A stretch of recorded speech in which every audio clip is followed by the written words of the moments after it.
right, there we are. Welcome, finally live. We had a few delays, but I think everything is up and running. Welcome, Steven. Nice to have you here. Thank you very much. Thank you for having me. Steven is going to join us for the first part of the stream today, before lunch.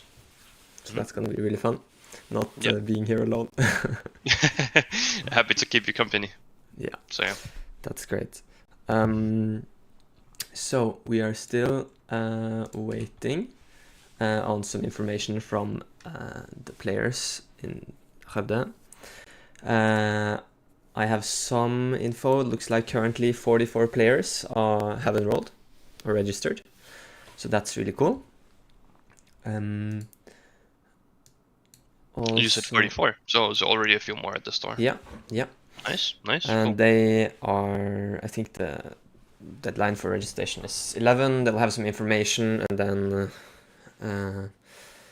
they should be starting the first round 5 minutes past or something like that. Yeah. So I'm just going to check the feed. We have a live feed from the store. So I'm gonna have that on the side so I know when they start. Yeah, hopefully the internet gods will be with us today and not have any cutouts. It's always a bit tricky when we're relying on multiple sources, I guess. Yeah. So, I'm really looking forward to when we will kind of get a bit of an overview of what decks have been registered. Yeah. I don't know if I'm able to see that on Melee, but maybe in the lunch break I can have a chat with the organizers and get some data on that, because we've seen some new leaders be really popular. For instance, in Birmingham, there was, I think Anakin was the most played leader. Yeah, I think there was like 24 or something. Yeah, that's pretty cool. Django, of course, everybody knows about, kind of took Boba's place there on the space deck. So expect to see some of these two leaders today. But I personally don't know too much about the local meta at Manatorsk. But I know for certain that there won't only be locals. There's a lot of people traveling for this tournament. It's I haven't fact-checked this, but I think it's the biggest set-free tournament in Sweden at least, and maybe in Scandinavia.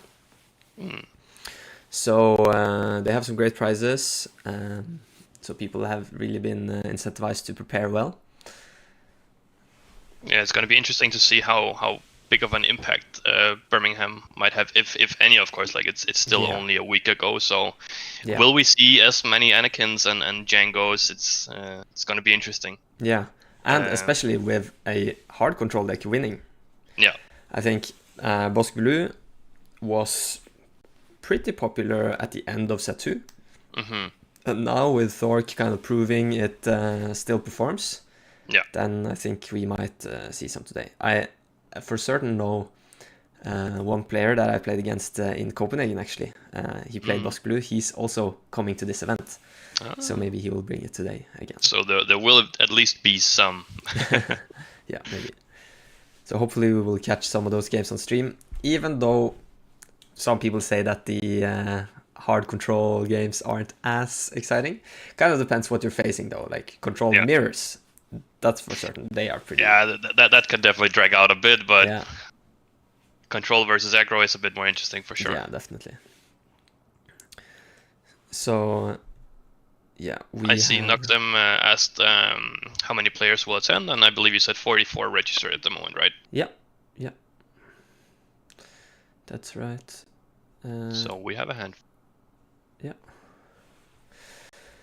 Let me see. Everything's working. Yeah. So the clock just passed 11. I'll see if I can now get some more information in Melee. But I think we'll still have to wait until they officially start it there on the software. Yeah, probably. If the registration just closed, they'll probably still maybe need to wrap up the registration on Melee if anyone's missing and so on. So yeah, we'll give them a few minutes. So we can still have some speculation and some preparatory chatting.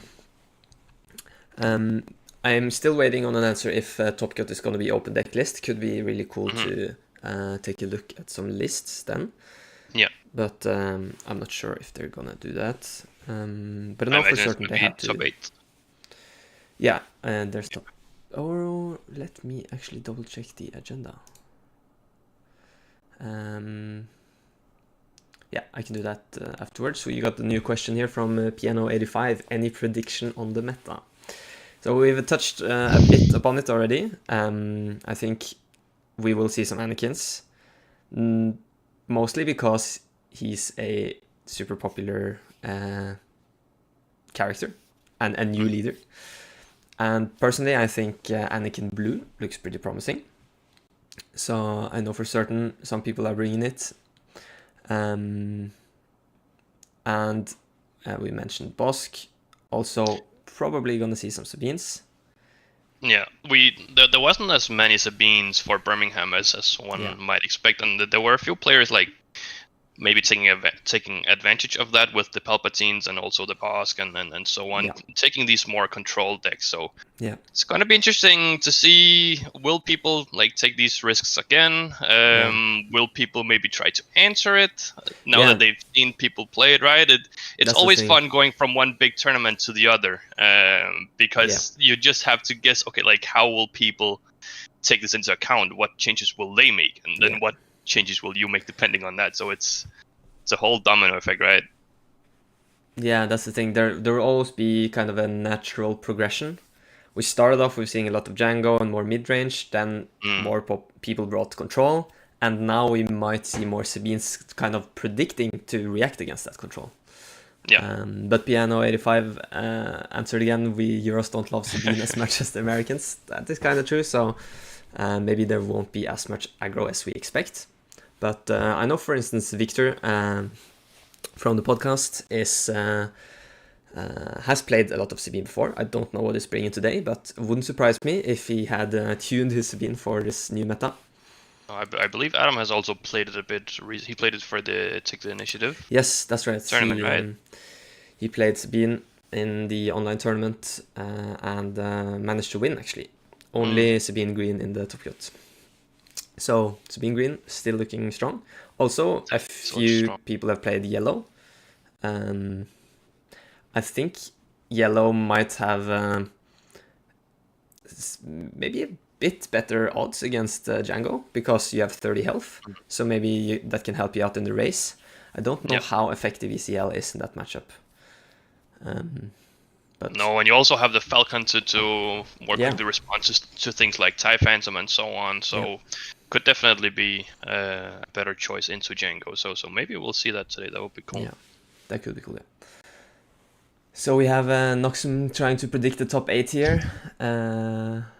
Or I don't know if that was the top 8 from another tournament, but maybe it was a prediction. You can at least read it. It was Cad Bane, Target Town, Palpatine, Blue or Yellow, maybe 1 or 2 Sabines, and Django, Target Town.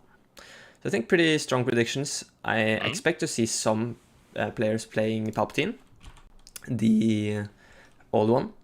The new one is really cool, but I think it hasn't really proven itself to be that strong yet. We're just waiting for the optimal list, right? Yeah.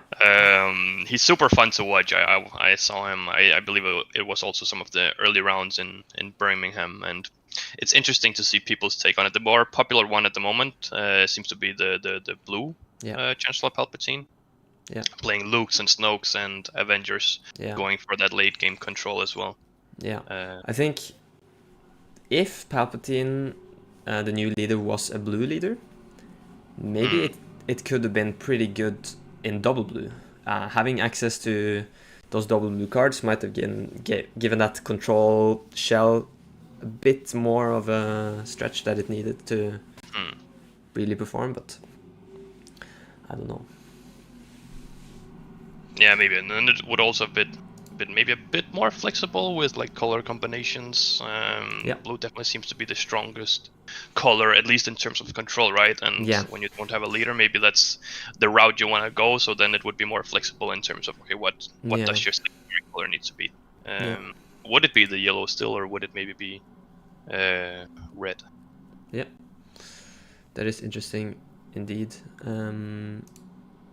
So looks like the player count of 44 is what we're ended up with. Nice. And they'll probably go through some information right now. I'm just gonna see if I've gotten any messages here. Got I a see picture that from the Jason venue. has shared some pictures from the venue, and you've talked a lot about the store on the podcast, or at Yeah. least it's been mentioned a few times that it's gotten a cool new venue and a nice new location with a lot of space and so on. Yeah. So it's Maybe- cool to be able to see when you're not able to attend yourself. Yeah, I can see if I can actually get these pictures up on the stream, so we can show the viewers how it looks. Yeah, looks like that's working. Give me one more sec. So I think it's really cool that they have that high of a capacity for players. Yeah, there's a lot of space. Yeah. Looks pretty good. There we go. Here we can see the streaming table. I actually managed to like set up an iPad so the people can see. Oh, there's actually some people in other countries talking about this, so that's pretty cool. And then here we have a bigger picture. Oh, maybe I'm. I think the preview that you're seeing on Discord is not exactly the same on the stream. There's something wrong with that studio setup, but yeah.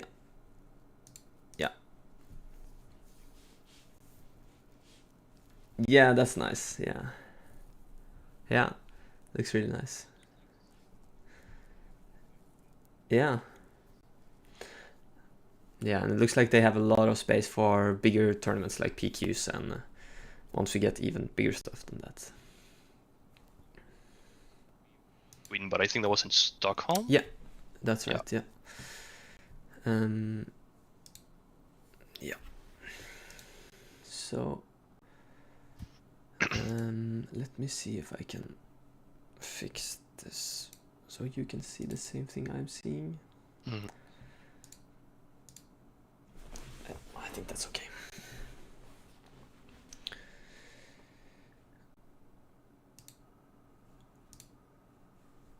Oh, it's switching. Otherwise, it's okay. I'll just manage. Like You know that we're not viewing the game just yet, but it's okay to have it there so we know when things will be starting up. Yeah. I'm also gonna see if I can have like a contact person that could give me the names of the players so we can get that on stream. So it's nice. Will Jason be playing today, or will he be? Yeah, both Adam and Jason will be playing in the tournament, and Victor. Nice. So I think Matthias is judging, or at least somehow involved with hosting the tournament. So that's cool. Nice. So For people who went to Malmö Game Week, Matthias was the head judge for that tournament. Yeah. And also attends the Takedown podcast every now and then, I believe. He was more before, but he is a returning guest. Yeah. Okay. Yeah. Looks like we still have to wait a little bit so we can just keep on chatting. What do you hope to see in the first matchup? I see we have Sabine and Django as placeholders for now. I don't know if the stream can see that, but is that you praying for the matchup, or just a high aggro? Honestly, I am happy to see any leader from set 3, just because it feels refreshing. I haven't watched that many games actually from tournaments, so I'm a bit rusty when it comes to all of these matchups. So my commentary today is probably going to be more a bit like descriptive what's going on, not the deepest analysis. But we'll have to see. Yeah, I also you can help me out there. Only caught a few games from Birmingham myself. I think for me, I would really like to see Yoda. I think he's a super cool leader. I've been playing a bit with him myself, doing a green Yoda, but with very few green cards actually. Okay. But I've been worried that he just deploys too late, because that's the downside we see to a lot of these like leaders that have potential, right? Yeah. Stuff like Vader from set 1, like he just fell off really quick because it's just too slow. Yeah. So will Yoda be able to do it better? Because of course he has access to this "You're My Only Hope" that can help him maybe stay in the game from some of the early rounds. Yeah, that's the thing. It has some tools to kind of get some power plays, like some broken stuff with having a cost reduction there. Yeah. But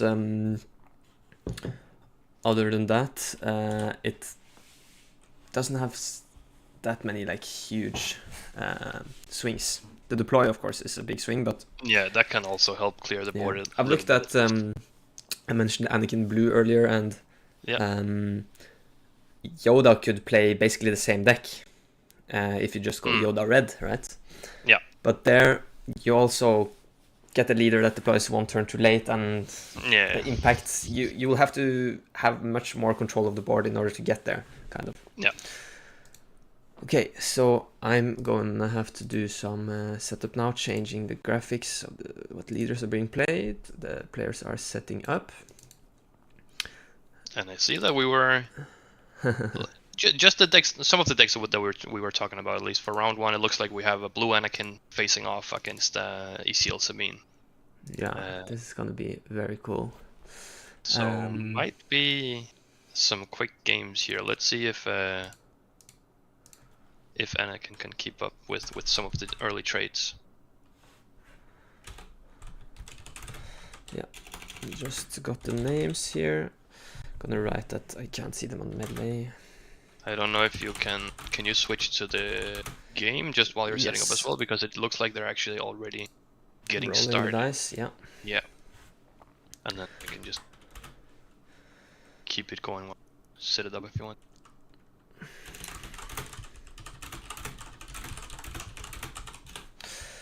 All right, let's see if I can get in the names here.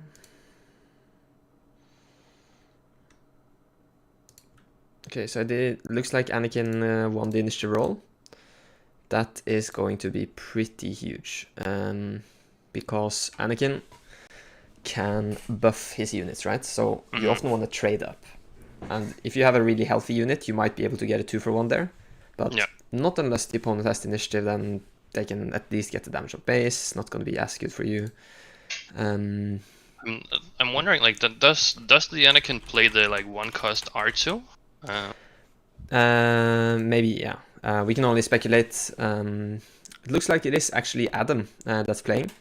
I've been testing a lot with him, so I know some of what he's playing, but I'm not gonna talk too much about it in case he doesn't want that shared right now, since it's a closed deck list. But we're gonna see Adam open up with the C3PO. That's really good. He names 3 and reveals open fire. Oh. Did Adam just take the initiative? Oh no, looks like Sabine. Looks like Jonathan didn't have any turn on play here. Yeah, that's not what it's see. Adam on the Anakin. I thought it was Adam Sabine, actually. Are the names updated now? Does it look okay? And I think it's... Double check. Oof, this is not good for Jonathan here. Not having a turn on play and then having to play R2 on his 3 resource turn. There's so many cards that would be better for him here. And Adam just decides to go base with the C3PO. He'll be probably naming 3 again, since that's what he did the first turn, right? Yeah.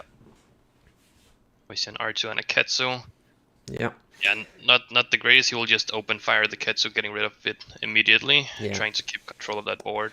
I guess that's maybe a reason why we saw Jonathan play R2, because he knew that Adam had open fire. So playing something like a Jesse or Fighter for Freedom wouldn't really be that good here. No, of course. That would just get punished immediately. So yeah, clever one from Jonathan. So I would say start right now looks a bit favored towards Anakin, because Anakin has the huge advantage of having a much bigger leader. So if you can keep your damage on the base low in the early game and kind of have some control of the board, I think you're favored once you move further on. But we will have to see. Yeah, I would agree. It definitely looks pretty good for Adam at the moment. Keeping the board pretty clean, like 1-4 against 1-4. Doesn't seem like a big of a deal for him. And barely any damage on the base yet. So I think Sabine really needs to act fast if he wants to have a chance in this first game. Yep. So looks like he's missing his C3PO trigger there, but Adam has the open fire. Is that a May effect? I don't remember actually. Or is it? It might be. Oh yeah, I just meant like if he said something he didn't find it, but I'm not sure what happened there. Regardless, having Sabine takedown played on Sabine is pretty rough. What did Sabine play? I missed that. I don't see that. Did Johnson even play anything? Yeah, I'm wondering because it looked like there's only one card in the discard, and that. But how come? I guess. I don't. If Sabine got takedown, he would still. It would be his action to play something, right? And I can see he has a wing leader and a bright hope, but we're gonna see. Yeah, we got a comment from Jonah saying he played nothing on 4 resources. Damn. That is very rough. Playing that Darksaber on the R2, seeing if he can recover a little bit, but so the R2 is now 5-7. Yeah, which is also a big body. Might actually be difficult enough for Adam to deal with. On 5 resources, I guess the only answers would be Fell the Dragon or Vanquish here. Yeah. A Sentinel would also be really good. The what's it called? The Protectors, Village Protectors. Yeah, that would be great here. He plays his own R2, just having a look at the top. Of course, he can then draw it immediately with C3PO, so that's also nice. So Adam's gonna take 5 more damage to the base. I mean, R2 with a Darksaber could definitely prove to be a problem if it doesn't get answered. Yeah, I don't think there's that many Sentinels in the deck, so it probably needs to be answered somehow. Yeah. So Adam's gonna draw Yoda. That is pretty good though, because if he has a force throw, he could, let's say, throw a Redemption or a Great Dragon or something big from his hand. Would also be a lot of cards for this round then, because then he would have to play Yoda, force throw, and discard something himself. So, but I mean, if you can keep drawing with R2 and C3PO, it wouldn't be as big of an issue. Yeah, I don't think Card Hunter is going to be his most important thing against Sabine. But the K2 at least puts some power on the board. So with Anakin's ability, he can swing in to R2 for 6. Crucially, not enough though. So R2 is going to get an attack. Might just have to attack with the K2 and then sacrifice one of the smaller droids. Of course, Anakin also deploys this turn, so he can swing a little bit. 6 resources now. So we could see a Wrecker ECL'd here, maybe. Yep. Looks like Johnson will just start with the 5 damage to the base. Yep. Putting the card on the bottom there.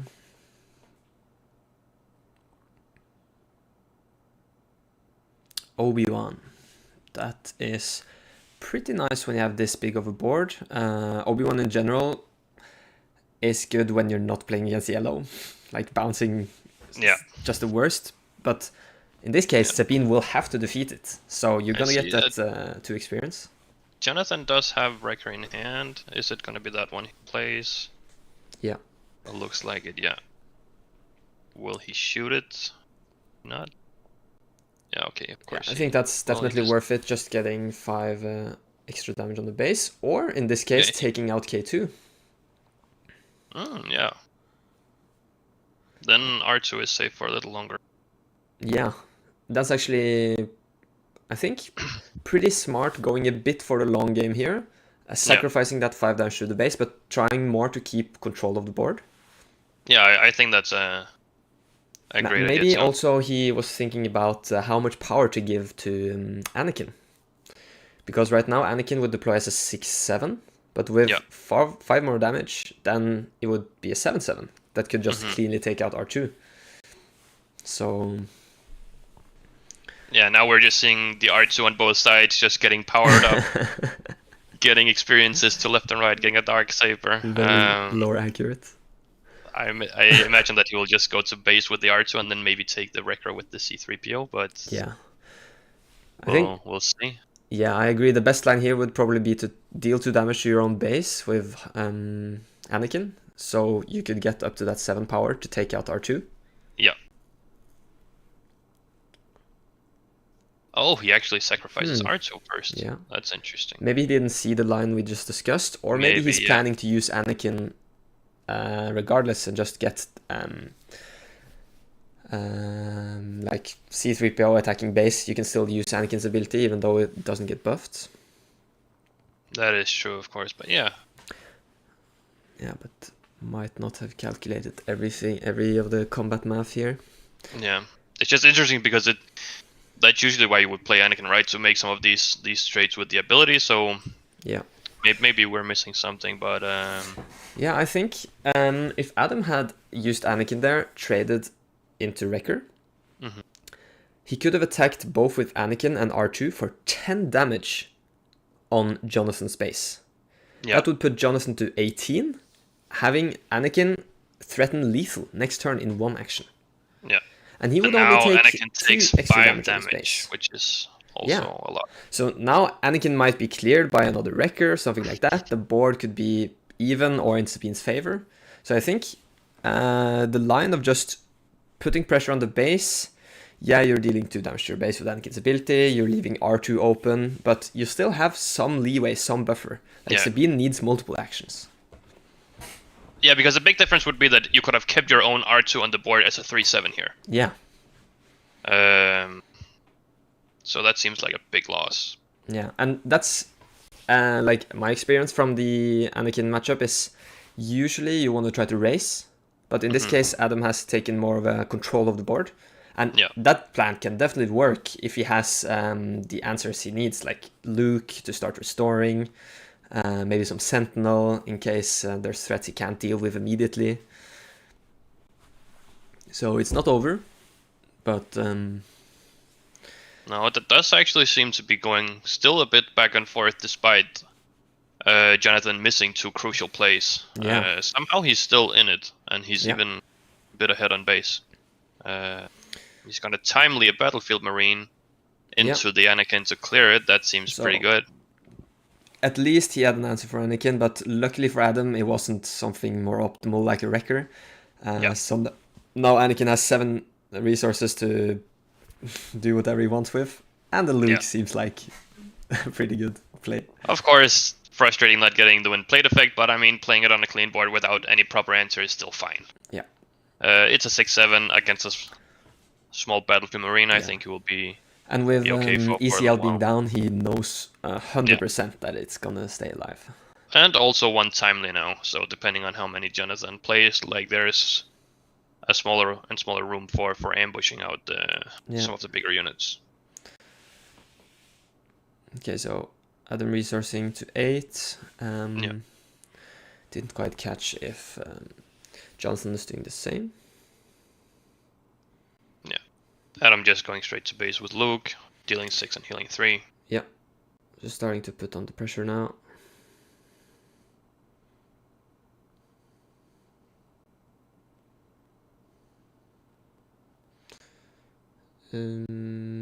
Jonathan going to 14, so 2 more hits from Luke, and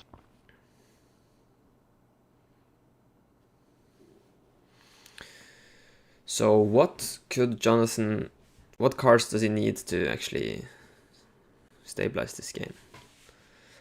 Wing Leader is clearly not it. Yeah, that's a pretty good recovery from Adam, and he even showed it earlier as well. So Jonathan would at least have the knowledge that takedown was in Adam's hand. But yeah, I think it's a bit too late for Jonathan here to do the lane dodge. Yeah. Adam has 2 strong units on the ground to just ignore, but of Yeah. course if that's what's in your hand, there's not much else to do. He's 1 damage away from lethal now, so if he has something like a Daring Raid or maybe a Cassian to smuggle, then he can finish the job this game, this turn. Yeah. And I'm going to 9 resources, I believe. Yeah, Great Dragon is not too shabby just to slam either.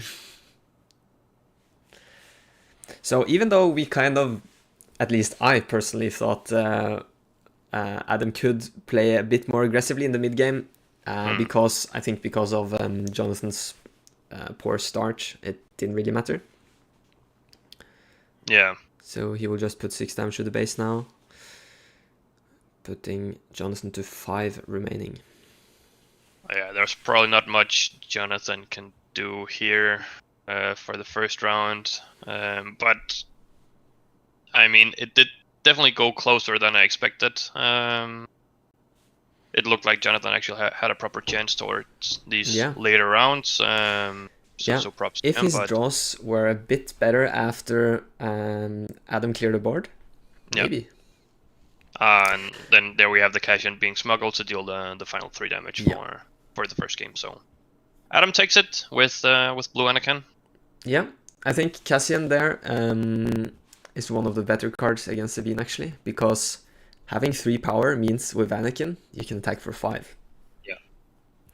So having that threat to take out Sabine immediately is pretty nice. Yeah, that's true. Because there's not that many answers to Darksaber. I don't think it's as common to main deck upgrade removal. But we have the Village Protectors, of course, which are... Yeah. You pretty much see 3 of them in each blue heroism deck. It would be a shame to at least. They are just so strong, so... Yeah. I'm curious to see here what will be taken in and out for both decks. Yeah. Can get a little peek on what Adam has yeah, planned. We can try to speculate a bit. We see Poe there, we see Great Dragon, at least going out. Maybe siding out Pillage.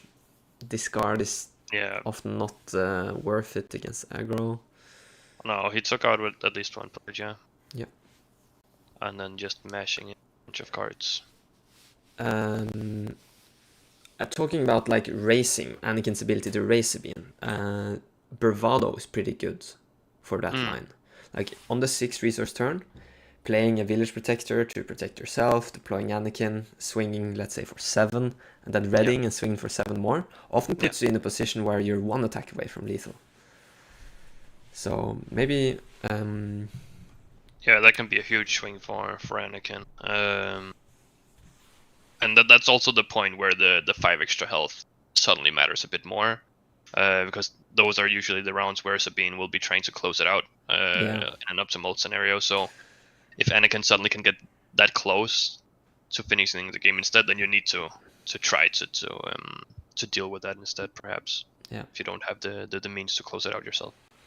Yeah. So going into game 2 here, I imagine that Jonathan will go first, and hopefully he has a turn 1 play this time.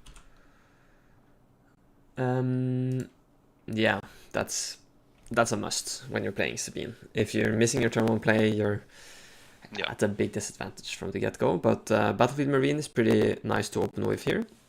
Yeah. I think... Oh, and he pings. What? I don't know if that's the right call, because as we talked about now... Adam will just use Anakin's ability and kill the Battlefield Marine. Yeah, that was definitely a weird choice. Because he's missing 2 damage now. Yeah.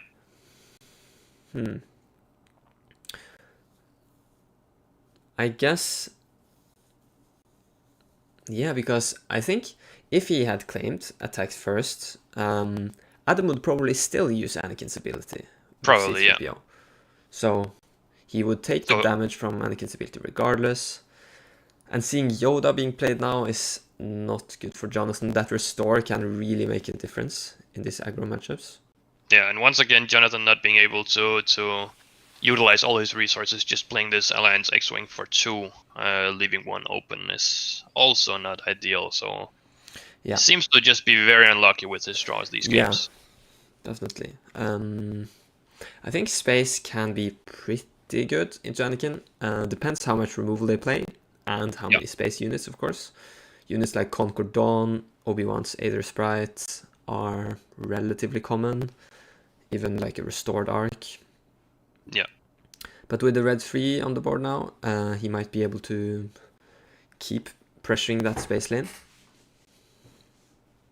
Definitely helps, and yeah, if Adam tries to answer it, maybe he can put down his own Bright Hope and try to protect these smaller space units. Yeah.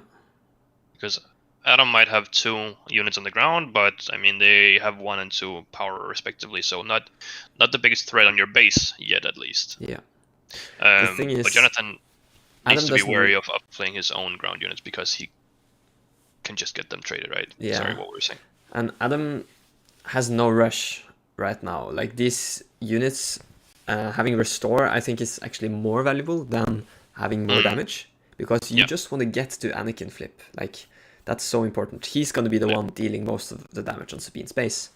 And once again, we just see the takedown on Sabine, not being able to do anything at all. That hurts so bad. Yeah, that is pretty annoying. I guess Jonathan doesn't really have a choice there. Adam has enough units on the board to just durdle away actions. Yeah. So there's no real way he could force Adam to spend his resources before that Sabine flip.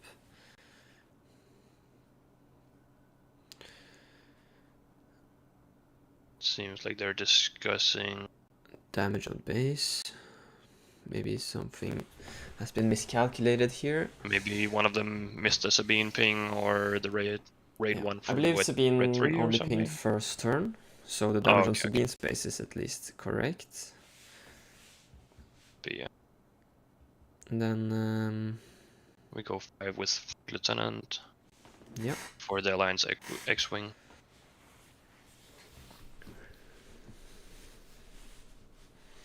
So Adam has the possibility to trade up pretty cleanly with C-3PO here, also with Yoda. He could also with Yoda, yeah, to keep units on board. Yeah. He'll heal 2 and keep both of them in play. I think that's a fine choice. Yep. Especially because Sabine doesn't have many options to deal damage out of hand. Jonathan could shield a Poe and take both if necessary, but would somehow still feel like a bigger investment for 2 small units. Ooh, and Jonathan really doubling down here, or tripling down in that sense, in the space lane. Adam placing a top target on the red 3. That's nice.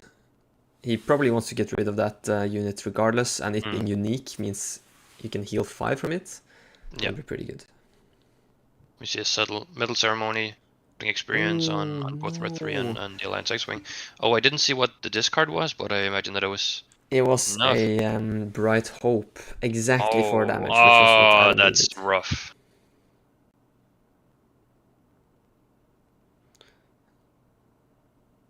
And of course, Adam gets to heal 6, so... Yeah, so crucially here, Jonathan had just played his Metal Ceremony. That's one of the reasons I really like Metal Ceremony, actually, is it works so good against Force Throw. Yeah. I mean, some players say you shouldn't Force Throw Sabine because they play so many cheap cards. Maybe just discard yourself instead to guarantee that removal.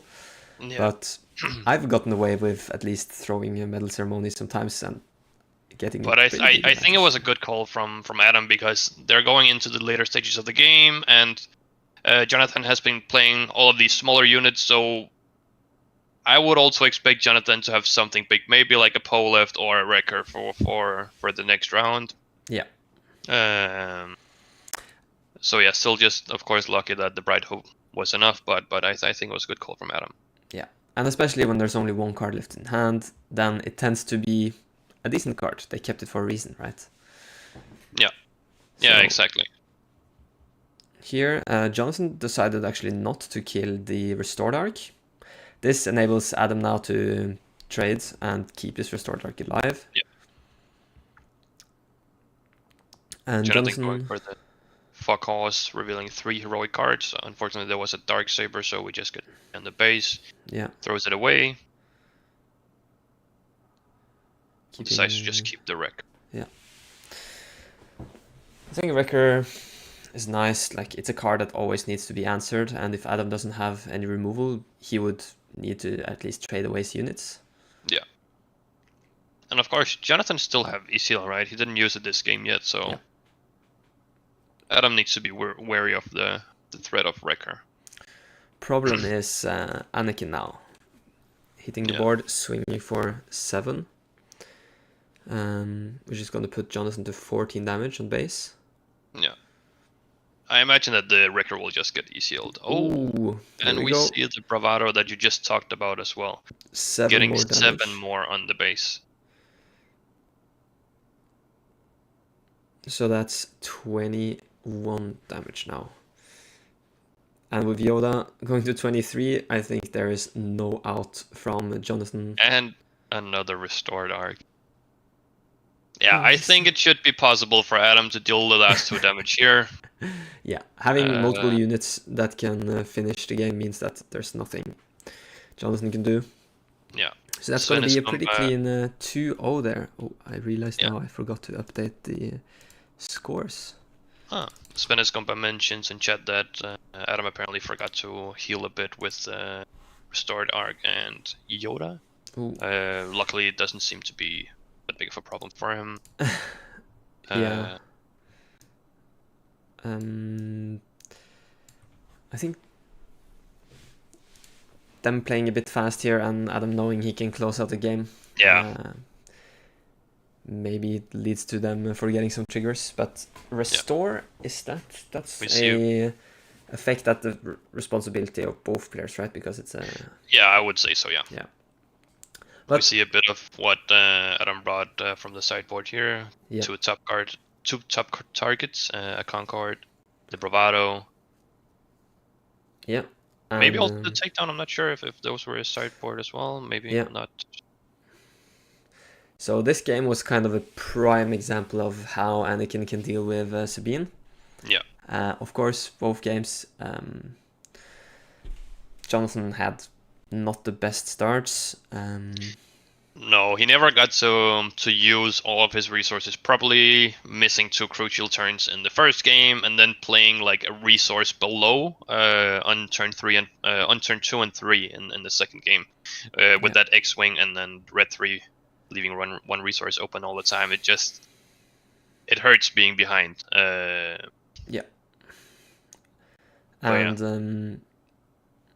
Adam having takedown both Sabine flips is pretty devastating, honestly. Yeah.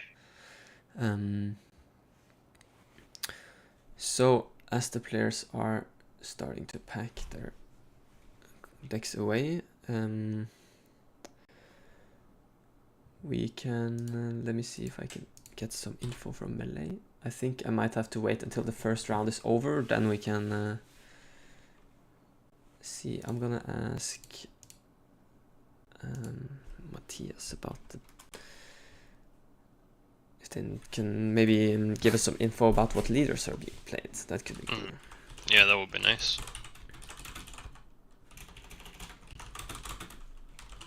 Can you hear is my keyboard really loud when I'm typing a message?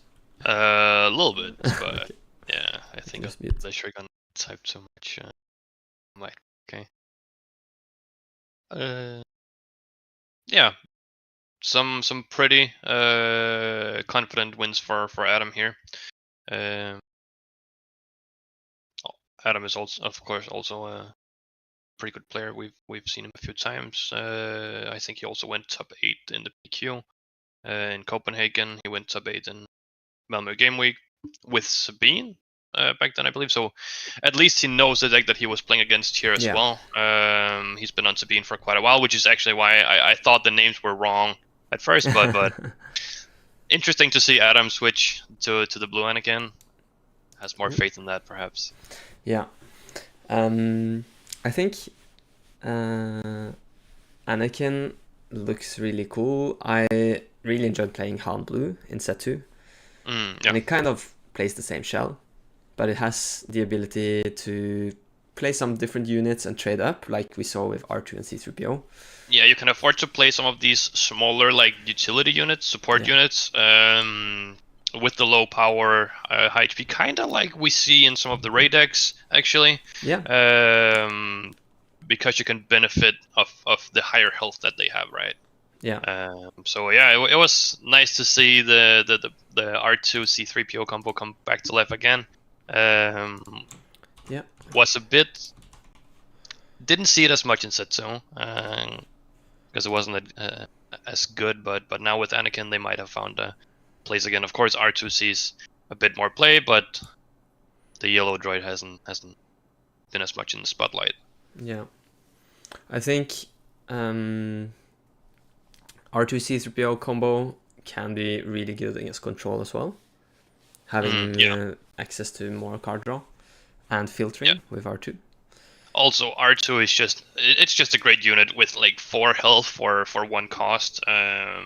So unless you have some hard removal, he can be difficult removing with your own units. And even if you have hard removal, it never feels good to waste something like a takedown or a power even on a 1 cost unit. But it might be necessary. So yeah, R2 is definitely super strong, and also the new cunning R2 2/4 for 2 resources is just super strong with that much health on the first turn.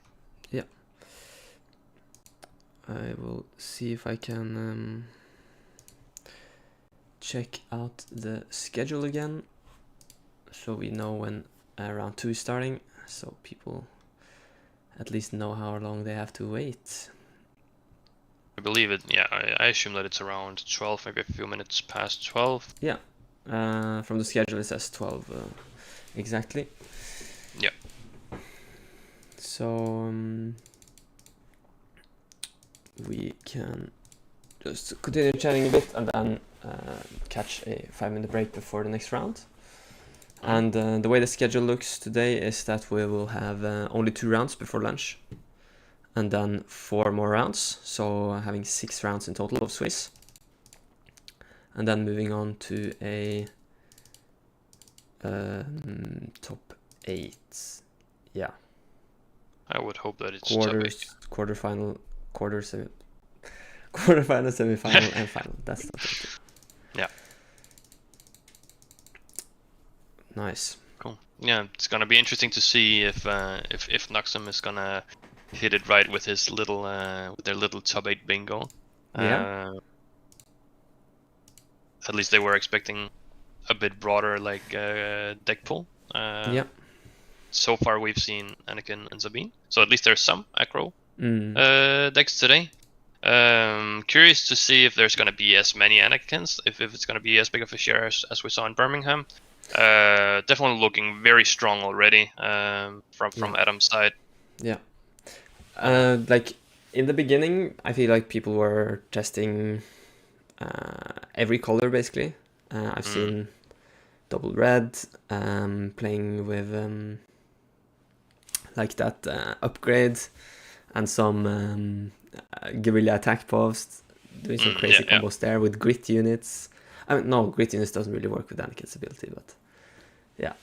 Yellow having access to other really nice high health units, like there's this 1/5 now from the new set. Yeah, works where you good. draw a card and discard. So yeah, you can probably manage to like do 2 trades with that even.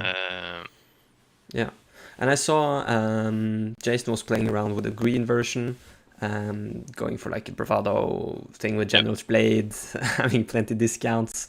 But I think this blue one that Anakin just showed looks really nice, having access to kind of a mix between really nice value units that can enable you to go like 2-for-1 trades and some removal here and there. Seems pretty good. So I want to say hello to Aaron Dill in the chat, friend of the pod. He's been on talking about his blue-green Boba from set 2, Boba Damien. Oh, yeah. So that was the list floating around on the Discord as well, maybe? Yeah, I think so. Nice. So I think he's still working on it for set 3. I think Boba, that deck will probably be pretty decent into both Django and Sabine, which are very prevalent decks right now. So I haven't been able to playtest it any myself, but it's cool to see him checking in.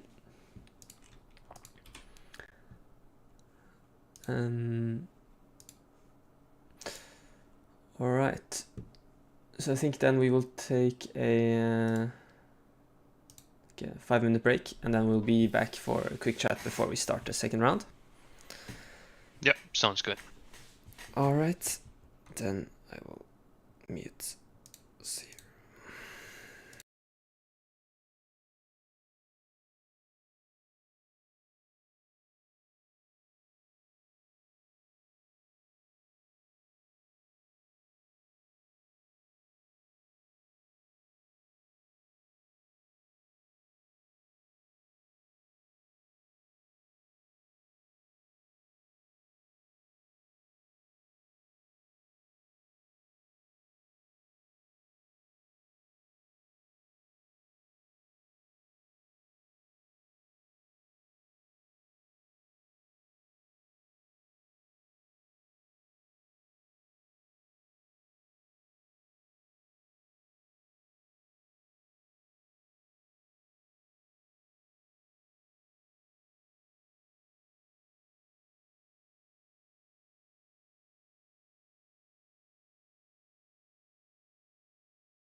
Okay, we are back.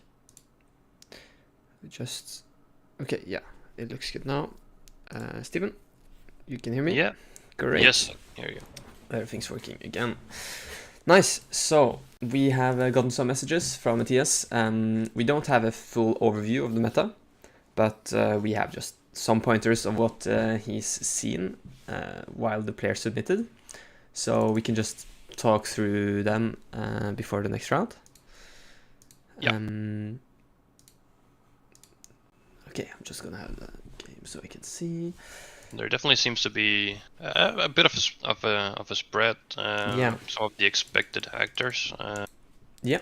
So maybe we can address Bosk first, because he's written lots of Bosk.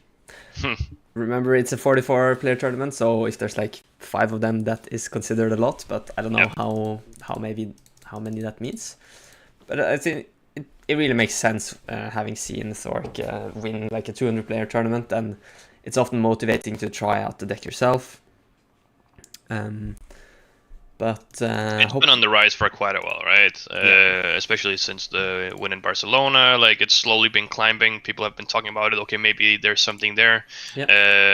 And of course, Thork taking the win in Birmingham last weekend. Yeah. I think have convinced a lot of people that okay, maybe it can actually hold up quite well against most decks. Yeah. So I think most are playing the Bosk Blue Hard Control. But I know there's been some green players in Sweden, so I think we also have one playing Bosk Green. I think the idea of the deck is really cool, having possibility to double ramp into a Crate Dragon. Yeah. But I don't know the matchups as well for that deck, so I don't know if it can perform as consistently. I don't know if it's one of the better decks either, but just the thought of it, right? Like, sometimes you just need to play the decks because they're fun on paper, and definitely like double ramping into this huge dragon. Yeah. If you can manage to get it off like in a few games, I think that's also a personal win for whoever's playing it, right? Yeah. Matthias also mentioned Han 1 as one of the main actors, and that's a bit surprising to me. I think Mono Yellow Han is probably in a really good spot. It has had decent matchups into Sabine for a long time. It's a bit like dependent on draws, like if you can see a Cunning, for instance. But against Control, like Bosk, for instance, it's really, really nice. Like that threat of de-ramping your opponent with DJ is just so big. Right. It can be so frustrating to play against. As soon as you see either Tech or DJ hit the board, you need to respond to it immediately. And if you cannot do that, then it can be really tough from there. Just losing resources. Also for decks like Anakin, that have a leader that deploys on 6, you're kind of in a scary position where it's not that unlikely to be stopped from going from 5 to 6.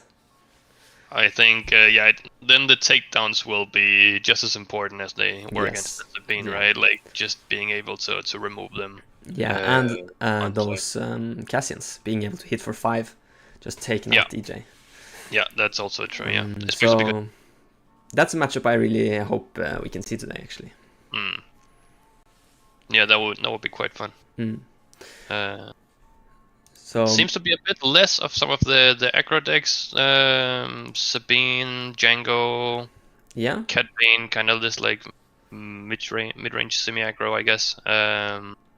Not as many, so seem like people have maybe converted a bit to some of these control decks with Bosk Blue, mid-range Anakin. Yeah, also see Matthias wrote that there's a lot of spreads, so there's a lot of decks that are just one-off. For instance, there's a Rex, Luke, Kira. Pretty surprising, only one Kira actually. But we see Krennic also, which I think can compete with Kira at a pretty solid level now in set 3. Having access to 2-cost 3/3 is just so nice. Yeah. So I think that's actually makes the deck a lot better. these are some of the decks that I want to see like being streamed for the first few rounds, right? Because they might not be as good, but they're just fun. People have made them and like tinkered with them for the sake of playing a fun deck, maybe because they like the leader, or maybe because they want to make a specific card work.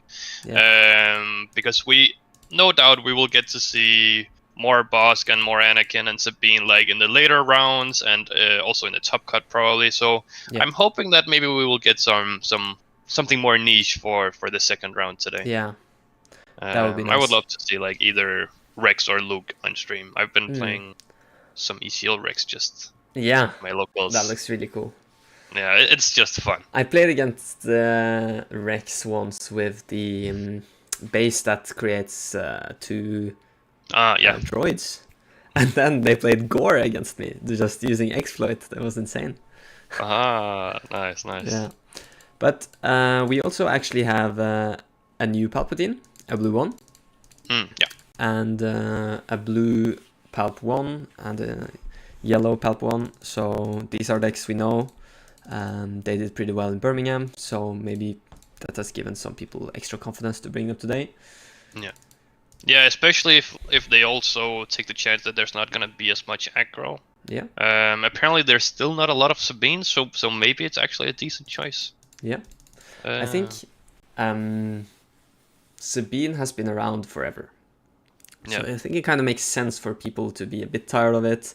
Not as many people playing it, even when they know it's super strong. That's also true, yeah.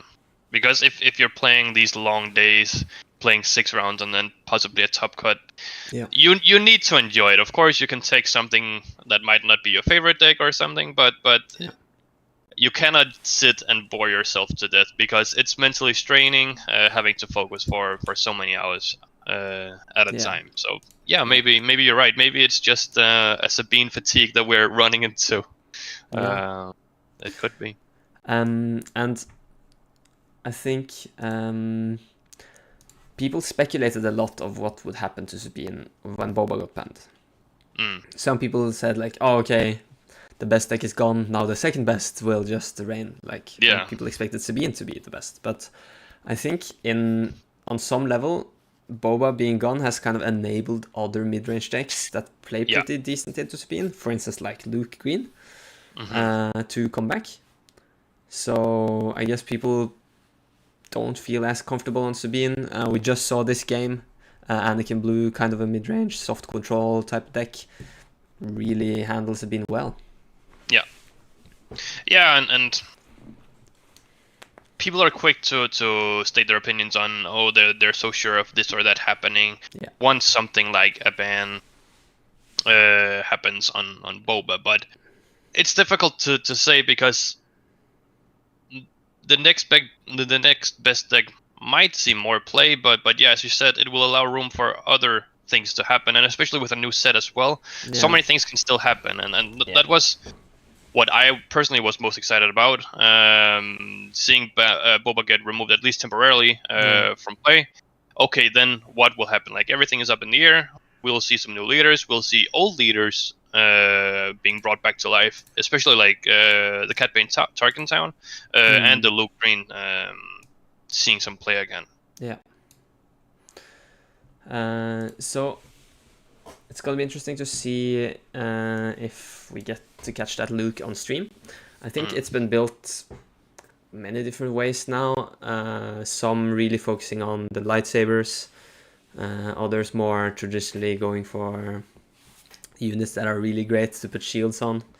And like Alliance Dispatcher being like probably the best card in Luke, enabling you to play on curve with extra shields. In this set, we actually got a new upgrade that kind of gives a unit this ability, right? But I haven't seen that many players use that in Luke. People have said that in some ways it's an upgrade, like not the type of card, but like an upgrade to the green Luke deck, because now you can slam it on anything, not just the Alliance Dispatcher. But I think it also becomes a bit more fragile because of that, because you will need 2 cards instead of 1 in order to enable it.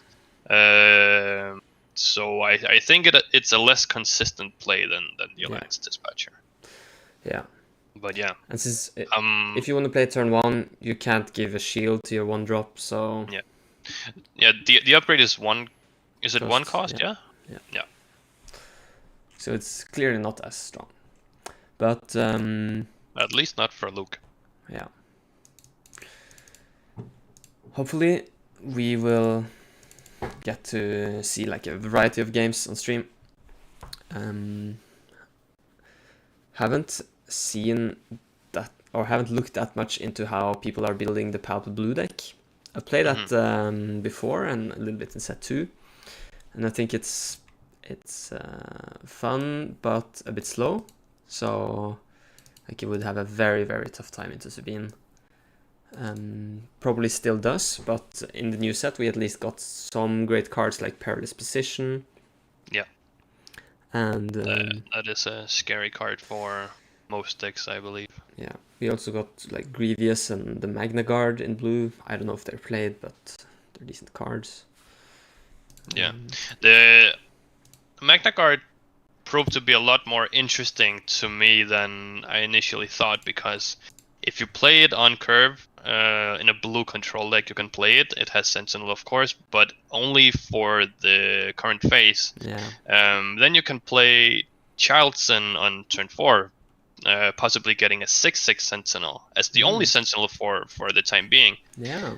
If your opponent then manages to actually kill Childson, the Magna Guard will like come back as support. So I think it's actually a buff that it like the way it's phrased, that it's not a permanent Sentinel, but it will be like this backup card, because it's a small unit, but you cannot take it out initially if you have another in play, such as Childson. That's an interesting interaction between those two cards. Yeah. Forcing maybe, let's say your opponent has a 3/3. Then you're kind of forcing them to attack into Childson, because otherwise you would get a nice trade with your Magna Guard. Yeah. Yeah. So cool. It's something that I've been thinking a bit about, and I think it's actually a super interesting card the more I see it in play. Yeah. And especially with other Sentinels as well, then being able to protect it, but making it go back online as soon as they die. So it's a lot of good protection for your base and dragging out the game if that's what you're planning to do. Yeah. So I think you're probably only gonna see Cad Bane red today. So maybe sadly no Cad Bane blue. I've been hearing, of course, a lot of Cad Banes being played, and every time I'm like, oh, is it another blue one? But no, it seems to be mostly the Tarkin Town for now. Yeah. People haven't been quite convinced. Yeah, I think the tempo play of being able to always take out your opponent's turn 1 play is pretty nice. It is. Unless you're facing something like Han Yellow, of course, which I've actually started playing, like, what's it called, the 3/5 in yellow hero, just to get around Tarkin Town. With no ability, like the prisoner is something. Yeah. Yeah, okay, of course. Then it would be out of range. That's true. Yeah, so that kind of speaks to the power and impact of Cad Bane, that people have started playing units you don't normally see just to get around that, so they can have something stick turn 1. Yeah,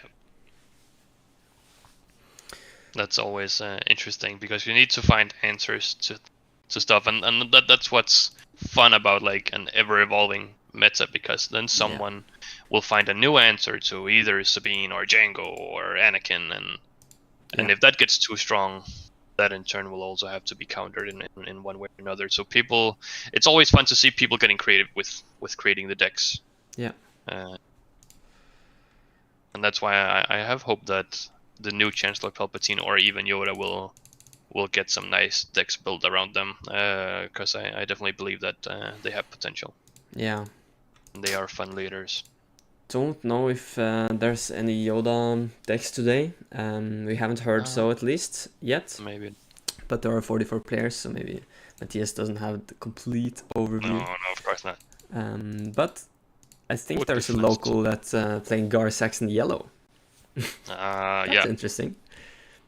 I've also seen that a few times in some of my locals, and I haven't played it myself, and I haven't really played against it either. But it seems super interesting, especially playing some of these like good shielded cards, like playing a crafty smuggler that's suddenly a 3/2 on turn 1, or buffing your 7th fleet defender and so on. But do you know if the deck has changed from set 2? No, I'm not too sure. I don't know if there's that many upgrades.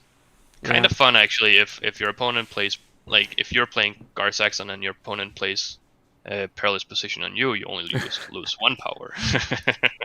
Finally, something that can work against Perilous Position.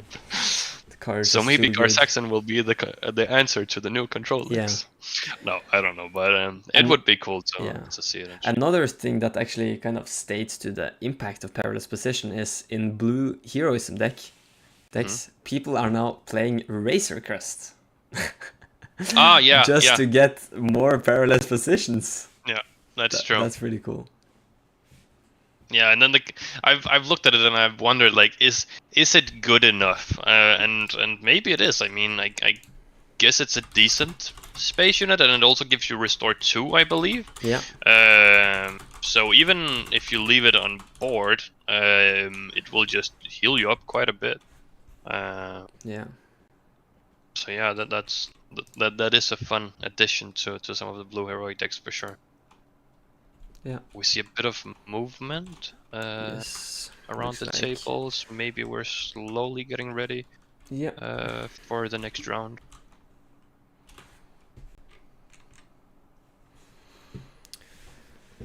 Looks like there's an ECL deck there. Maybe another Sabine, or maybe the infamous Bosk we've heard about. Yes! We are gonna see the green Luke for the second game of today. Luke Skywalker with the Energy Conversion Lab. I am really excited for this. And seems like it might be against the Bosk, if I'm not mistaken. So fix that. That is gonna be interesting. Maybe not what you want to see as Luke's, because then suddenly the shields are gonna have less impact. This is a tough matchup, definitely. Yeah. In set 1, Luke was kind of present in the meta, but got less and less relevant as hard control started coming. So when we saw like blue Vader and red Aiden, Luke had a really rough time against those decks. Yeah, you could have some angles with like you winging in a regional governor, naming Super Laser Blast, and gambling that was like the only answer they had for your board. Yeah. But this will not be easy. No, but hopefully gonna be an interesting match. Definitely not something you see that often. I hope that Luke will not just be rolled over. Would be nice to see somewhat of a game. So let's hope for that.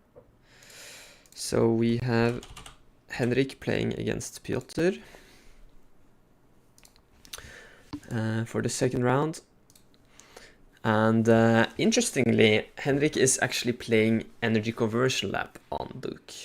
Personally, I've liked the 30 health version a bit more, since I haven't really found that many units to really utilize ECL with. But I think against a hard control deck, you don't really care about losing that 5 HP. Yeah, I guess it doesn't matter much. But yeah, maybe playing stuff like Isla from set 3 to utilize the ECL. Probably, like, usually in the blue and green colors you don't have as many interesting options to ambush with. So we'll see, maybe playing stuff like Shakti. Yeah. Being able to create clones, at least making sure to get one clone deployed before Shakti dies. And Ayla can be pretty nice. So, but of course, against hard control, like the life difference doesn't matter too much. But the question is also, are there going to be any targets to actually attack with the ambush? Yeah. We just see Bale Organa played from Luke gets a Interesting. shield. Bale is not a card I've seen played that much, but it's definitely can kind of play in the same way that what's it called, the dispatcher plays, right? Instead of playing on curving given the shield, you're now just trying to give experience instead. But perilous position going straight to that shield. And we see a lot of answers here in Piotr's hand.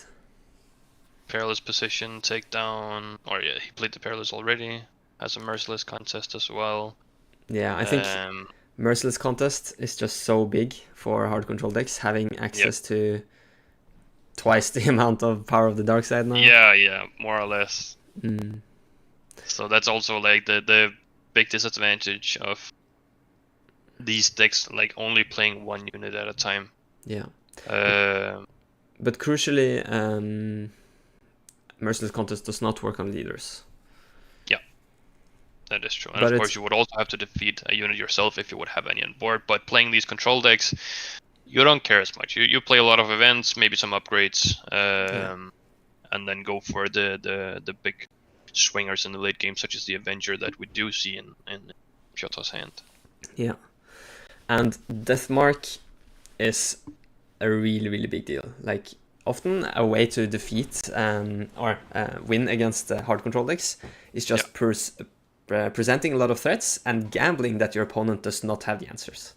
Yeah. But Deathmark is a card that's just going to give your opponent so much flexibility with having access to that many cards. And the double draw with Bosk just means don't know if it's a bit risky here, actually. Of course, Bosk has 4 attack anyway, so you can just kill the Shakti. Very interesting to see a Cody there in Henrik's hand. Oh, I didn't notice. That would be pretty cool here, actually, because then at least Shakti would be out of range for Bosk alone. But Cody himself is 4 life, right? So yeah, that is also true. Not but the best. It would delay the card draw a little bit, but maybe it wouldn't make as big of a difference. Okay. Giving both some experience and a shield to Shakti with the forces with me. Of course, he already attacked, but definitely makes her survive for a little bit. Ooh. And here we again see kind of the big weakness of Luke. Doubling down on a unit with shields and upgrades does not work when your opponent plays that many power of the dark sides. Yeah. So Piotr is in a really good spot here. Yeah, he just got access to a lot of resources. Take down Palp, another perilous position as well. So I think there's more than enough stuff to deal with. He has another power to just get rid of the Luke immediately. It's always awkward having to deploy into these control decks because sometimes you're just forced to do it, even though you might expect them to be killed right away. I guess here Obi-Wan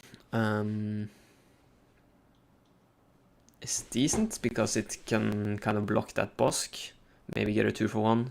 But Piotr has so many answers. For instance, the Entrenched will put Bosk out of range, making him able to take Obi-Wan and stick. I'm wondering if it would have been nicer to play Obi first. At least because if Piotr didn't have Merciless, he would have wasted a leader defeat. on the Obi instead of on the Luke, maybe allowing Luke to survive a bit longer. Of course, 2020 hindsight. It's hard to say. Sometimes you want to play a bit greedy against these unfavorable matchups. Try to get that additional card draw you could get with Obi-Wan dying and buffing Luke, but right now it's looking pretty rough for Henrik. Yeah, just everything that hits the board gets removed immediately, so it's can be really difficult defeating the village protectors and 6.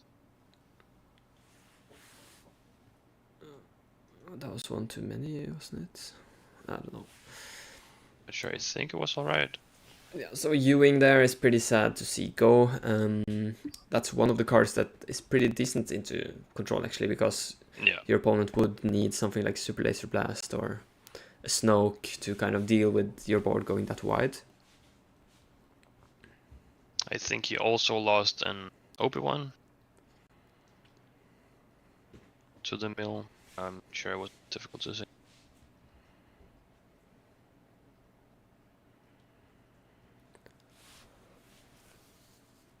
So the players are drawing, but I didn't see Piotr take the initiative token. I guess he just claimed verbally.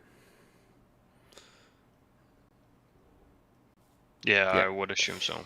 He has the initiative, and here we can actually see Merciless Contest's ability to not defeat leaders be utilized.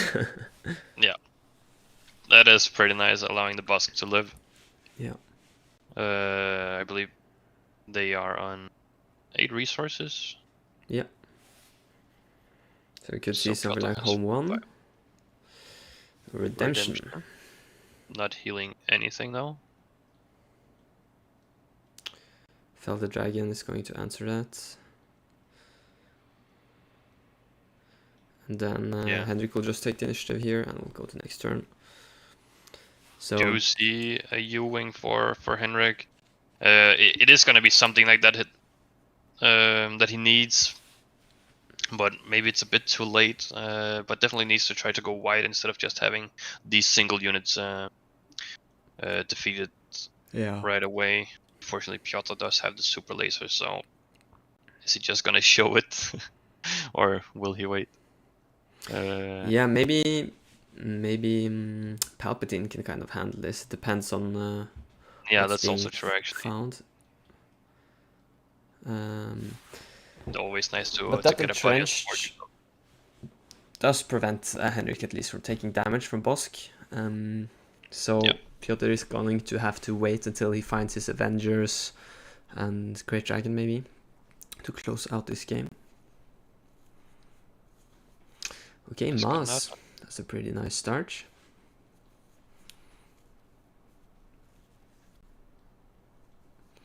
Ooh, Echo. That's a pretty uncommon card, but a card that is quite decent with Ewing, because if you put in 3 units, the coordinate's going to be active and it's going to be a 4/4.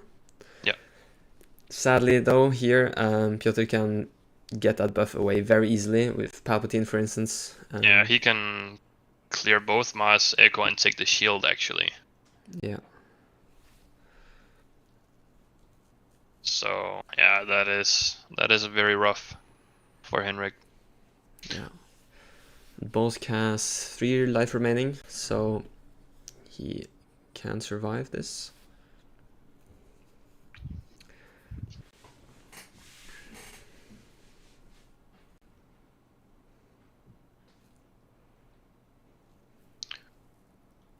Oh, Village Protector's got another shield from Luke, I guess. Yeah. Henrik used his ability after Piotr played Palpatine. So you're maybe going to see that second Vigilance now coming in, milling Henrik again.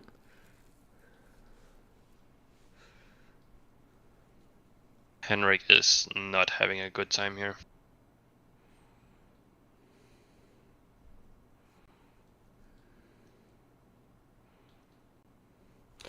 Yeah, it's at least only small units that get discarded, but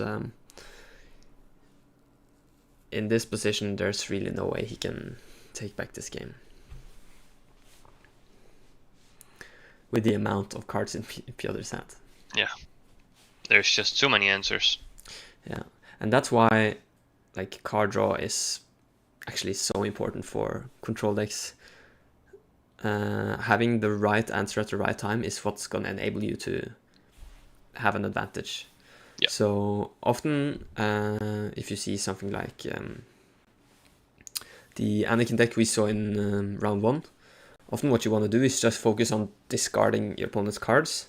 So you're forcing them to top deck the right answers. And then you might luck out with them not seeing what they need and you being able to get some damage in here and there.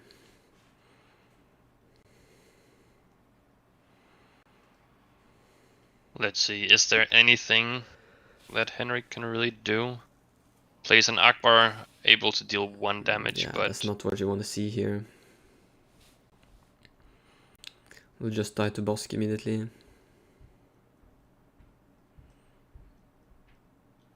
He will take the initiative. And Piotr will pass. It has to be something like a home one at this point. Yeah, okay, but Henrik decides just to scoop. Yeah. I think that's the right call. Yeah. That game probably wasn't going anywhere. Yeah, it's better to save time in case you're going to get a really, really long game 3. Yeah. Which curious often to happens see with these decks. Yeah, curious to see if Henrik has anything in the sideboard that might help. 3 cards. It seems like. Is it going to be enough? Yeah, I don't... From the look at his the cards he played so far, I don't think he has that great of chances into this Bosk deck. Yeah. I wonder if there are any Luke versions that would... None would be favored, but maybe would have more of a chance. The regional governor from Ewing is decent, but it doesn't really work when your opponent has that many cards in hand and can just opt for a different line. Yeah. So maybe some upgrade removal could be decent, confiscating those death marks. Possibly, yeah. Having something that's able to deal with Pershing quickly if Bosk starts playing that turn 1 could also be valuable. Something like a lightsaber to buff your turn 1 play. I think the round that hurt Henrik the most was definitely on the 5 resources where he decided to buff the Shakti. Yeah. Maybe it would have helped him more going wider, saving some of the board, because she's going down at some point one way or the other. Yeah. So I think maybe just accepting that and trying to go wider instead might have helped him a bit more. So yeah, maybe we'll see an attempt to do that this game instead. I guess the optimal turn 1 here would be for 2/1 costs. The shield are not helping him that much, so maybe something like a Maskanada and a Bale. Yeah. Being able to just stick those units, have them survive for a bit. Yeah. Would probably be the biggest threat for Piotr. Or yeah, because a shielded unit, still just dies to power regardless. Yeah, we saw Bale die to perilous position, which the dispatcher, does that have 3 health or also 2? No, it's also 1/2. I'm pretty sure. Yeah, okay, then that doesn't help. So, I mean, maybe actually like Baskanadza into R2. Yeah. If he even plays R2, we didn't see it at least, and we did go through a lot of the cards with both the Ewing and the mill. So curious to see if there's any place to bail again. Deathmark turn 1 is pretty interesting here. I did see he had a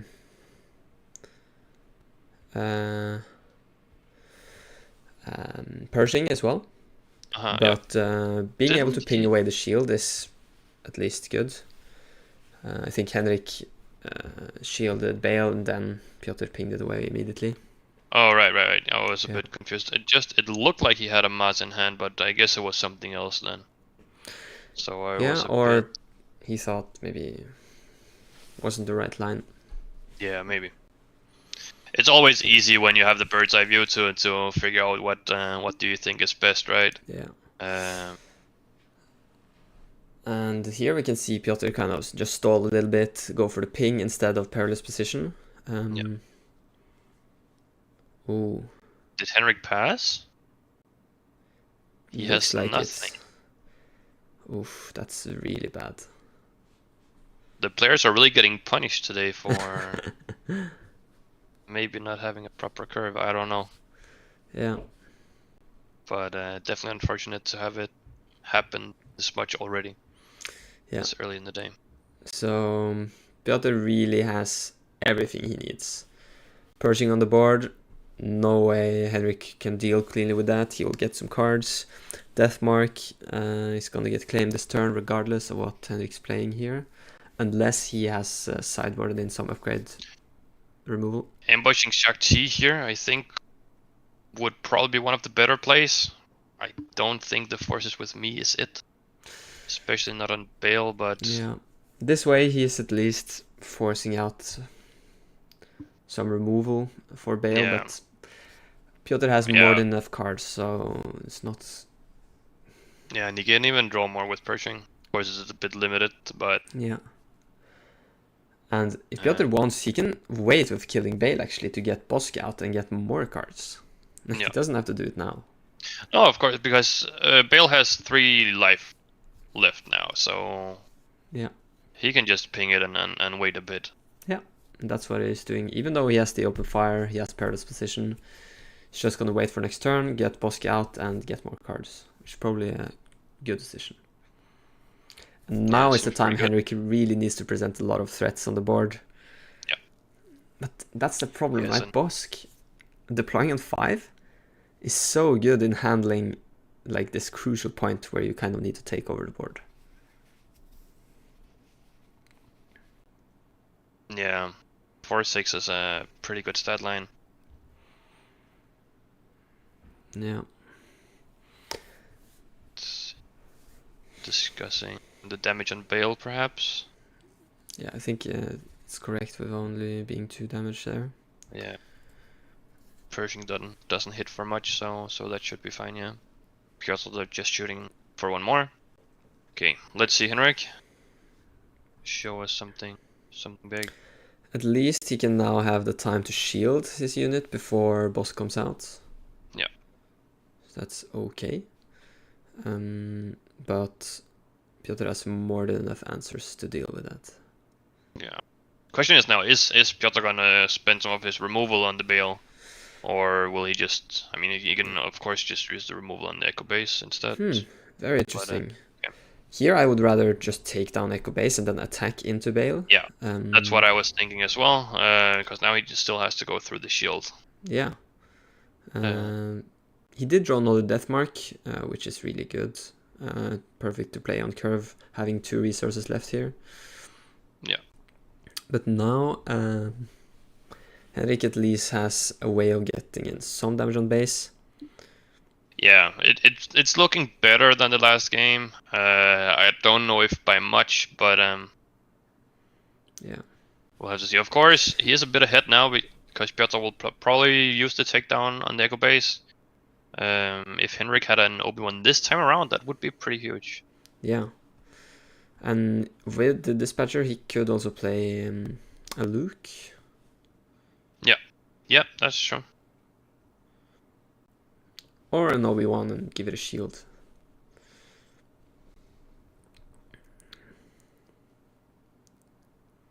Just goes forward to base. Seems decent to do well. He has the chance. Yep. Echo Base is definitely going down. We have it. Piotr drawing 4 more cards to his already huge hand. So it looks so silly. Yeah. Honestly. It is a bit crazy. Yeah.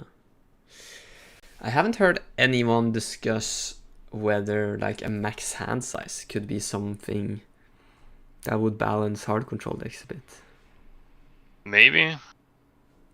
But yeah, I don't know if it's a bit too difficult to enforce because you would always have to check, and yeah, of course if you are the hard control player, then of course it's a bit easier to forget to check, and as the opposing player you would need to remind them. I think it would be a lot of in-game management that would just hurt the game a bit. Yeah, we have it in other card games, right? So Mm-hmm. I guess the problem now would be that people aren't used to it in Star Wars. Yeah, it could and be. then they maybe could forget it if it gets added as a rule, but yeah, I don't know if I would have maybe put a shield on the Alliance Dispatcher here just to like spread them out a bit instead of having them on the one target. The thing is, I don't know if Alliance Dispatcher is important for Henrik here. It would enable something like Home 1. So if he has that in hand, then it would be worth trying to keep it alive, but... Yeah. It's not that I expect Alliance Dispatcher to get killed either, but... yeah. More shields on one target is just not going to do anything against one boss for now. Yeah, and this game, Henrik at least has been able to pressure and put some more damage on Piotr's base. Yeah. So we're going to see if he has some answers. Yeah. Top targets. I feel bad for Henrik because he has to expect a super laser blast coming down in the next round with Piotr having such a huge hand. Yeah. But getting 4 more on base with Obi-Wan slowly, like adding up, of course. Yeah. I have talked about this with someone before, but I don't remember how triggers work with Bosk. If they get defeated at the same time, do you still get to do the double? I believe so, yeah, because the big question, at least in set 1, was with Aiden, right, doing Super Laser, and I'm pretty sure she was allowed to heal from all the enemies dying, because it happens simultaneously. Yeah. So I assume that Bosk is also allowed to draw. Ooh, so here Henrik feels really good getting away Bosk with what's it called again? Akbar? Yeah. But how much health did Bosk have left? What was he at full health? Do you know? Yeah, Do he you was. remember? Okay. I don't know if it was worth it. Yeah. Everything will go away now. The only thing he accomplished was healing, or not letting Piotr heal for extra. Yeah.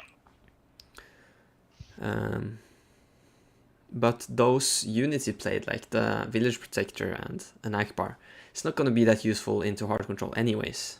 So even though he spent them, it might have been worth just getting that 4 damage. But it's also just about going wide. Of course, when he has the U-Wing, it's a bit less important. But if you expect them to die the next turn, maybe just saving them to be able to play a bunch of smaller units, just to put some pressure on, might be okay. Yeah. Here we see a Shakti and an Echo-based defender from the U-Wing. Yeah. At least there's not another Super Laser in Piotr's hand at the moment. Yeah, and since Luke died this turn, there will be no shield on those. But now, I think Piotr can just take over the game by playing any of his big units here. Yeah.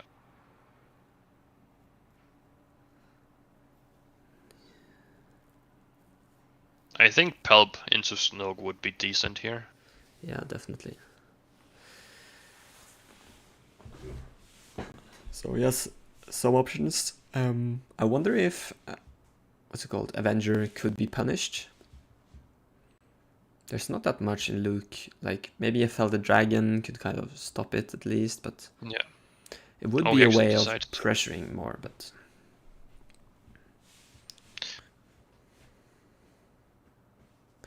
he goes for Palpatine, leaving the Echo-based defender with 1 life remaining.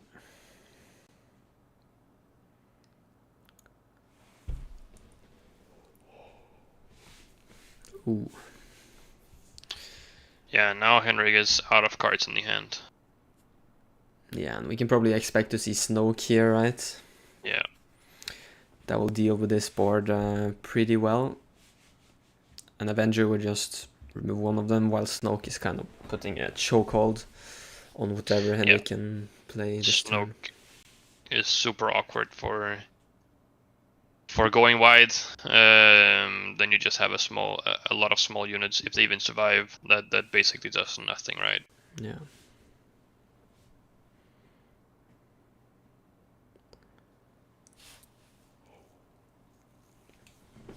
Piotr just sifting through his huge hand, figuring out what the hell do I want to play. Yep. A lot of foil cards there.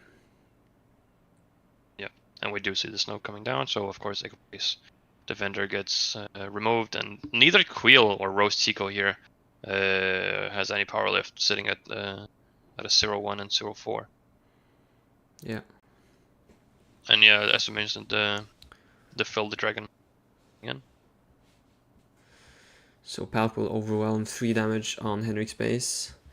And Rose can swing for 4 damage here, putting Piotr to 18. And I think he has to.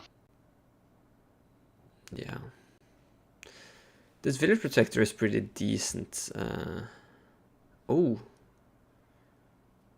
He actually decides on giving the Protector 2 experience. Interesting. Yeah, he will be able to shield it still, so he's thinking if Piotr doesn't have anything to remove that, it would trade really, really well with Palp. I mean, it survives Vigilance now? Yeah, but crucially so that dies to takedown, so let's hope there's no takedown in Piotr's hand. It doesn't look like it. Come on, Henrik. You can do Gotta it. believe in the underdog. Yeah. Will he be able to close it out? I mean, getting some damage in on the base. Question is just can he keep it up? Of course, 16 so far. Yeah. But this is also the point of the game where Bosk will just start to heal. We saw infinitely, I want to say, right? Yeah. There was a top target there, 2 vigilances, so I think Super Laser Blast is a pretty nice play by Piotr here, just getting rid of those shielded units that look a bit difficult to remove at this board state. So we're gonna see a new Rose. Yeah. Double shielded.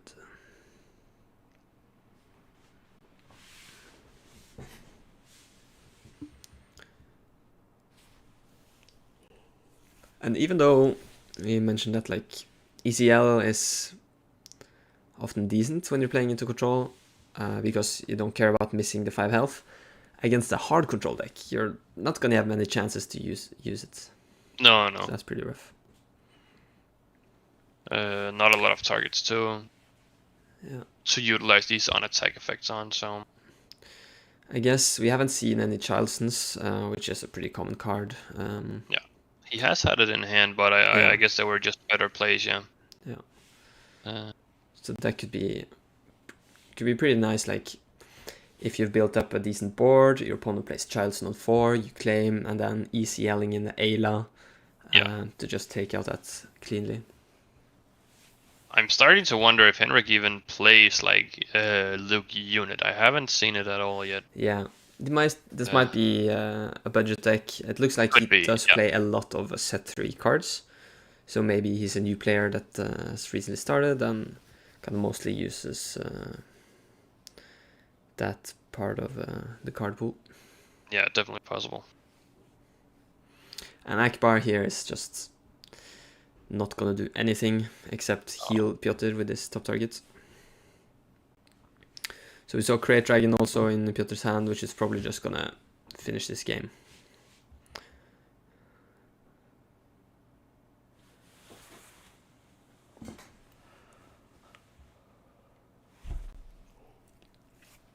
Piotr is on 13 resources, so yeah, definitely a lot of room to play around with.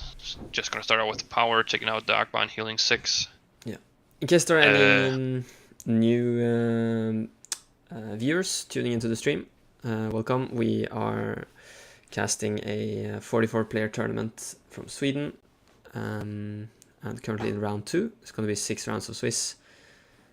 And starting to see...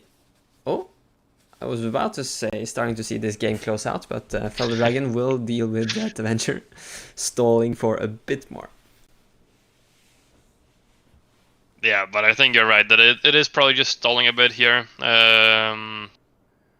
Bosk just has too many plays in the later game. Gonna heal 5 and discard. I mean, Henrik must also be running out of deck soon. Yeah. What is there, like 10 cards after this Vigilance or something like that? And even if Henrik wants to play U-Wing, he's just gonna mill himself even faster, actually. Yeah, that's true. So, it's a tricky spot to be just in. Playing these small units here does not gonna make any impact. Yeah, he could. Yeah, well, I think I saw a Bounty Hunter crew in Kyoto's hand. Yeah. I was a bit curious to see if he was going to ambush into the Echo and get back a Vigilance. Yeah. Could be. I think that would have also been a decent choice. Just agreed. Yeah. It even. But he does have his 3rd Vigilance in hand, or so he doesn't. I don't know. He used at least 2 this game, I believe. Yeah. Yeah. Okay. There we go. Yeah. And there okay, it is. Then of course it didn't matter much. 2-0 for the Bosk Blue. Looks like we will see more Bosk Blue today. I think in general, people who play Hard Control are often pretty good players. So we can expect to see some in top 8 maybe. And it's a deck that's doing pretty well in the current meta. Like Han Yellow might be its worst matchup. There were a few, according to Matthias, right? So maybe we'll be fortunate enough to have Han Yellow versus Bosk Blue on stream at some point later. That would definitely be fun to see. Yeah. So there is going to be a lunch break for the players, approximately 1 hour. We are also going to take some breaks, but we're probably gonna have some chats here and there in the lunch break.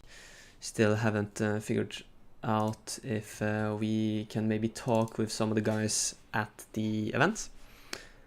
So maybe, Steven, we will just wrap up this and then take a break. So what do you think about the first 2 games? They were a bit more one-sided than I was hoping for, especially this Bosk Luke matchup, right?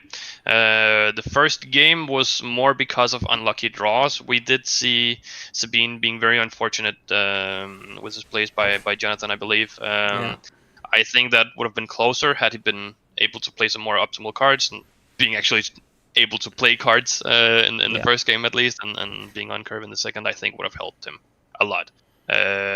He was showing signs of clawing back, but just couldn't muster the Anakin. So yeah, hoping for some closer games during the rest of the day. Yeah, we were kind of unlucky as well, both wanting to see Luke Green on stream, but then facing Bosk, which is probably the worst matchup for Luke Green. Yeah, we were talking about it in the break. Yeah, that we wanted to, at least I wanted to see some of these niche decks like being showcased in the early rounds, because they don't always survive until later in the day, and this was a clear evidence on why that is, right? They struggle a bit against some of these top time meta decks, or whatever you want to call Bosk Blue at the moment. It's definitely one of the stronger ones. Yeah. So yeah. All right. Then I think I will just have to thank you for joining these first 2 games, Steven. It's been fun. Thank you so much for having me. And after lunch, Beton from the SwoopRacers is going to join, co-cast a game or 2. And we'll see if we maybe have some more guests tune in during the later games. And then lastly, Thork will join for the final, which will be really cool. Having a Bosk Blue player cast. Yeah. Maybe a Blue in the final. We'll see. Would be interesting to see him, like commentate on Yeah. on the deck he played himself. Maybe there's gonna be differences in the deck itself. So yeah, that would be interesting. Yes. But okay. yeah, good luck with the rest of the day, Jonah. Thank you. I'll be sure to tune in on the chat as well and see how's it going. That's nice. So it's been a pleasure. See you. And to the viewers, I think we will come back maybe 13:45 to have a chat with Beton before the third round will start. So see you then.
Okay, here we are, back after lunch, and I'm happy to say I have Beton with me today. How are you?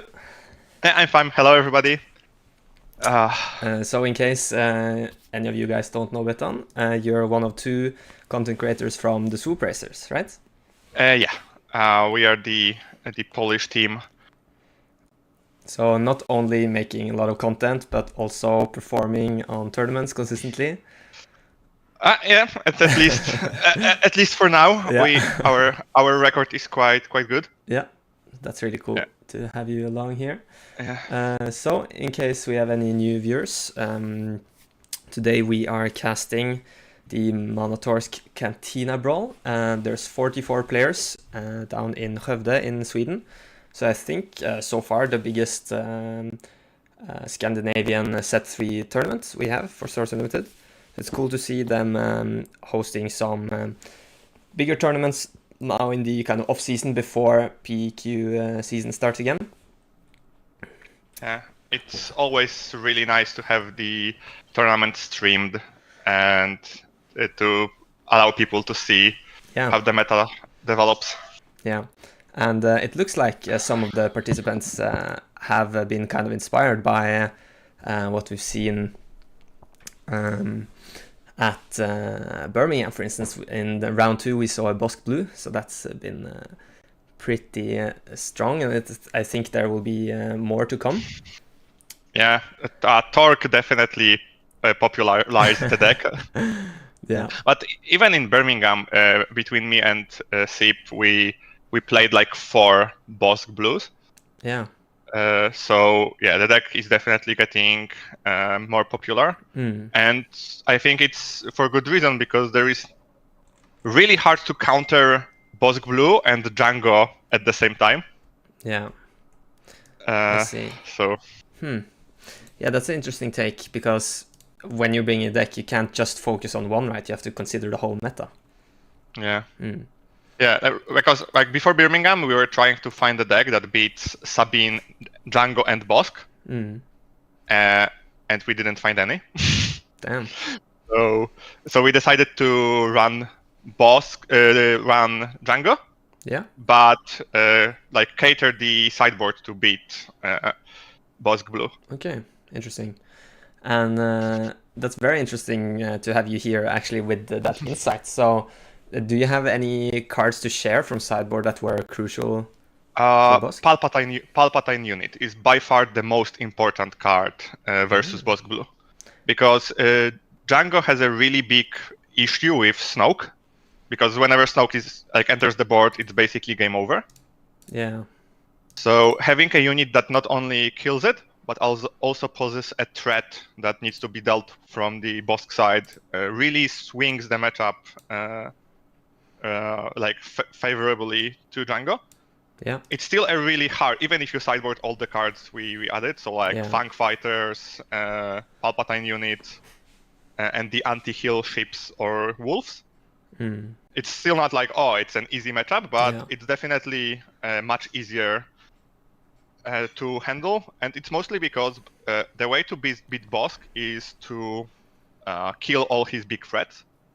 Okay. Because versus decks that have units, Bosk can't really mill you that easily. Okay. So if you are able to deal with his big threats and not die to damage, then you can just overwhelm him with Ruthless Raiders and all the annoying units that Django is running. Yeah. Yeah, those Raiders I can imagine are very impactful. Yeah. And the fact that Fire Spray enters ready as well. Yeah. That's really funny, because now because people went away from Rival's Fall and they don't really run Vanquishes. Yeah. 4/6 stat line is one of the most annoying to remove in the game. And this is also something that is really worth considering when you build your deck, that 4/6 is now a stat line that is really hard to be dealt with. Yeah. Interesting. I think I actually had a conversation in set 2 with a few guys that played Cad Bane, And they argued the same thing. They ran Vanquishes instead of Fell the Dragon and played Xanadu because of the 4-6 stat line. So they really tried to target the people not playing Vanquish. So yeah, and it's right now because after the Boba ban, the meta opened up. Yeah. Like really opened up. Like even in Birmingham, there was like 20 different leaders played. Yeah.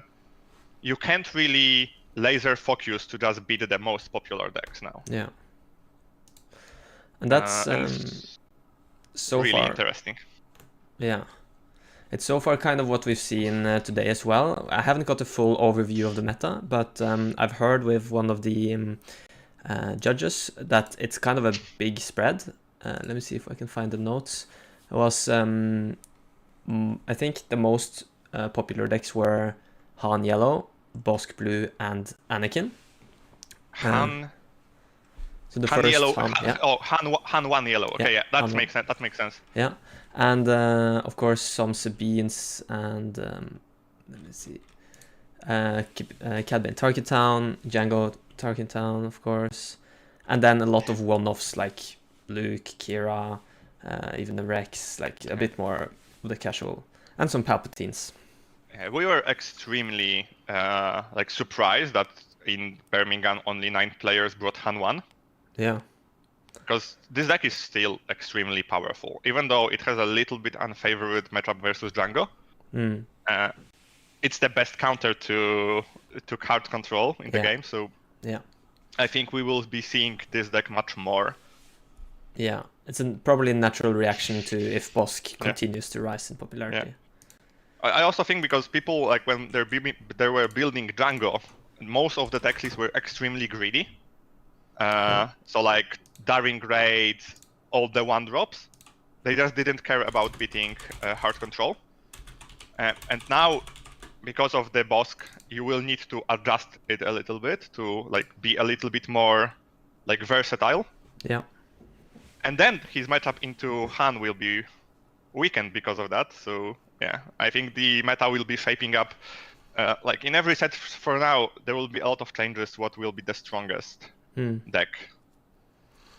Yeah, it's going to be interesting to see once we also get to the PQ season of set 3. Just to give you guys a recap, if there's any new people tuning in the first round on stream, we had Sabine ECL versus Anakin Blue, where Sabine had a pretty unlucky start, so Anakin Blue was able to kind of just control the game, and then as soon as Anakin hit the board, finish quite easily, so a 2-0 victory there. Interestingly, Adam, also from the Nordic Takedown podcast, I'm So Humble Online, is playing more of a control-y version with R2 and C3PO for some card draw, but that worked out, so maybe you're gonna see more of that later. And in the second game, we had Henrik playing a Luke ECL, sadly facing Bosk, so no chance there. Pretty strong showing 2-0 victory for Piotr. What do you think about that, Beton? I've like 2 days ago, I went to a local tournament with Luke Green because we were considering the deck to be played. Yeah.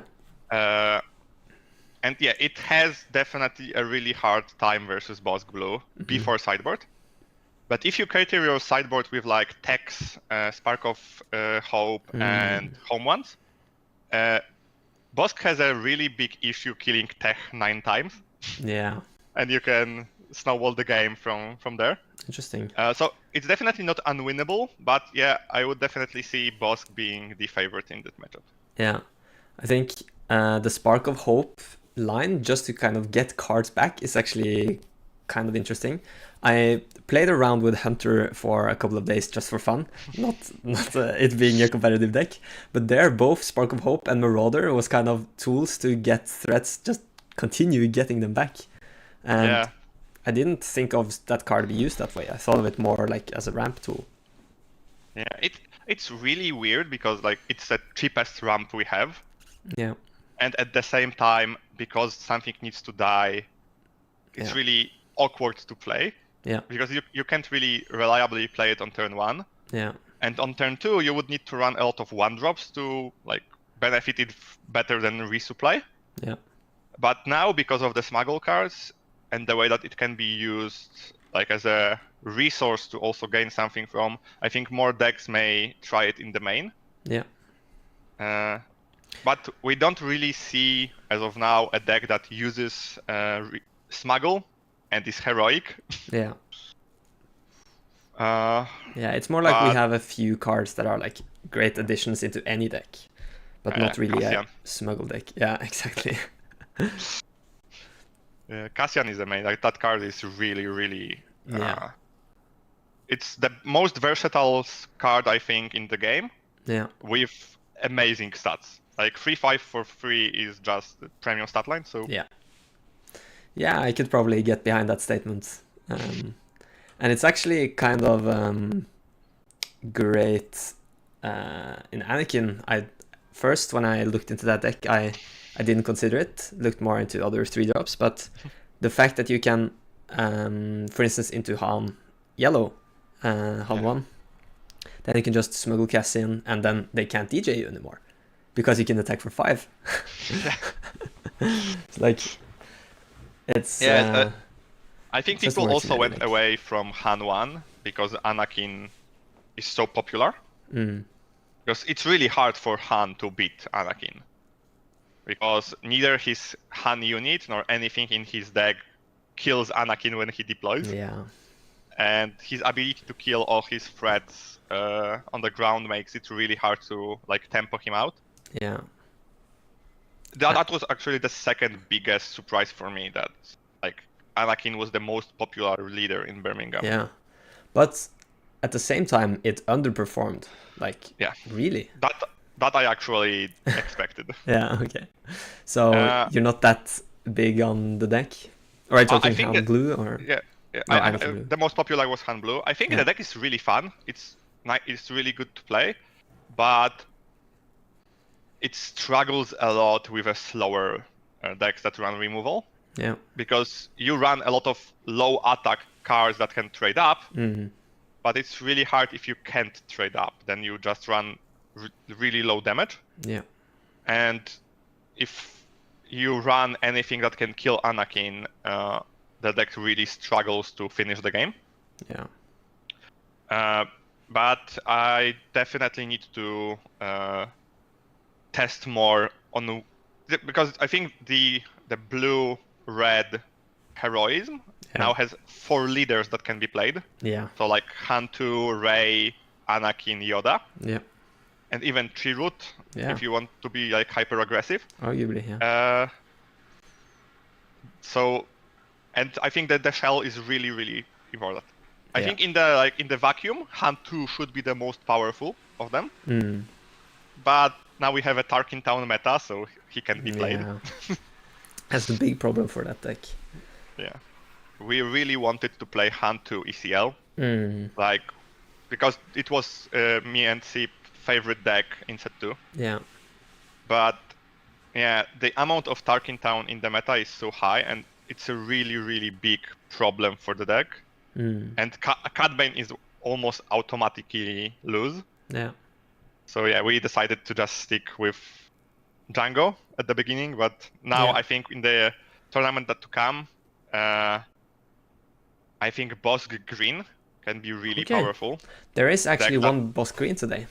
Oh, that's really cool. I think the deck is really you have so many ways you can build them, and like whenever we are starting to build deck, I always try to find something that is overpowered. Yeah. So like armor in Boba. Exactly. Like Mass Kanata in Han 2 ECL that you can just spread. And Bosk has like the bounty for 1 that allows you to search for a free drop. Yeah. With Bosk, it's such a big threat. Yeah. That you can abuse it. Yeah. So not really going for the double ramp line as much. Oh, of course you have it in the deck. Yeah. It's really like ramp in Bosk. The 2-mana ramp is amazing because it also clears the board. Yeah.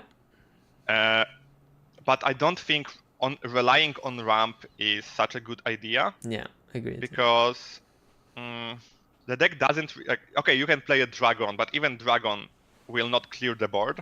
So the deck would need to have like a blast or something to reset the board when you ramped. Yeah. For the ramp strategy to be really prevalent.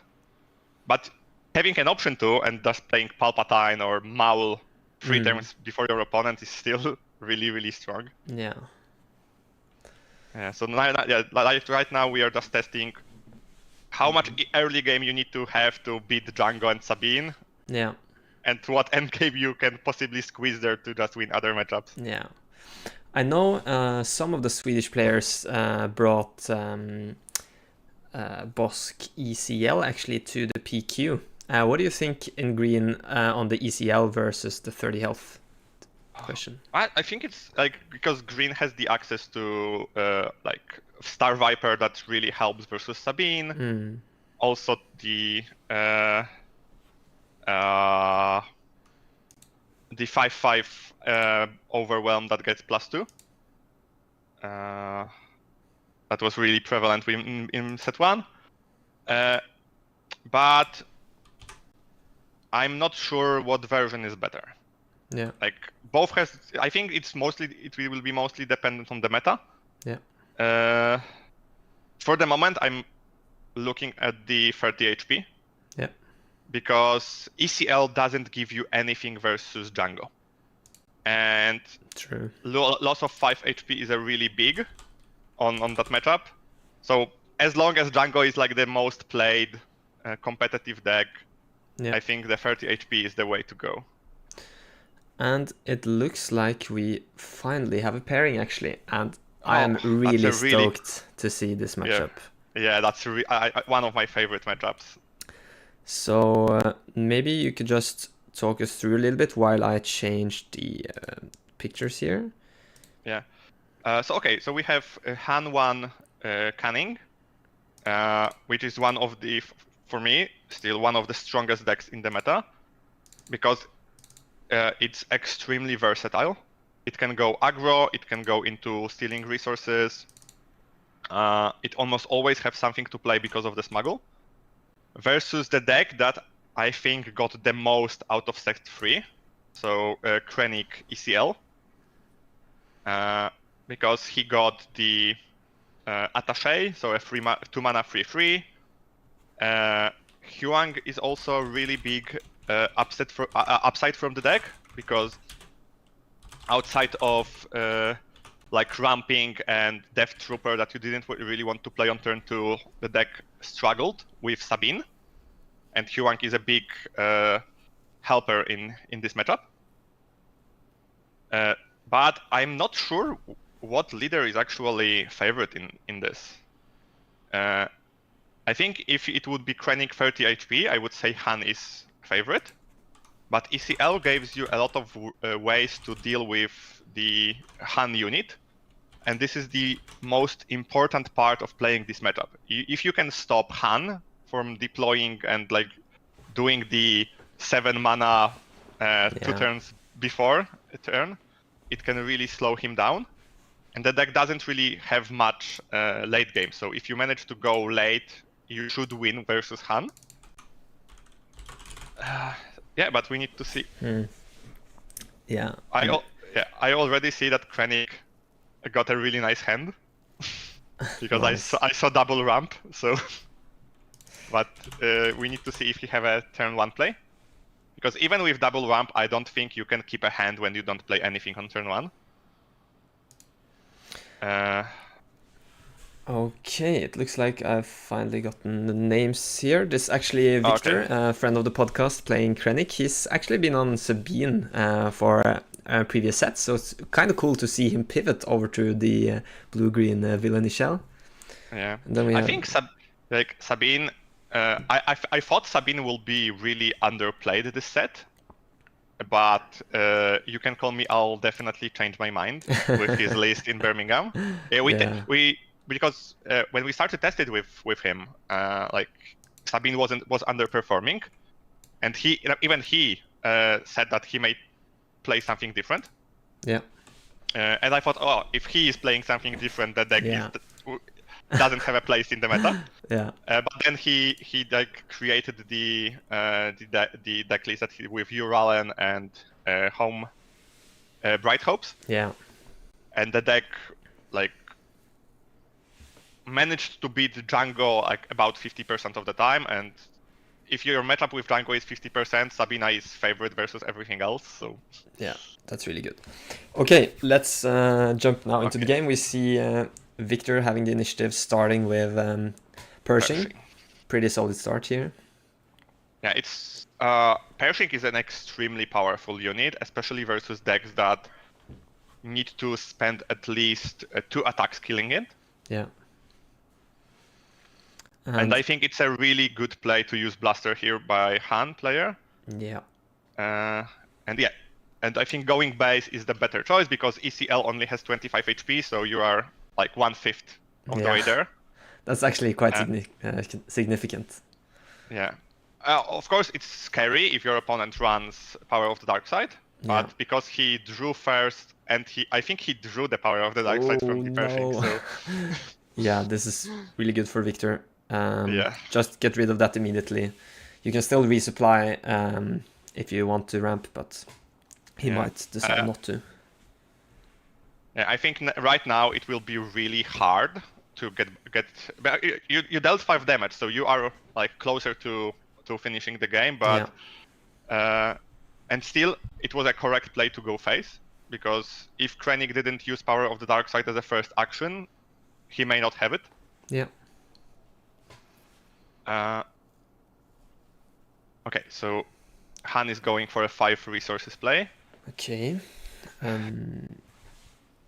It's also really good with Han to use Smuggle early because then you can do something like this. So it's a second time he uses a card to gain resources, but because he didn't use like a card turn before, he will not run out of cards on the next turn. Yeah. Let me see. It looks like something is wrong with the. Maybe they changed the camera a bit. Okay. There so we Bouncer. You would prefer to use Bouncer on something better than Pershing, but it's basically the same as killing him because I don't think Krennic will be able to play him again till the rest of the game. Agreed. On 5 I expected like a Lackeys or Bouncer or something similar. Yeah. I don't know if people have started playing Plo in Han 1. I've tested it, and I think Plo Koon is a little bit of a trap in Han. Even though he has 6 HP, which is really big, you will not always have the coordinate to kill something, and leaders you really want to kill all have 7 HP. Yeah. So for me, having access to Lucky for the same mana that always kills Sabine is safer. Yeah. So Victor resupplied, right? But it decided not to deploy Krennic. Yeah. I'm not sure if it's correct to not deploy. Yeah. Because I don't think the damage that he lost on hand base matters, but the 2 HP that he lost, because he didn't restore, may cost him a lot. And it's not like he was fighting for the initiative, so I'm not only he didn't fight for initiative, there was also nothing that Han could do to kill Krennic as a first action. So but maybe there was something that he wanted to ECL with Krennic on board. Yeah. We are seeing the Han hand. He's running the Cargo Juggernaut. I think this card is extremely well positioned in the meta at the moment because of the shield, stats, and the ability to heal. It can really swing the games to your favor versus like mid-range to longer matchups. Yeah, and now that ramp will probably pay off, being able to have 6 resources here instead of 5. Yeah. But I think he didn't draw anything to kill Han, which may be a problem because if, for example, Enfys Nest comes on the board, she can bounce most of the Krennic plays. Yeah.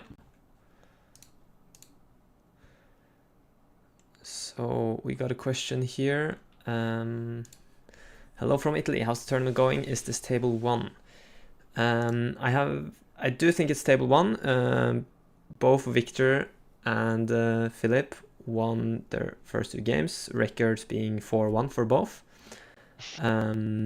We're now in the 3rd round. There's been a lunch break, and we still have 3 more rounds to go doing Swiss.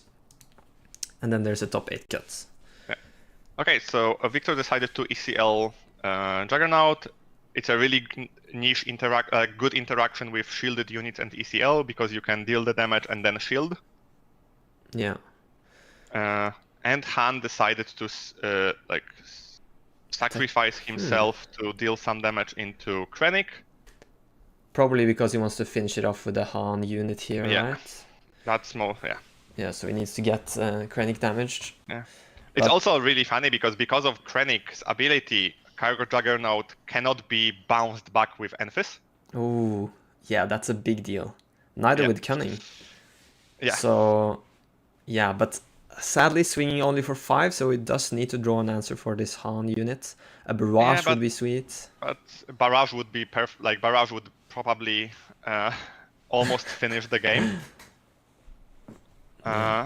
Because, as I said, Han is a really, really powerful deck, but he struggles if he wasn't able to deal a lot of damage early. Yeah. And if your opponent has an answer for Han, because Han still, from set 1 to set 3, is one of the most powerful 7-drops in the game. Yeah. But if you have an answer for him... Ooh, I'm gonna see Vader here. Yeah, and... Death Trooper is a quick find for Victor there. Yeah, so he can clear Han with Vader and Death Trooper surviving. Yeah, that's really good. That's a really, really big swing. And Han 1 doesn't have anything to kind of deal with those units that are damaged, right? He still needs to trade with something. Yeah. So them sticking is actually big. Yeah, I think he should now start trading. Yeah. He can trade up with Death Trooper, and he would need to find like another Han or like a sticky unit to deal with Vader. Yeah. But this Cargo Juggernaut will be a problem because 5 attack and shield is something that this deck struggles to kill. There's nothing that's stopping Victor from just going base with that unit every turn. Yeah. He's still pretty healthy, having healed with both Krennic and the Juggernaut. Yeah, and now he threatens like 6, 10, 15 damage a turn. Oof. So... Yeah, Philip really needs to find some good cards here. Oh, Ahsoka has ambush. Yeah. So she will be traded for Vader probably. Yeah. So she's a new card that has ambush as long as you have fewer units than your opponent. Yeah. I think like the unit is really powerful, but also because she has only 4 attack, 4 HP, it's not that well positioned into the meta at the moment. Yeah. Tarkin Town, big problem. Yeah.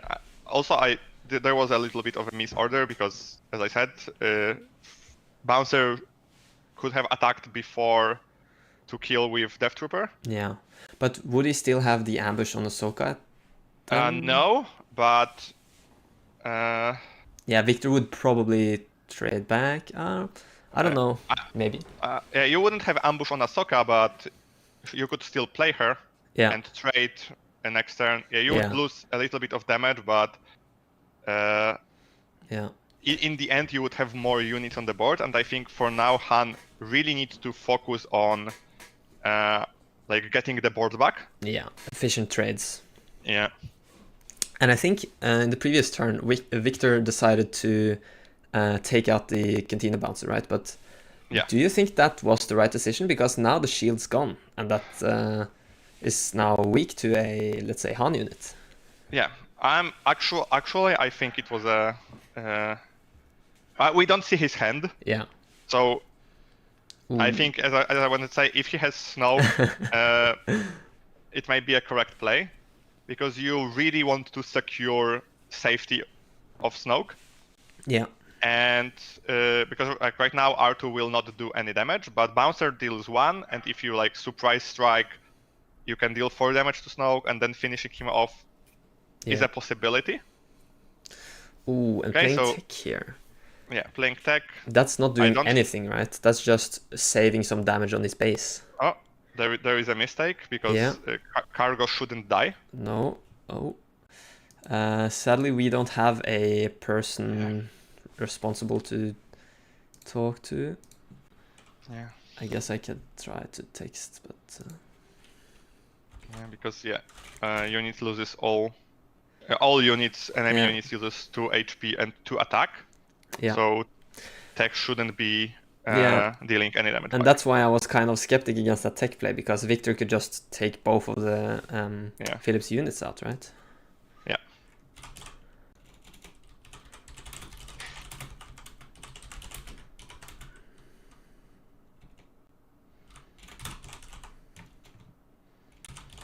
Yeah, I guess it's too late to backtrack now, so we'll just leave it.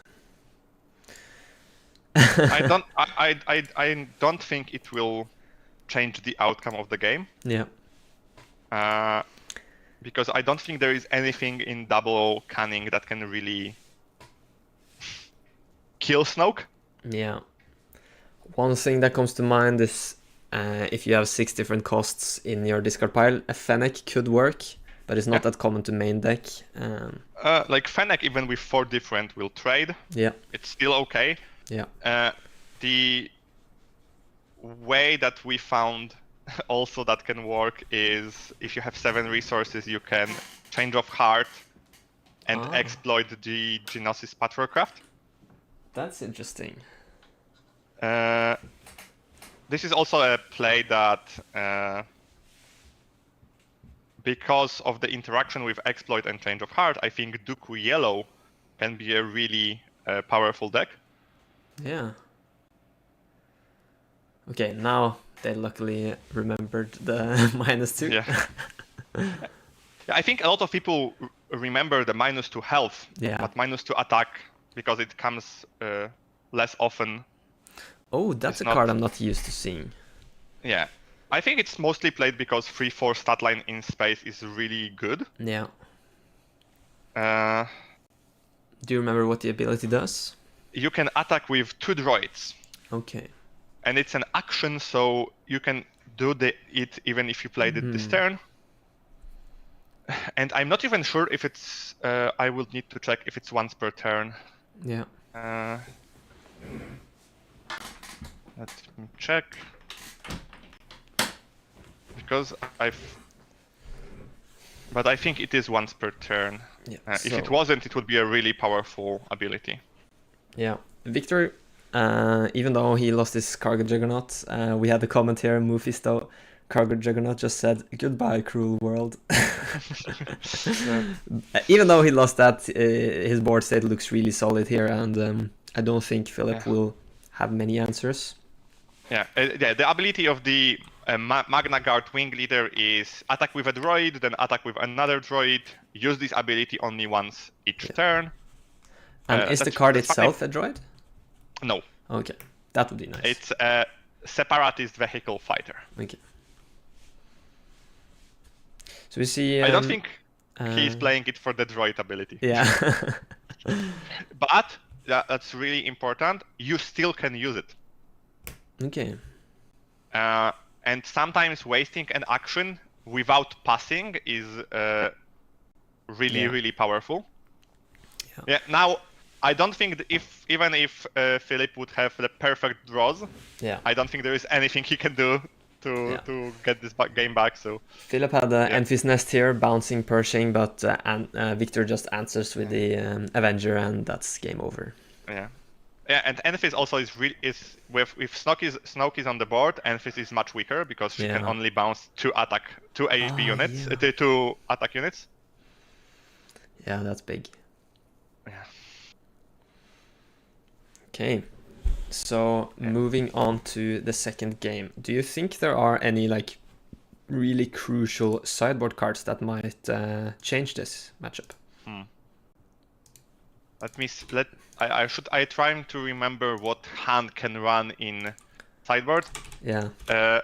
It's funny because mono decks has much harder sideboard plans because you don't have access to that many cards. Yeah. But I think a Change of Heart may be something that he runs in the sideboard, and Agreed. it actually is really, really big help in slower matchups. Yeah. Because like stealing an Avenger and finishing the game with it, like can change a lot. I think like bounce effects and changing control is pretty nice in this matchup. Like Waylay, spare the target even if you want more. Yeah. The new double 4 that lets you switch. Yeah, but you would need 2 active units for this to switch. Yeah. So I don't think many people run it.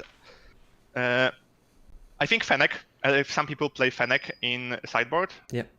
So this may be a good plan. Yeah. So what kind of start do we need from Han in order to be better positioned into this matchup? I think if Victor didn't draw Power of the Dark Side, Han would win this game. Okay, yeah, because of the strong storage. You can also play with Han. You can play the discard game to win this matchup. So Spark in turn 1, Body in turn 2. Just because any ramp deck has a really big trouble if you like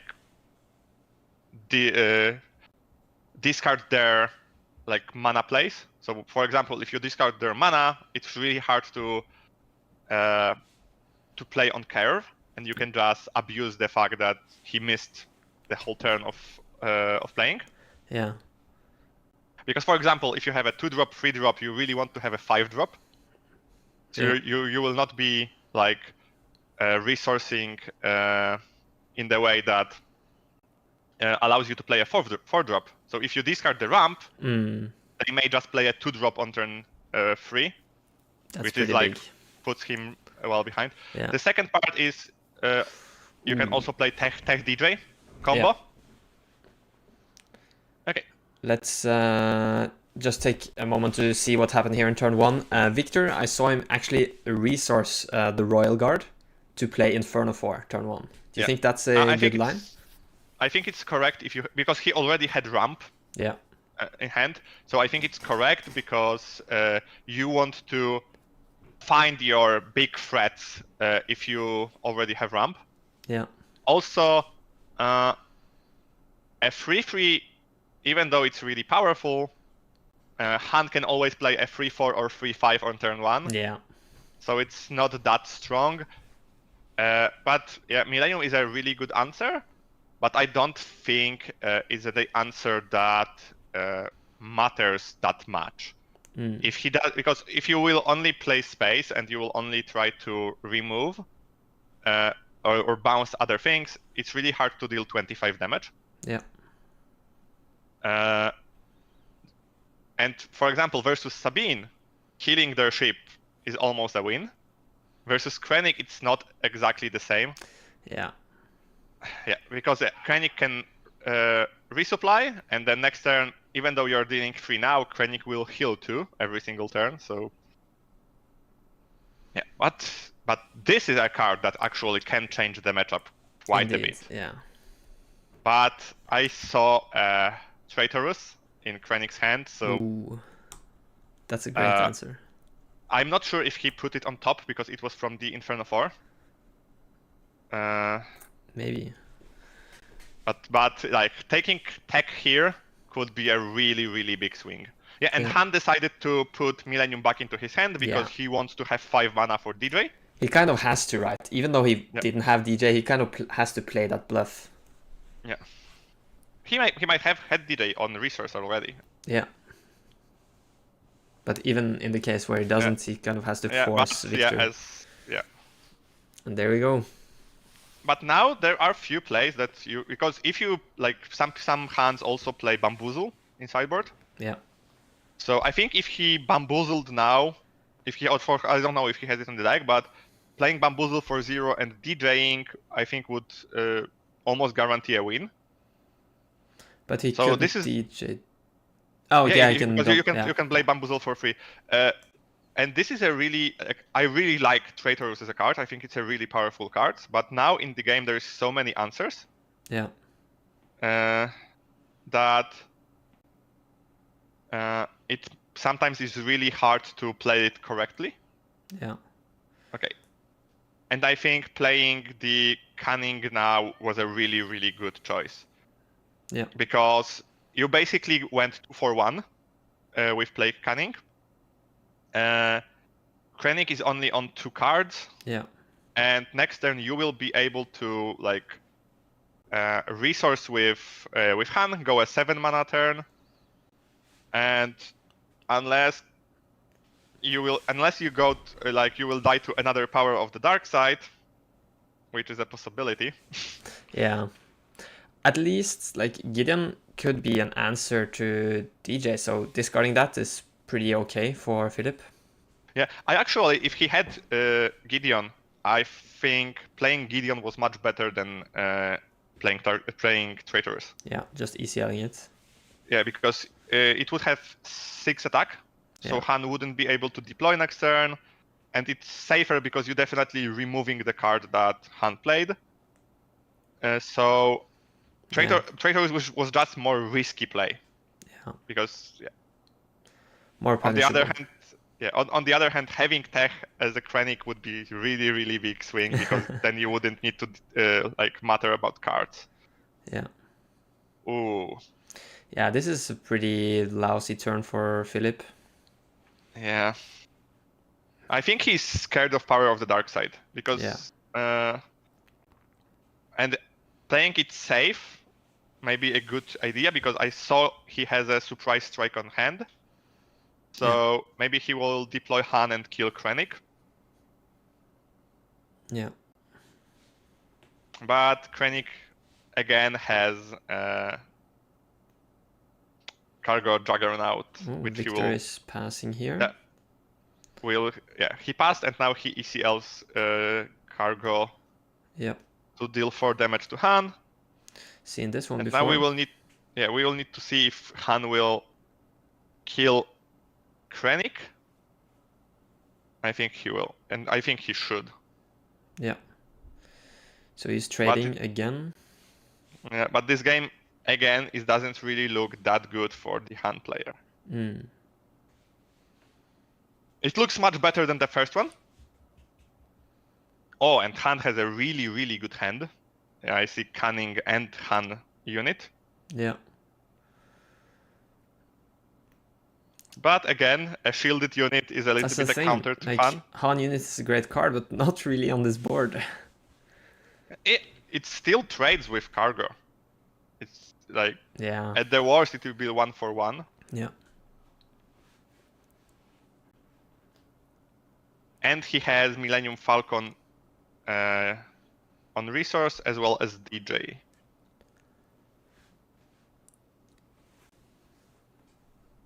Ooh.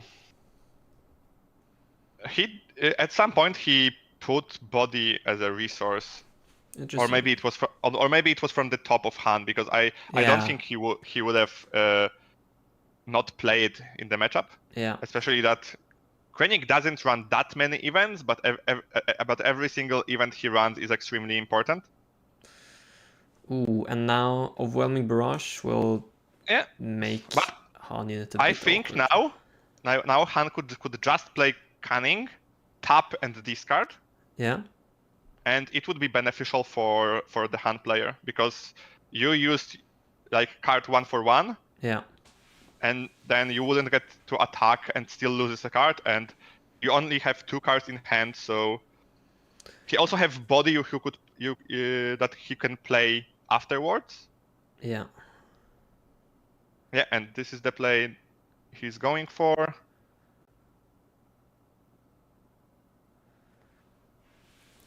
So it looked like Victor had an Avenger.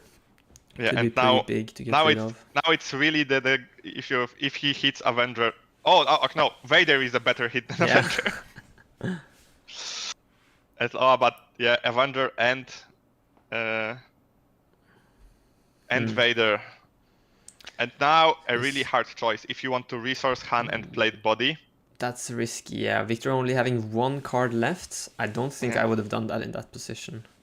I think it would be better to play body first. Yeah. To see if you really want to discard with Cunning. Okay. Then you would take the damage from cargo though. Or maybe Victor would trade with body. True. That's true. So looks but like but I don't think damage in the base in this matchup is that important. Yeah. Or for Han. But yeah, if you discard one Vader, why not just top deck another one? Yeah, and let's see what 3-drops he can find here. I don't know if he runs. Yeah, I think he saw all of them. I think he would play the 3/4 Sentinel is the best that he can put right now. Oh, Grievous. Grievous is even better. Yeah, okay, of course he's playing the ECL version of Krennic, so he runs Grievous. Grievous is extremely powerful in the ECL of Krennic. Yeah. Just to answer turn 1 plays? Yeah, because if you answer a turn 1 play, then he is a 5 attack unit, so he can kill Sabine. Ooh, yeah, that's true. That's actually, like, whenever you are building a deck, you need to think if you can answer Sabine, so... So having a unit that can kill her turn 1 or turn 2 play, and still deal with Sabine as a unit is something to be considered. Ooh, not the best draws for Han. Yeah, pretty poor. How much damage is on Vader? 3 damage? I think it's 3. Yeah, so a lot of, like, 15 damage on Victor's board here. Yeah. He still has Avengers, probably on 9 resources now. I think if he plays Avenger, Han will basically surrender. Because Han is a tempo aggro deck, so he doesn't really have enough plays in the late game to clear this board. Yeah. I don't think there is a way out at this moment. Yeah. Kira's probably just naming Avenger here. Yeah. But then... Krennic will skip his... No, he will just kill Kira with Cargo or Vader. Yeah. But, I mean... Or you could just go 11 phase. Yeah, 11 phase, play a new Vader, trade. Yeah. Would also be pretty good. Yeah, but why not just kill it, play Avenger, and just log the game? Yeah. Still have Vader left in hand, so this gonna be GG. Yeah. So another quick 2-0 actually on the stream here. That happens. Do you think Han just wasn't lucky enough, or Victor got the best answers, or what do you think happened this game? I think he ramped in both games. He had a perfect answer in 5 resources, so Krennic definitely had a really powerful hand. Yeah. But I also think Han didn't draw anything to combat that. In both games, he had to put down a resource and play as something that died the next turn. So, because of the fact that Han can be played in so many different ways, I think this is one of the hardest deck to play. Yeah. And of course, we didn't saw the entire hand of Philip, so I don't know. It's hard to say if like he made a mistake or just it was his only plays. Yeah. But with the cards he was playing, there was really nothing he could do. Yeah. So that's gonna be it for round 3. Yeah. Maybe we will take a 5-minute break, and then we'll be back to discuss some more of what we might expect for the next round. That would be perfect. Round 4 will then start around 3, I think. So we will have some time to prep. All right. Okay. So I will be back in 5 minutes. Yes. See you. See ya. Let me see.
Hello. Hey guys, so yeah, we are just about to get started playing again. Adam and I are here. How you doing? I'm doing good. 2-0. 2-0. Just a one on stream. Yeah, exactly. I've got double loss and I lost 0-2. So yay for me, yay for Adam. Actually, not so much yay for me. Yeah. You're doing submarine. Yeah, I'm going down. You're going up. Yeah. So this is what we're looking like live. There we go. We're going to go around and interview a couple of people and send these videos on. But thank you guys so much for watching. We will try and do what we can to send videos during the day. Yeah. And do what we can. So awesome, guys. Catch you later. Gotcha. Yeah, I'm back.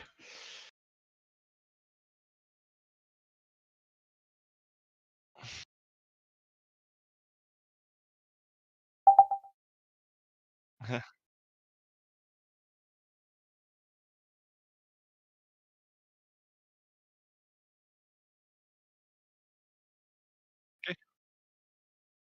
That.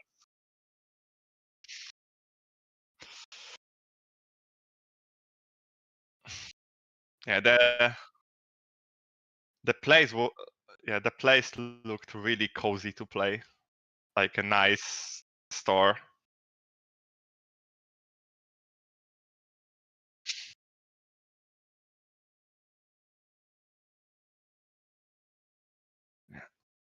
Yeah, we also have a pretty big tournament in Poland today. I'm wondering.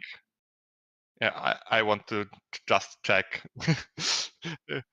how it's going because I wasn't able to go because. Oh, thank you, Ryan. Last week we were in the. Looks like I was muted actually, so I can try to repeat what I just said Okay. after our quick intermission from Jason and Adam there, who are at the store playing. I just told Beton that Jason is playing a Han Blue and Adam is playing Anakin Blue. So both in the same shell, but quite different decks. Yeah, that was pretty much it. Really cool to see people tuning in. Hello to Alan, local friend from Oslo. Also cool to see Frank tuning in from across the pond. And Ryan, our trusty Italian viewer. So have you found any news on the Polish tournament? Just found the melee for it. Oh, nice. Let me see how it's going. It's 45 players. And as for now, I like Sip is 3-0. So. Nice.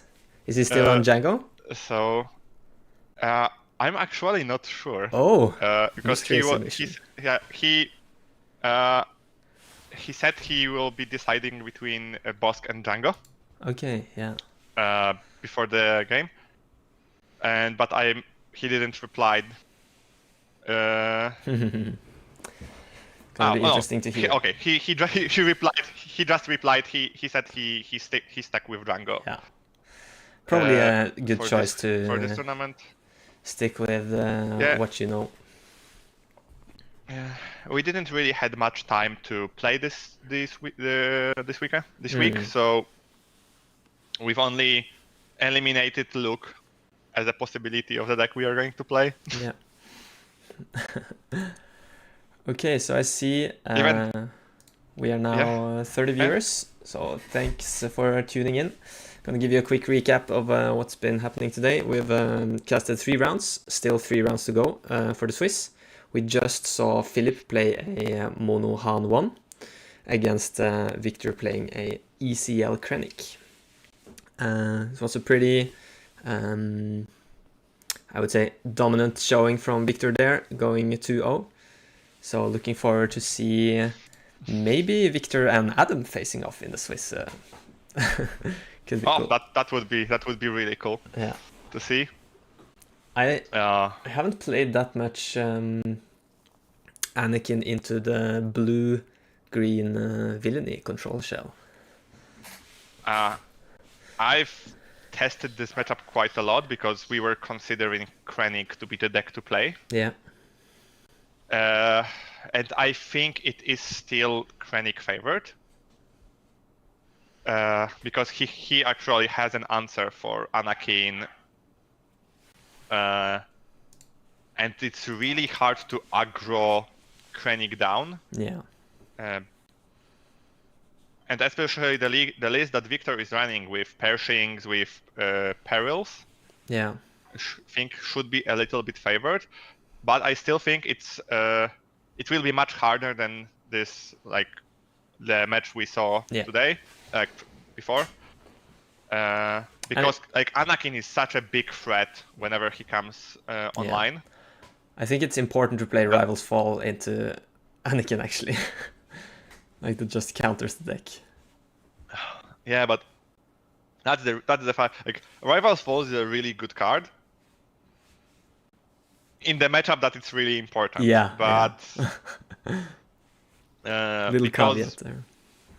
Like because Boba is no longer like the most popular deck, I don't think Rivals Fall is that good positioned in the main board. So I think maybe a sideboard card. Yeah. But because of this, I also considering playing Chirrut Blue. Yeah. Because of the new base that allows you to like dodge takedown. Yeah. If you manage to buff Chirrut on the turn he comes up and your opponent doesn't run Rivals Fall, there is almost nothing that can kill him. So is that the blue base? Yeah, the blue base gives, makes your leader +1 HP. And the yellow is plus attack, right? Yeah. So Chirrut is a 3/6 then. Yeah. And because of being like, because of the biggest counter to the deck was a takedown. So yeah, having the ability to just not worry about it, and like even though Midnight Repair is maybe not the best card in the game, but in Chirrut it's amazing. Yeah. So yeah, maybe I will run the deck in some tournament again. Yeah. That's cool. I know Matthias, one of the guys judging today, is a Chirrut fan himself, played some Chirrut Yellow, but I don't think he would bring it to the Cantina Brawl today. Yeah. I still deciding what I will be playing in the TTI this season. So maybe it's time to get Chirrut again. Yeah. The Yoda Blue is also a deck that can be really scary. Yeah. Because playing Luke on 5 resources is something that almost no deck can handle.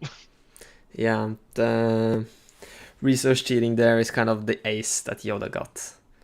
I feel like without that combo, it wouldn't even be in the picture. No. Like leaders that deploy this late need something that's overpowered or like too good. Yeah. And the other deploy is also really powerful. So if you can, playing Luke is so strong in the deck because even if your opponent answers it, you will need to spend turn or 2 answering him, and then you can deploy. And the other is a really big threat when he deploys. So. Yeah, definitely. But the big issue for the deck are hard controls. Yep.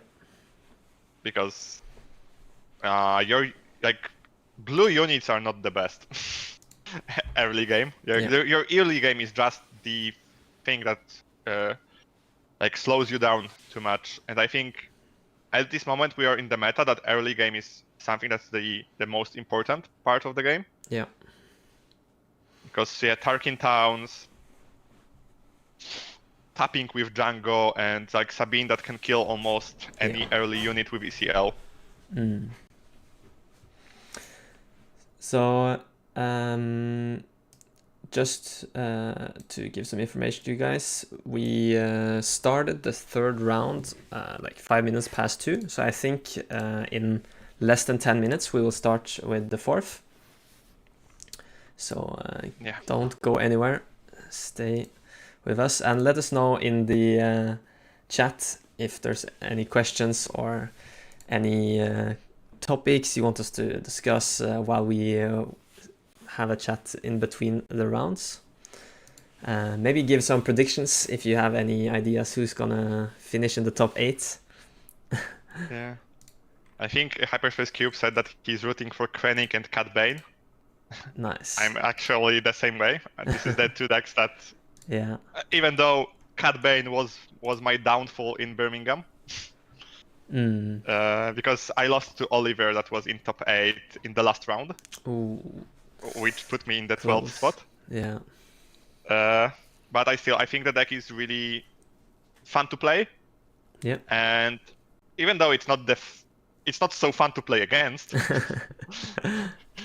because everything you play basically Cat can kill. Yeah. It was a Cat Tarkin Town. I think Cat Tarkin Town is the only Cat at the moment that can really be played. Because Tarkin Town allows you to really use your ability to the fullest. Yeah. And even because before, a really great answer for CAD was playing a unit that can just soak up the pings. Yeah. With Tarkin Town, it's really hard to do because he will just kill it with Tarkin Town and kill the rest with ambushes and killing the units. Yeah. And also he got Cat Bane. I'm not the units. biggest fan of the unit. I think it has a lot of drawbacks that put it behind. But in Cat Bane, it's extremely powerful. You can play it with... Now there are 2 of them. So your whole deck shares a trait. So the card is perfectly positioned there. And playing it on 5 resources and drawing cards with it, even if you steal something, you might draw a card because you will attack. Is really, really hard to play around. Yeah. And now, because there is no Boba, having a leader that deploys and have 8 HP is also a big deal because, like I said, no Rivals Falls in the main deck, so you just put a blaster on him and beat your opponent for 6 every turn. Yeah.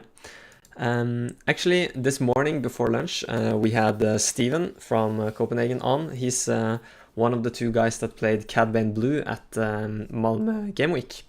And he's still trying to figure out Cad Bane Blue, I think, but it didn't get that many great additions compared to set 2. It was kind of already a list that didn't have much flexibility. So I haven't talked to Jonas, the original creator, yet, but would be interesting to hear if they think there's still promise. Yeah, set 3 didn't really brought that much for competitive. Yeah. There are a few cards here and there and some leaders. Yeah, I think the biggest change is Boba ban. That's why we have such a fresh meta. And I think it was a really good idea to ban Boba before the set released. Yeah. Because now we can safely test the decks and have a lot of fun. So you have a comment here from Magdalena, but also CAD has a very bad matchup against Palp and Bosque Blue. Basically, control decks are rough. Yeah, and that's actually a true statement, and that's why you have Sideboard. Yeah, it's easy to underestimate how much difference those 10 cards can do. Yeah, me and Sip always have a mentality to focus your main deck versus aggro and mid-range. Yeah. Because this is the most... Even if Hard Control will be the strongest deck in the meta, not every good player likes the playstyle, so it still won't be the most popular deck.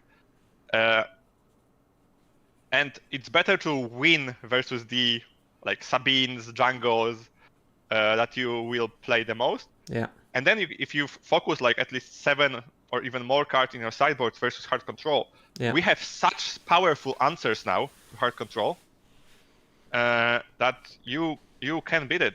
For example, CAD has an access to Lurker, has access to Bazine. even like it may sound funny, but if Bosk is the best deck and the most popular deck, Smoke and Cinders, even though it's a terrible card, versus Bosk, it's a really powerful answer. Honestly, yeah, I've looked at it myself. Even in the red-blue heroism cards where packages where you already have pillage, just having it's basically a fourth pillage in many cases. Yeah. For example, if like Catbane's blasts and you go Smoke and Cinders pillage, yeah, he cleared the board, but now he has nothing to play. Yeah. So yeah, you can hard answer some decks with your sideboard. And for example, set 1, a lot of people said like hard control was the counter to Boba. Yeah. We just ran 9 big ships in Boba, and I never lost in the tournament to a hard control deck. Because like ramp into redemption was just a free win. So and if your only bad matchup is hard control, you definitely can like push your sideboard to the point that it will be a winnable matchup. The biggest issue, I think, is Palpatine, because this is nothing you can really do to fix that matchup. Yeah. Palpatine is really annoying for some decks. Yeah, but Palpatine, I don't think it will be the most popular deck ever because of how much he loses to aggro. Yep. And yeah, Palpatine will win versus any control and mid-range deck because of how powerful the Palpatine flip turn is. Yeah. But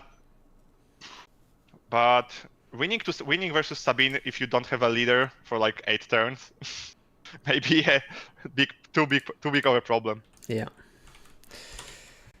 Okay, so I do see some shadows over the table, people starting to clear their stuff.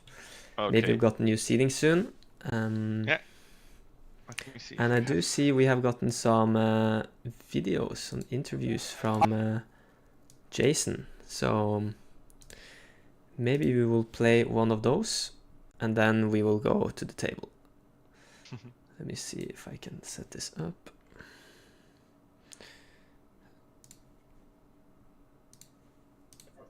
I'm here with Johan, one of the owners of Manatorsk. How's it going for you today? Yeah, it's going great. Yeah. I'm not playing, just working in the store today, but 44 people showing up. Before it's you can great, set the video, I want to say that from all over like Sweden. December will be a little bit of a break from big tournaments because like the PQ season starts in the next year. So it's really nice to have a tournament like recap now. Yeah. Sorry, the preview on Discord is not always that accurate, so I had already started the video, so I will just restart that again. Here you go. You can maybe see it now. Sorry about that. Going up, it's great, terrific. Awesome. From all over Sweden. Yeah, and you and Johan have been working really hard to build the community here. So we were many from the start. We ordered a lot of boxes direct from set 1, and we've been around 12 to 20 people regularly every week since March, since the release. Fantastic. Now the last two weekly plays, we have 18, 19 people here who plays Premiere. It's great. It's great. Nice. Very, very nice. So nice. we appreciate all the people showing up, driving a long way.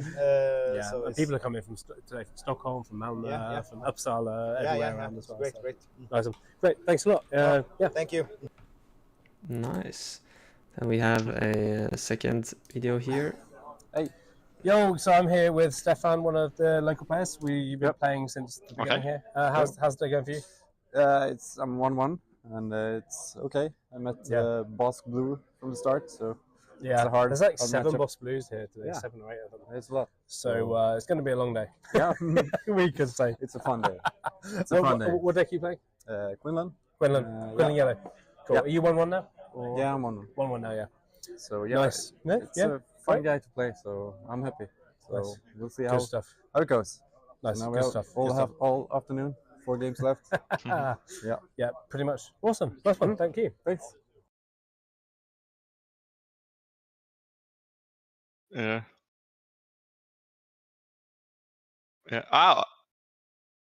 Yeah, and we also had 7 Bosk Blues. I think that's more than was in the Birmingham tournament. And yeah, I'm really happy that Bosk is more prevalent in the meta. Yeah. Because I think when you're building your deck, you should always consider all the possible matchups. So right now, people will need to start building their deck to handle Bosk. Yeah. And it will also allow other decks to flourish because, like for example, really greedy Sabine list can beat a lot of decks. But if you need to consider playing versus hard control, you will need to like lower your chances versus some aggro or mid range. Yeah. So it will broaden the meta. And looks like we are starting. I did see some green hair there. That might be a sign of Victor. Yeah. You see? Yeah, I'm seeing really cool sleeves. Nice. So Krennic will be back. Let's see what he's facing. Okay, so yeah, I really like the list. From what I saw, I agree with most of the choices that Victor made while building. So I really would like to see the whole deck list. Yeah. Still haven't heard back if it's an open decklist top cut. If it is, then oh yes, just what I wished for. Let's go. Victor versus Adam. Oh, hey. This is gonna be exciting. So Adam is. I'm so humble. Yes, like, that's online. Right. I'm so humble. I've played versus him a lot of times on TTI. He's an extremely good player. I mostly know him as the Sabine player, so yeah. But he is rocking with the Anakin showcase. Yeah. This list we've been playing and testing for a long time. He and a couple of friends worked on it and knew they wanted to bring it to this tournament. So that's why we haven't talked about it, because he wanted to keep the list a bit closed. But I think we are planning to maybe make a video about the Blue Anakin, this Blue Anakin version, possibly tomorrow. And if he performs well, then we will have some more incentive to do so. But we will see. Yeah. So we will release the recap of the Birmingham tournament today with a little bit of like a. I think we didn't want to do like a clear recap because like Torque did it already and a lot of players. So we also like combined it with the Django deck. Nice. Yeah. Also like the answers, because I saw in a lot of like in different videos why we run some cards. Yeah. So we wanted to explain what was the idea of not running Daring Raids or running Palpatines in sideboard. Yeah.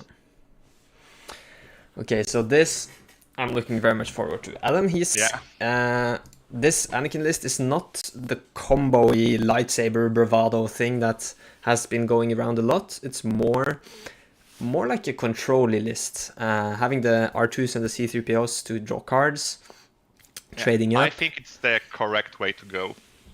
Yeah. Even though killing your opponent for 24 in single turn is really cool. Yeah. Like R2D2 and C-3PO is such a powerful combo in Anakin. Yeah. Because his ability is a really, really great tool. And 4 HP units will always be something he wants to play. Yeah. So you have Jonathan Fisher asking, does Krennic ramp? Hopefully. It does look like there's a resupply in that hand. I think he put resupply into the resource because he also drew Super Laser Technician. Ah, okay. And versus this matchup, Super Laser Technician is better than resupply. Okay. It basically goes like this. If your opponent is playing a 5 HP deploy leader, its resupply is better because you have the action advantage. Yeah. Versus any leader that deploys later, Super Laser is always better because it can trade up and you can have a board presence. For example, versus like in the mirror, it can just like eat power of the dark side. Yeah. So we see Adam starting with the Anakin Starfighter here. And he decided to not ramp and just kill the ship. I think that's a bit of a mistake. I'm not the biggest fan of this play. Yeah. He didn't want to play Super Laser probably because there was nothing to kill it with. Yeah. But Adam didn't have the best turn either, just having R2 on 3 resources. Yeah, I think both players are not really happy. Yeah. Like Krennic didn't have that turn 1 play and had to use... because I don't think like Power of the Dark Side is a bad play here. Yeah. My issue with it is this card is so powerful in the matchup that you really would like to keep it for later. Yeah. So Adam will hit the base with R2, putting the card on the bottom. Yeah. So first damage for the Anakin. And K2. And K2. That's actually a really big deal. Yes. K2 is a unit that always gives you a lot of value. I think it's to this day, I think it's the still best 4-drop in the game. Yeah. For me, it's always a balance in these blue-red shells. The Cannons are really nice against aggro, but against anything else, K2's when defeated effect is just so valuable. Yeah. The fact that it's good in... K2 is good versus aggro because of the damage, and it's also good versus control because of the discard, so it's one of the cards that the design is really, really like on point. Yeah. Well, of course, some people may say that the card is just too good. But there is a lot of answers because of the 4 HP. Yeah. Does this Syndicate like is here? No, Pike Sentinel, sorry. Sentinel. So, I think... I think now there is a little bit of a mistake from Adam. I think he should have used the Anakin ability to push additional damage. Yeah, here we maybe see the motivation. Maybe he didn't have any other cards to play this turn, and he just wanted to play a second K2. Yeah, but the Anakin ability would still be. You're talking about pushing damage with the Overwhelm. Okay. Yeah. Because I don't think he will use it anyway, and you actually don't mind losing a little bit of HP on the base when your opponent is running 5 HP less, and so any damage actually matters in the matchup. Yeah. And just like powering Anakin up a little bit for the deploy might be worth it. Also, that actually I think it was a little bit of a mistake, but maybe he has such a controlly hand that he wants to go along. Yeah. So, like, Star Wars is a game that any play can be a mistake or a correct play depending on what you have. Sometimes a play that's looking really, really weird can be correct because of the actions. Like for example, in Tree Root, you sometimes want to give HP to your opponent units just to prolong the actions. So your opponent plays something, and then I can now deploy Tree Root safely, buff him, and swing the game. Yeah. So we see Adam using Anakin's ability to take out Pershing here. It's pretty good to deny that card draw. Yeah, the other fact that why he didn't want to use the ability, maybe because he wanted to use the ability with R2 if Krennic would play another Sentinel. Yeah. And Adam played a Pillage here. Ooh. Removing Avenger is pretty big. Oh, okay. And now he attacked with Krennic with R2 because he wanted to make him 6 HP, so K2 will be able to kill him with Anakin's ability. Yeah. So Victor only has one card left. Yeah, it's looking really good for Adam. Yeah. Unless Krennic will top deck really well, because if he plays, for example, Vader or Snoke here, it can be really, really good. So we're gonna see Anakin first taking out Krennic there with K2. I thought Krennic had initiative. I don't know how he lost it. Yeah, that is a good question. But he did find Vader, so he can clear the board if he finds Death Trooper. Yep. And And there it is. It's the first card. It's always the first card. And now I think he should attack into R2, kill K2 with Death Trooper, unless he don't want to kill K2, because he only has the one card in hand. Yeah. So if it's an Avenger or something like that, I would not kill K2, because you will not want to lose it. But yeah, he decides to. Yeah, and I think it has to be a good card, right? Because he discarded 2 cards the prior turn, and where one of them was Avenger. But maybe the last card he kept was Vader. Yeah, he had to discard Avenger, I think, because Power of the Dark Side. Oh, I think that's the hard. Yeah, you. No, I think it was correct, because you knew he had full mana, so discarding, so playing Power of the Dark Side wouldn't be the strongest. Okay, and he decided to kill Death Trooper, dealing 4 damage to the base. Yeah. And now the game looks really, really bad for Krennic. Yeah. And here we kind of see the game plan that this version of Anakin Blue can go for against Control. It's more about utilizing the discard effects than it is going for a huge. Yeah, it's actually it's the same way that Han 2 was dealing with Control in the previous set. Yeah. Now, if Krennic has timely intervention in the resource, he can kill Anakin, because he drew the attaché. Yeah. And barrage, which is not the greatest if you don't have any units. Yeah, it's not looking too good for Victor here. He hasn't used his energy conversion lab, right? No. Sorry. So he can just use ECL. I think it's correct. Preventing as much HP as you can now. But I would, if I had timely intervention, I still would have used it now. Yeah. And not. Ooh, he's just playing a Lompike here. Yeah. It's the same way. You want to prevent damage, so. Luke will probably attack into Lompike, but ECLing the attaché, I think, would be better. Yeah. Oh, did he resource the attaché? Maybe. I think he did. I think he wanted to play Lompike to see if Adam would be greedy and not kill it, and just barrage it with it the next turn. Yeah, and crucially, Adam has not played anything yet, but he looks played like Yoda he only now, has a Yoda. Yeah, he might have a removal. So even playing Yoda, it looks worse than it was looking last turn, because like 1 unit more. So yeah.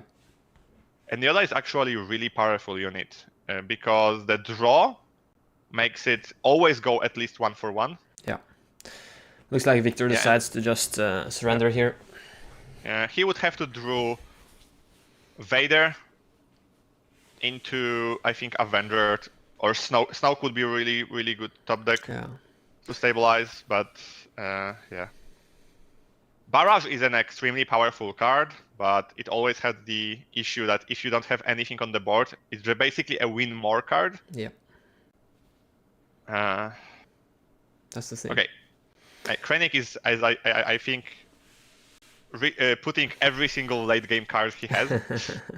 Yeah. And I think Adam as well maybe wants to look for some more Felder Dragons in order to answer those Avengers. Yeah. The spaceships, Anakin, Starfighter, and Restored Arc, stuff like that, probably not as important in this matchup. Yeah, I think the Krennic would definitely need to play a 2-drop. in this matchup to have a chance. But this, like a 3-3 just gets answered so cleanly by C3PO and R2. Yeah, but if you have, because now he will have initiative. If you play a 3-3 turn 1 and then ECL Grievous on turn 2. Oh yeah, that's true. It's really hard for Anakin to get the board. Yeah.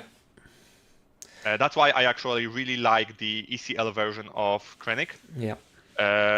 Because it 30 HP version feels really safe. Yeah. But ECL gives you like the ability to answer that the decks that the decks struggle against. For example, Anakin is a hard matchup. Yeah. But ECL can swing the game because if Anakin will be behind and he will be playing 1-4 units. Yeah. And you have a 5 attack unit that can just kill them without giving him ability to use the power. Yeah. So we will need to see. Yeah.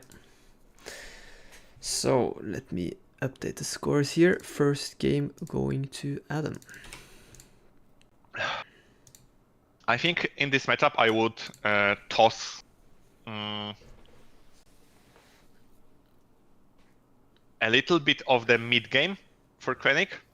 Yeah. So long pikes are, even though they are really powerful card, you need to discard. You need to like remove something. Yeah. Perils, I think I would remove because tapping Anakin is powerful, but it will not kill any unit in the deck. So I think Perilous Position, just to play it on Anakin is worth it. Yeah, but on the other hand, if you are putting like 7 cards from your sideboard, you need to put something in. You need to discard something. So yeah, Victor showed us there a lot of late game going in. Yeah, I think he put like 10 cards. Yeah, honestly. So you will need to remove something. So even though sometimes you need to remove a card that is good, if you are putting a better card, it will still be worth it. I think for Anakin, you definitely want to play the full discard package here, if that's not already in the main. Yeah. And probably add Crate Dragons if you aren't on max. I'm not sure if Crate Dragon is really good versus Krennic. Okay. Because if you are playing it on the empty board, Krennic has like Power of Dark Side and Fell the Dragon to answer it. Yeah. And of course, if you play it, it still be good. But if you are playing it on the winning position, you will probably win anyway. Yeah, agree. And it's kind of a win more. Yeah, and playing closer. It when you're behind, the biggest issue with Crate Dragon is that it doesn't do anything immediately. Yeah. So if your opponent, for example, has like 15 damage on board, it will not stop it in any way. Yeah. But it still is one of the strongest cards versus hard control. Yeah. So. And I kind of like when you know you can afford to take out some of your early game units. It's nice just to have some redundancy, increase your chances of drawing it, and maybe even enable you to resource one early. Yeah. Krennic, I think he decided to remove most of his 2-drops. So. We see R2 again. This is because he had to remove 10 cards, so removing his early game is a possibility. Yeah. But it may hurt him a lot, because for the second game in a row, he didn't play anything on turn 1. Yeah. And again, Adam didn't find C3PO. Yeah. Adam again played a R2D2 on turn 2. Deja vu. Yeah. Okay, now Krennic is on board. R2D2 ability to scry. I think a lot of people underestimate how big of a difference it makes in the game. Yeah. Yeah, but now this is the play I wanted to see in turn 1. Husk is extremely strong versus decks that doesn't run a lot of hard removal. Yeah. And I think here we can see the big difference of ramping turn 2 versus turn 3. Yeah. Yeah. And he had a possibility to ramp in the previous game. That's why I said I think playing Power of the Dark Side was a mistake. Yeah. Oh, I would definitely not resource Snoke. Oh, he did? Yeah. He's on 6 resources already. Yeah. Or maybe he has a second one, but I would prefer to have 2 in this matchup. So Snoke is such a powerful card. yeah, Victor probably wants to spend something to deal with K2 here, right? So keeping Gideon alive. Yeah. So takedown, and I would now order it for Adam to have his on-death effect first. And he defeats Snoke. Yeah, so he had another Snoke. He decided to remove it as well. Oof. It's like he may have a powerful enough hand to think he will win from those 2 units alone. So he don't want the redundancy of a lot of endgame. Yeah. But I think he has Avenger, and if he has Avenger and other removal cards, it may be a good idea. But I think I would like to have Snoke more than Avenger in this matchup. Ooh, and here we have a kind of risky force throw from Adam. Yeah. Only 3 damage is not going to be enough to finish this Gideon, so it's kind of awkward. Yeah, he will. I think it still should go into Husk. But maybe he has a second one. If he has a second one, it can be really, really powerful because now. No. Wait. Did Victor claim? Yeah. He has 2 units left to attack with. Yeah, I think he claimed because he don't want to lose Husk. Okay. And he will kill Yoda now. Yeah, probably a Vader. If he has it. Or timely intervention with something. Let's or see. just attacking it with Krennic. Krennic is a 4/4 attack unit at the moment. He has 2 experience. Yeah. Because he put the second one from the K2 as well on Krennic. Oh yeah, of course. Yeah, that's a nice line there. Yeah.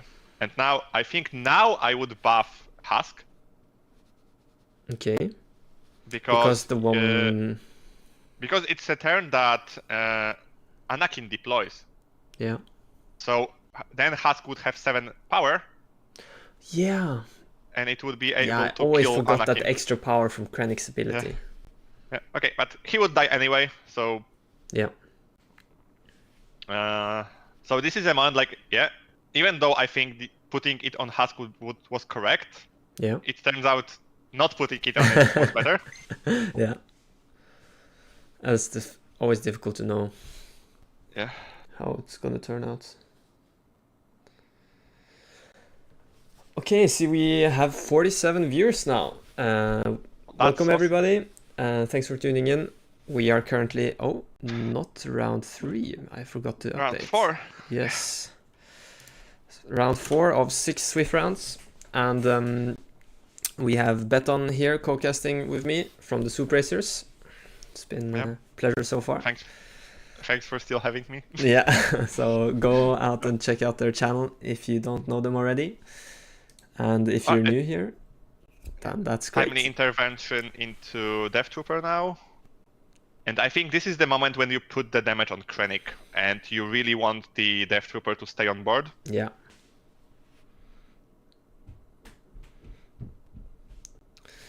So nice you bringing me back to the game. Yeah. So Krennic... Of course he... has 4 damage. He did it correctly. Because I don't think the 2 additional damage on Krennic matter that much. Yeah. And having another unit in this matchup versus any deck that doesn't have mass removal, going wide is always a really hard thing to deal for the decks. Yeah. And I think we can really see a big difference now from last game when Anakin hit the board. Victor still has much more board presence and so many more cards in hand. Yeah. But also the Anakin didn't have pillage. Yeah. And also now Krennic deliberately didn't attack base. I think it was also the part that he didn't want Anakin to be a big threat when he deploys. Yeah. So even now Anakin attacked and will kill something. It will only deal 4 damage. Yeah. So Adam is considering going through the Death Trooper here. I'm wondering, because he also could have killed Krennic. Yeah. Even though it would cost him 4 HP, he has a full HP on the base, and Krennic deals for 6. Maybe he wants to play Luke this turn, so he can still deal with it. Even if he wanted to play Luke, I think because Anakin would die anyway, so killing a bigger unit might have been better, and you could always play Luke on something that Krennic would play. Yeah. But yeah, in the end, it didn't really matter because Luke cleared the. I think the difference now would be that instead of having Grievous, Krennic would have a 4-1 unit, not 4-4. And Adam would have 4 more damage on the base. Yeah, 3 more damage. Yeah, because of Restored Arc. Yes, man, Restored Arc is actually because Anakin only dealt 4 through the unit. It only dealt 3 to the base. Yeah. I just meant that the Death Trooper could still attack, right, on Victor's side. Yeah, but of course it would have 4. Okay, ooh, pillage. Adam gets the pillage now, and the 2 last cards, that's gonna be huge. I think it was also you know your opponent is running pillage, so I think playing Avenger as a first action may have been more safe. Yeah.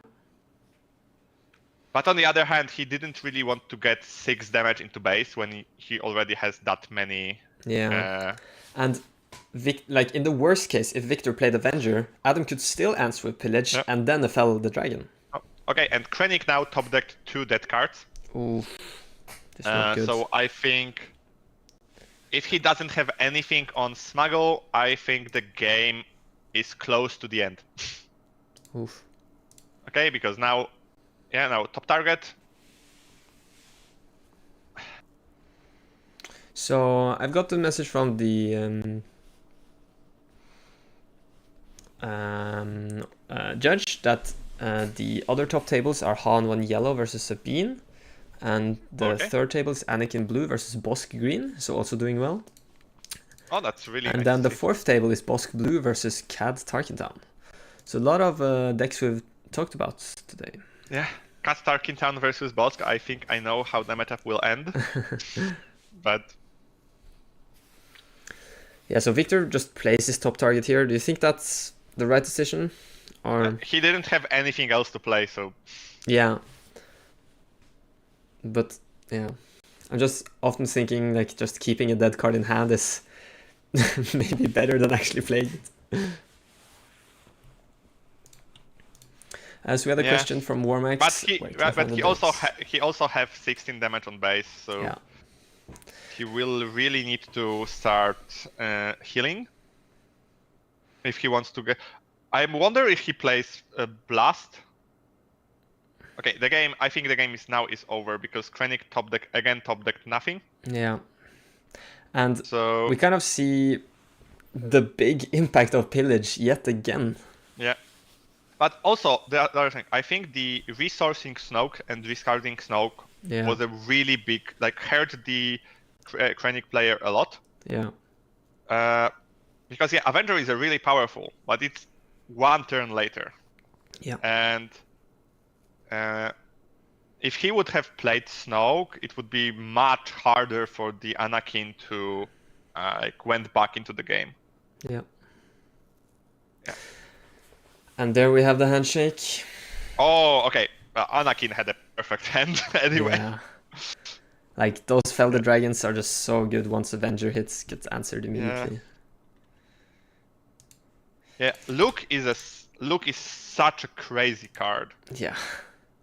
And that's what I feel like always have been kind of the strength of the red-blue shell. There's so many 2-for-1s. Even K2 is a 2-for-1. Luke, you got Chewie, maybe Crate Dragon, discard, pillage. You're just winning on the cards. The only issue with the shell is that it always had a really bad early game. Yeah.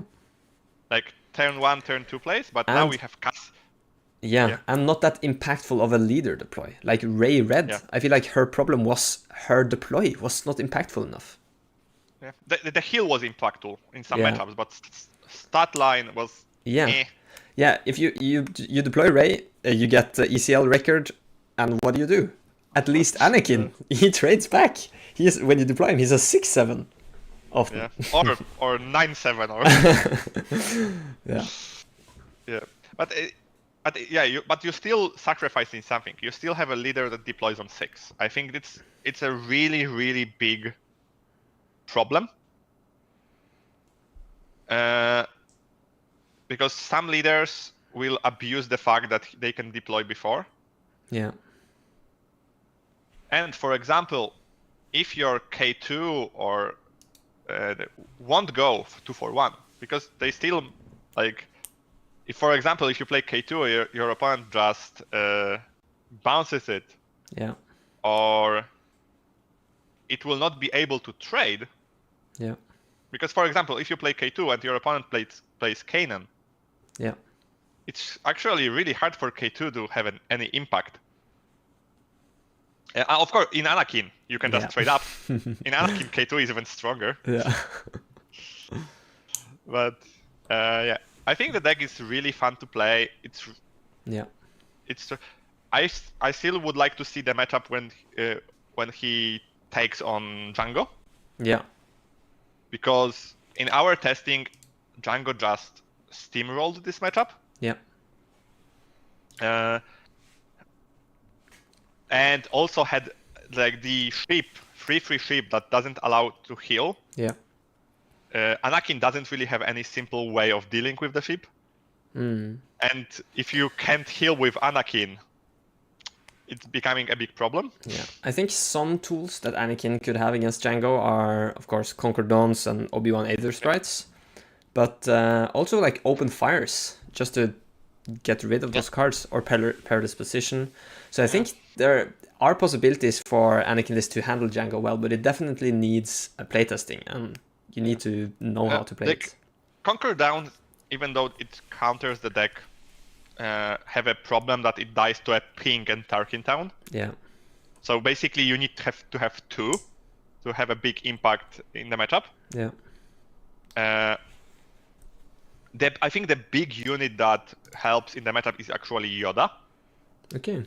Because Django don't really have anything to deal with ground units. Yeah. Except for tapping and pings. Yeah. But if he have to use Tarkin Town to kill Yoda, you still get a card, and then Conquer Dawns becomes a big problem. Yeah. So I see we have a comment here from Warmax.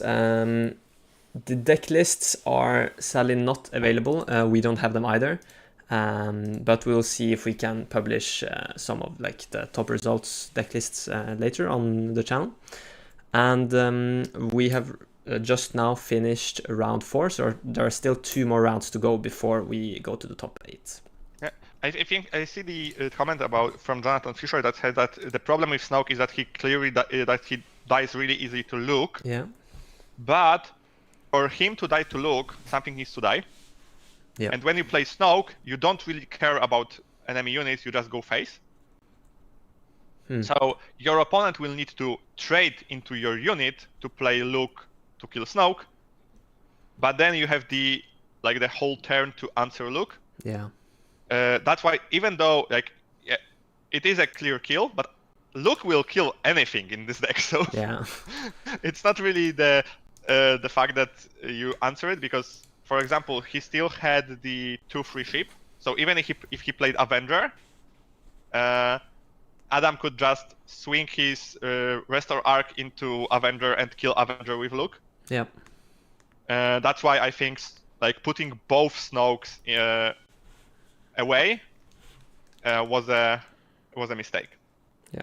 So this comment is maybe not a argument for Snoke not being good, but more for that Luke is just so great. The card is I think Luke is the strongest 7 mana unit. Yeah. Because -6/-6 kills almost anything. he has enough stats to survive most things. Yeah. And Restore 3 is such a big swing. Because, okay, Maul has more attack. Vader puts a thing onto the board. But none of those units swings for 9. Yeah. Because Restore plus his attack, it's a 9 swing. Yeah. And 9 swing doesn't. I don't think any unit in the game, before like a dragon or something, does that big of a swing in the single attack. And I feel like with Vader, for instance, you're always ambushing, clearing out something, and the body you're leaving behind is not as impactful. Like, if you're playing against Han Yellow, for instance, they can just answer it with a Han unit. But a Luke, a 6/7, that's so hard to deal with for many decks. Yeah, but to defense of Vader, like he can go 2 for 1 if you put a single unit. Yeah. But you can play 3 units with Vader. And putting 3 3/1s is game winning on its own. Like Vader is insane. Yeah. Well, like the big thing of playing Bosk green is actually having access to Vader with 1-drops. Because now you are playing Death Troopers, you are playing the Celestius Crab. And if you play Vader and play 3 units, almost nothing can like put the same value onto the board. Yeah. It's just sad to get answered by the Snoke then, when you have all of those 3 ones. But that's a good thing. We need to have answer for anything in the game. Yeah. I actually really like the design that they put more answers than threats into the game. But there is a drawback from this, because I think even though exploit and coordinate are cool mechanics, they are like put behind because of how good answers we get. Yeah. That's why I don't think we will see a really good exploit deck. Yeah. Or good coordinate deck, at least in this set. Yeah. But exploit cards, I think, still are a little bit underused. For example, the tank in Django, the 6/5 that have exploit too. Yeah. Exploit, even though like I need to sacrifice something of my own, like in Django, there is a ton of situation when it's an upside, because now you can like tap 2 or 3 things with 1 play. Like in the tournament, I had like my favorite play with Django. Okay. So it's on 6 mana you play Ruthless Raider. Yep. Of course, it does what it does. On 7 mana, you attack with a Raider. You play triple Dark Raid into another Raider. So 8 damage. Yeah. And then for the remaining 3 mana, you play a tank, sacrificing both Raiders for another 4 damage into the base. Oof. And this is the way I finished a game versus Bosk Blue on like round 4. And yeah, it's such a big swing with damage on also clearing almost anything in the board. Yeah. So yeah, and on the other like big exploit use is like with Change of Heart. Yeah. Like Dooku, for example, I think that's why I think Dooku Yellow is the Dooku deck that may actually be played competitively. On 6 mana, you can steal something, attack with it, trade up or trade even, and then with Dooku ability, you have powerful 2 mana Separatist. You can still sacrifice the thing you stole. Yeah. And play, for example, Poggle or Lux. Yeah. And at the moment, if you like as I said, if you are playing a leader that deploys really late, you need something that's overpowered before. Yeah. To not be playing from behind entire game. Yeah. And Dooku has good plays on like 3 resources. He can play a 5 mana Sentinel unit. Yeah. And then he has like a powerful 6 mana play. The biggest issue with Dooku is that even though he deploys on 7, his deploy is really unimportant. Because I think his ability is weaker when he deploys, because you need to attack. Yeah. So you need to do attack and then you can play. Yeah. And his stats are okay, but they are like, for example, Anakin, the fact that he like is bigger and bigger is the additional attack can change some games, and 5. Looks like your camera froze there. For a second. Let me second. I will try to fix it up. No problem. So let's just take a brief look at the schedule. See, really nice to see so many viewers here today. That's I have to say a bit unexpected, but very welcome surprise. And we have just finished the 4th round. We still have 2 more rounds to go before we will move on to the top 8. So I think if I can find the schedule, schedule is also in the description. Round 5 should be starting within the next 10 minutes or so. There might be some few delays, as you know, if you've attended tournaments, it always happens. That's just the way it is. Yeah. I think my camera should be fixed. Yeah, perfect. Okay. And we have a question from Warmax a bit about the meta, what people are playing. I think, as far as we know, the most popular deck is Boss Blue with 7 players on it. Also a few Anakin lists, not as many Sabines as you would expect, but otherwise just a really wide spread of different leaders.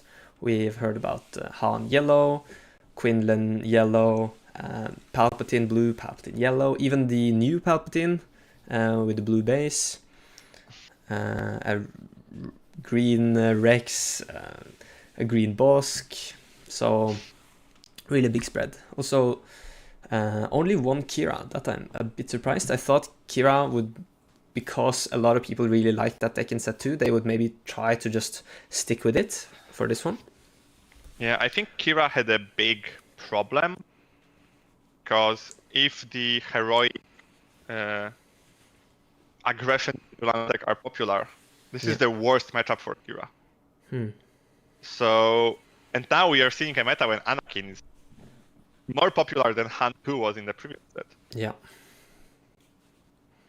So I think Krennic is a little bit better situated now, as like a mid-range villainous command deck. But yeah, right now I don't think there is a deck that is just like, yeah, I need to play this deck because it's the best deck in the meta. Yeah. Like with Boba, it was easy. He was like, Boba was the strongest deck. But now I don't think we have like the clear victor of which leader is the best. Yeah. Because I think the biggest problem, I think the biggest problem with Boba was just he didn't have any weaknesses.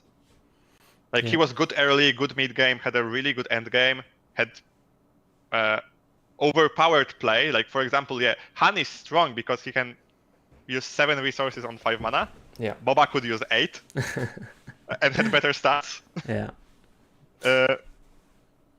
So, but at the moment, meta is really, really fun to play. And I hope it stays like this for the whole set. Yeah. Because even though, like, in my opinion, the set is not the best for competitive.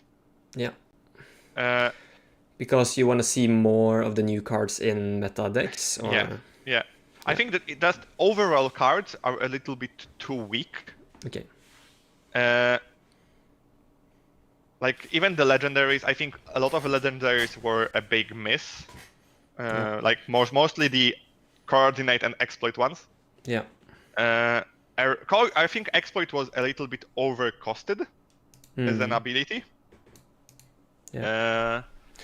Maybe they can become stronger in the future because the legendaries feel very niche, right? Yeah, but even if the set is really mediocre, if the meta is really diverse and we are using the cards we didn't use in previous set, it can feel really fresh. Yeah. And this is how it looks like at the moment. Yeah. So I'm just going to answer some comments real quick. We have Unlimited MDR, greetings from Canada. Nice for you to check in. Greetings from Norway and Poland.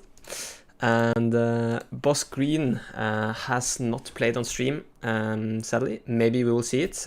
We heard that they did perform, playing on one of the top tables. And then we had a comment from Warmax. What do you think about Han Yellow and Anakin Blue? Do you think they can beat Control? We've discussed this a little bit, and that Han Yellow probably is one of the best decks into Bosk Blue. Yeah. Anakin Blue, however, probably has a tough time, but as we saw in this game, if you can really focus on the discard, you might have a chance, because you need to present threats and you need to hope that Bosk does not have the perfect answers. Yeah. So Beton, for instance, mentioned like Smoke and Cinders. If you can play that after a double Deathmark claim, you might be in for a good... Yeah, I think the biggest like thing with heroic like Anakin deck, it was similar with Han 2 in the previous set. You need to avoid letting Bosk overdraw. Yeah. And if you manage to discard, it's perfect. If you manage to go 2 for 1, for example, like Yoda K2, that will always use Bosk resources, and Bosk will be behind. You have You have the access to Fangs to remove the upgrades. Yeah. So you can definitely build a sideboard with Anakin that the matchup with Bosk will be favored for Anakin. Because red has a lot of answers, like even the 6 mana discard to draw 2. Yeah. Versus Bosk, it doesn't really matter how much it costs. Yeah. Because you basically play a game who will have the better card advantage. Yeah. And then like Bosk will play his big units that you will spend whole turn answering. But if you will manage to just always be ahead on card and on value versus it's a way to win that matchup. Yeah. So, like for example, like few runs ago there was a Luke versus Bosk. Yeah. Matchup, but it looked like it was unwinnable for Luke. Yeah. But Luke can have the sideboard for, like example, Sparks, Tech, and Home Ones. That gives you enough value to outlast Bosk.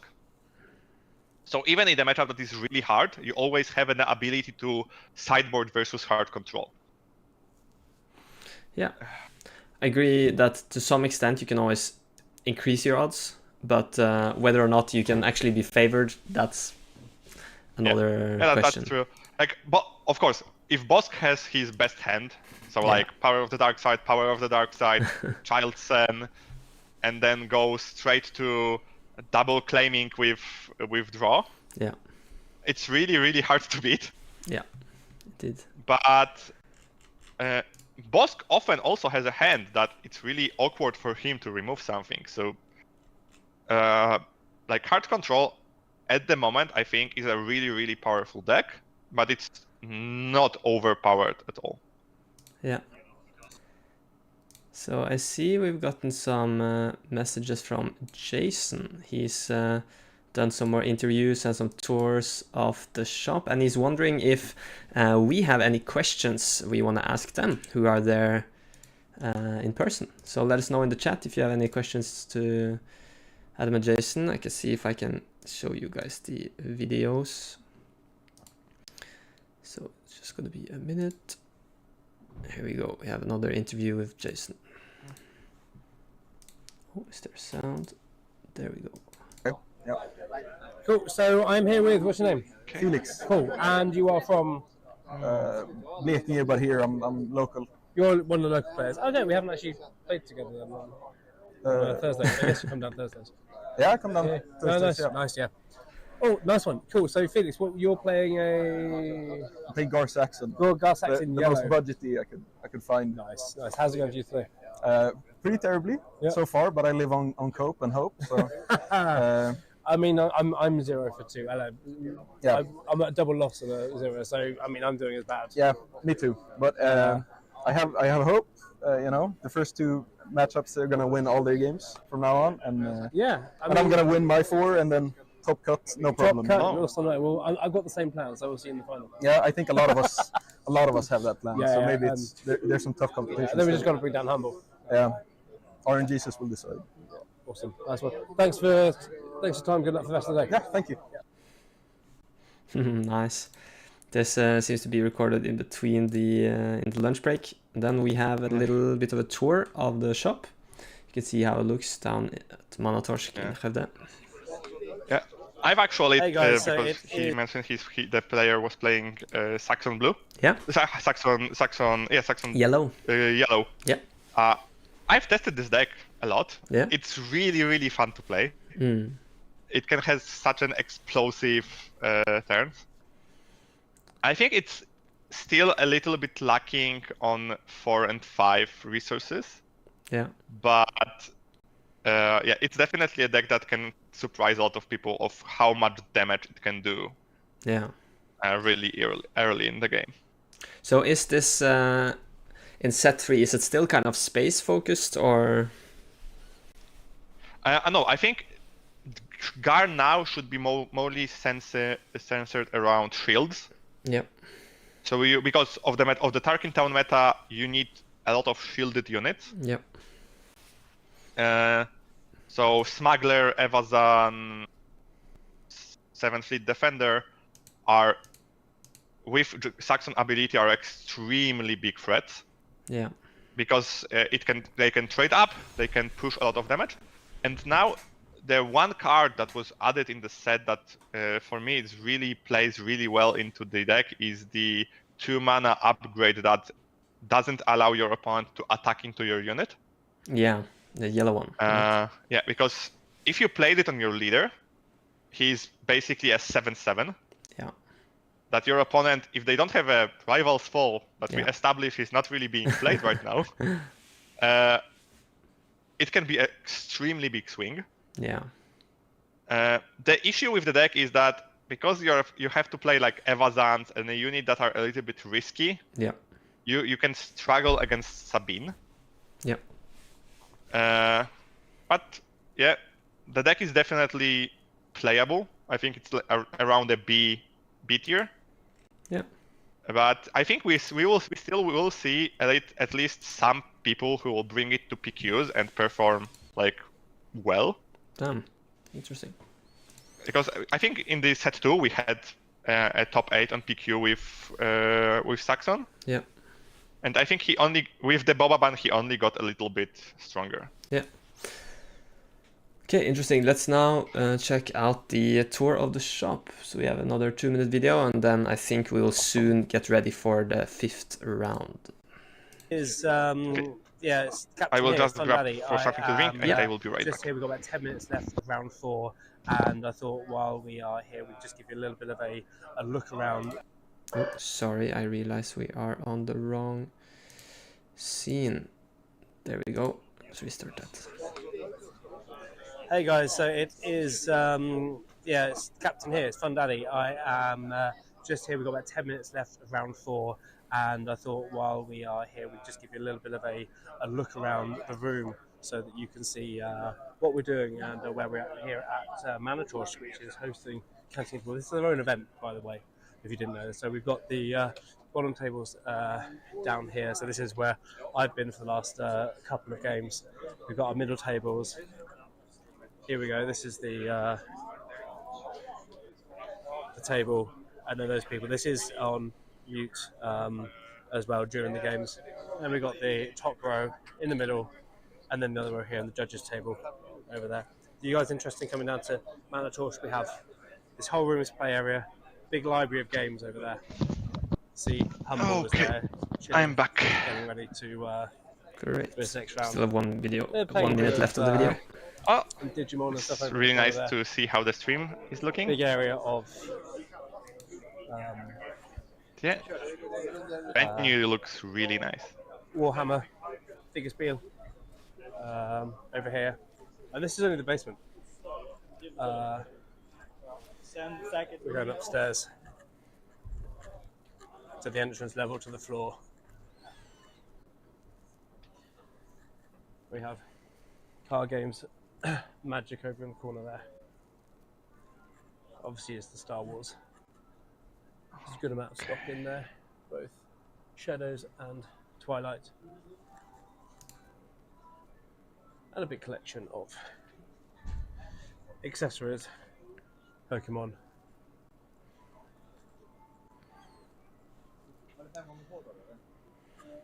And then obviously we've got our board games over here, so yeah. Yeah, so this is the this is the shop, which I think we like, both Adam and I, this is probably our closest places, so we kind of like to call this the Nordic Takedowns home arena. But there we have it. Yeah. So we got to know the store a little bit. Nice. Jason has some time in between rounds to give us some live footage, so you don't only have to look at our faces for 8 hours. Yeah. But hopefully move on with the next round soon. I'm gonna see if I can take a look at the melee and see who's been. Yeah, I think there are still some matches that are ongoing. Yeah. But you're getting let there. Let me see. I think Philip, the Han player, won his game. Nice. Let me see if there was anyone that was on stream before. And I guess I think Caleb might be the Bosk Green player. I know he has been playing that deck before. So they are still playing. They didn't report the game yet. Yeah.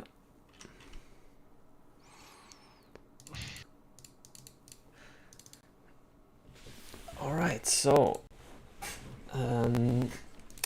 before the 5th round, let us know in the chat if you have any questions, and if you are new tuning in, check out Beton from the SwoopRacers YouTube channel, and if you don't know about us, Nordic Takedown, we have a weekly podcast airing approximately every Thursday, so we're reaching I don't know, almost 40 episodes now, so if you need more Star Wars content, check it out. Yeah. Oh, let's see, what do you think? What do you think about Han Yellow and Anakin Blue? Can they beat Control?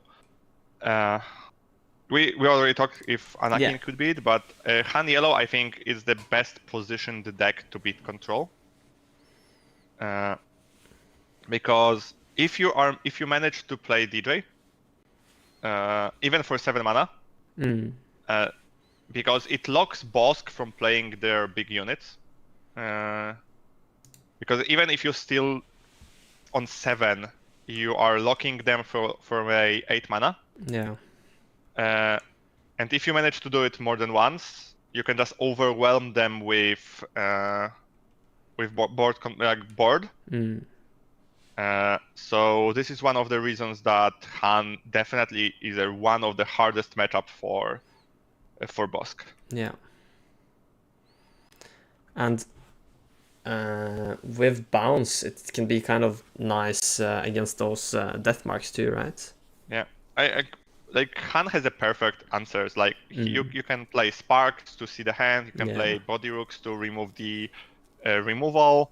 Yeah. Kira is also a big threat because you basically play her and look what they can play and block the thing that is the most important to make them play out of value. Yeah.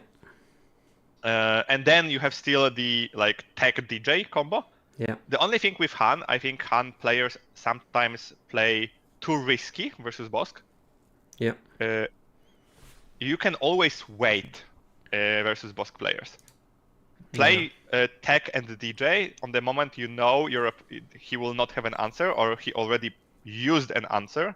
Yeah. So for example, you can sometimes deploy Han just for the Bosk player to use a removal on him. Yeah.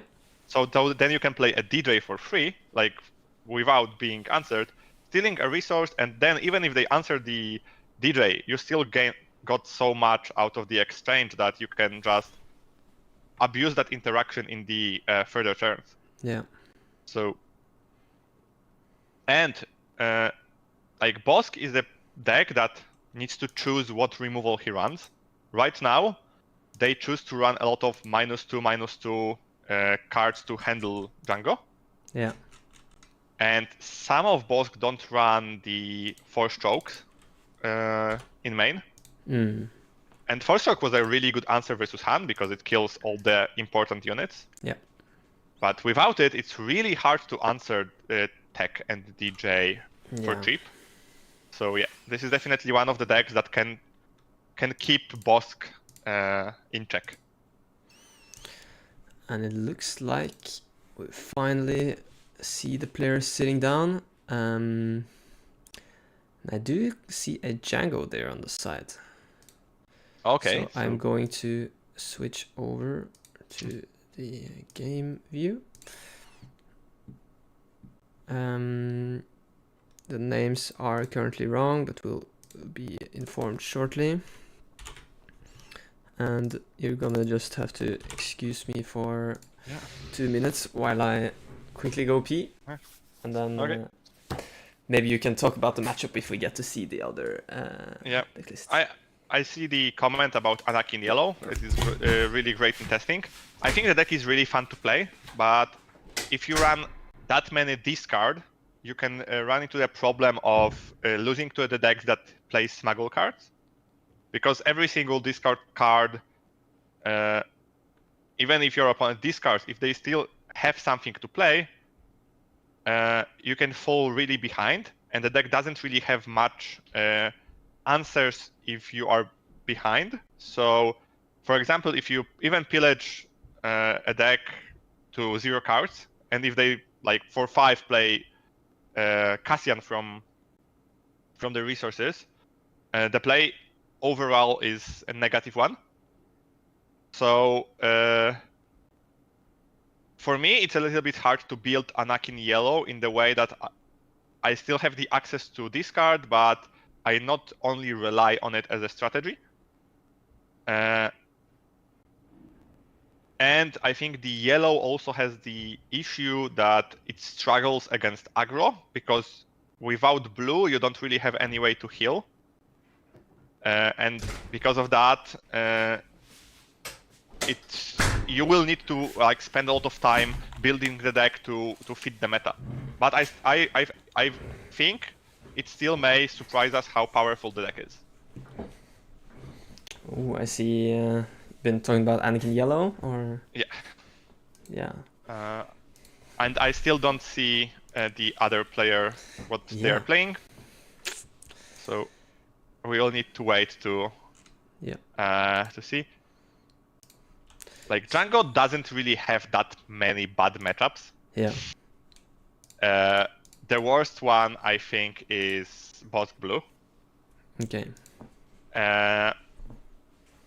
Any other matchup, it's either like close to 50-50 or Django favored. Yeah. That's why the deck is so popular, because it just is so powerful. But it's not a deck without issues. The biggest issue with Django is that you have a terrible 4 and 5 resources. Okay, yeah.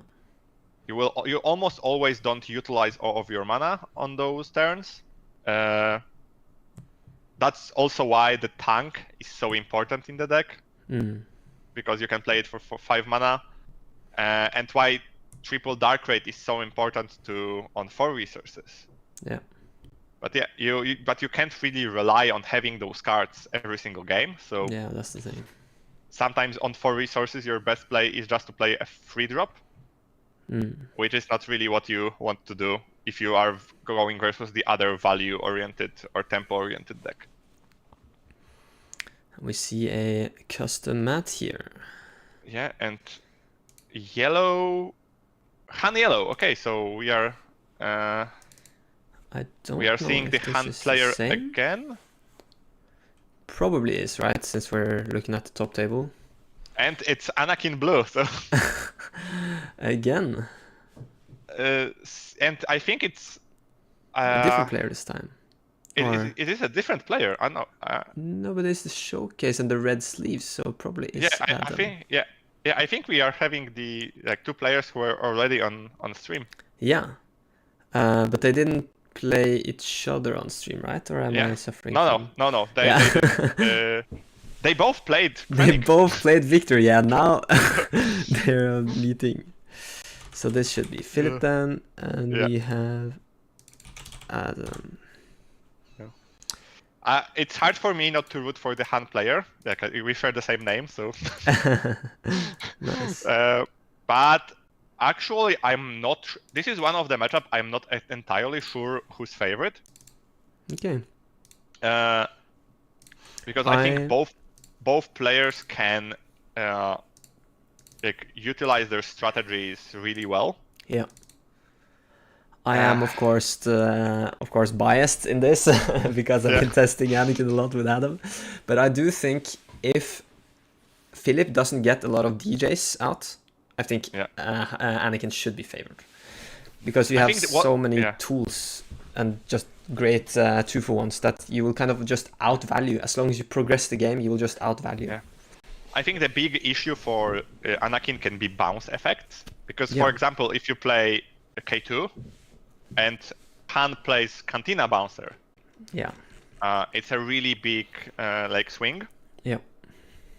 And it is also a play on the mana that you really want the K2 to stay to handle Han deploy.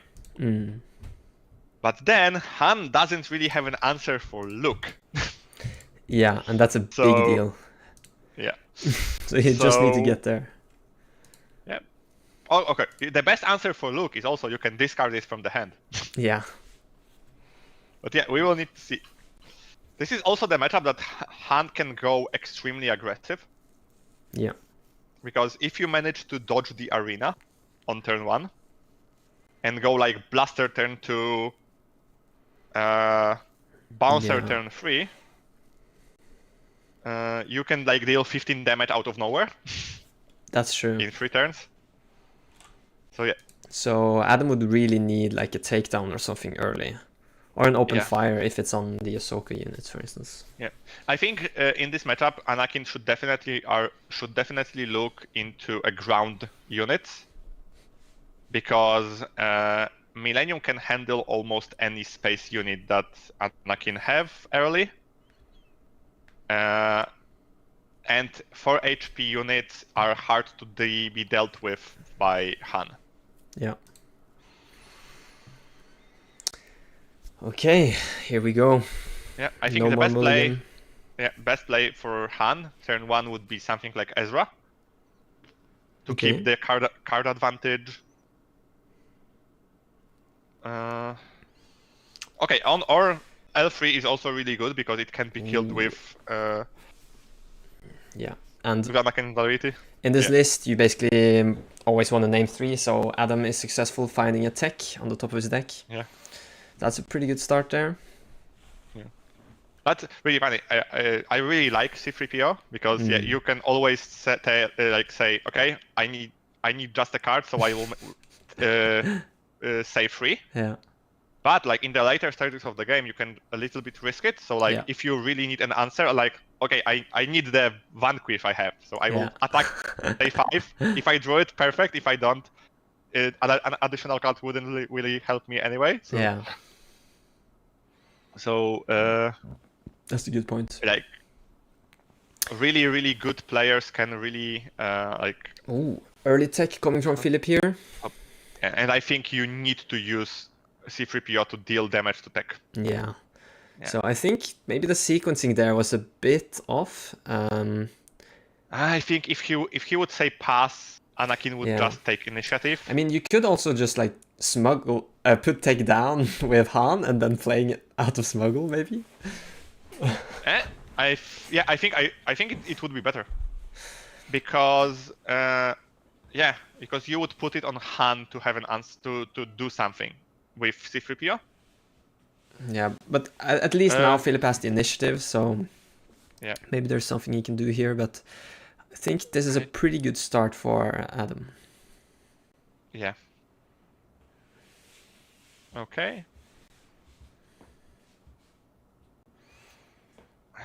There's really no rush with killing tech here, right? So.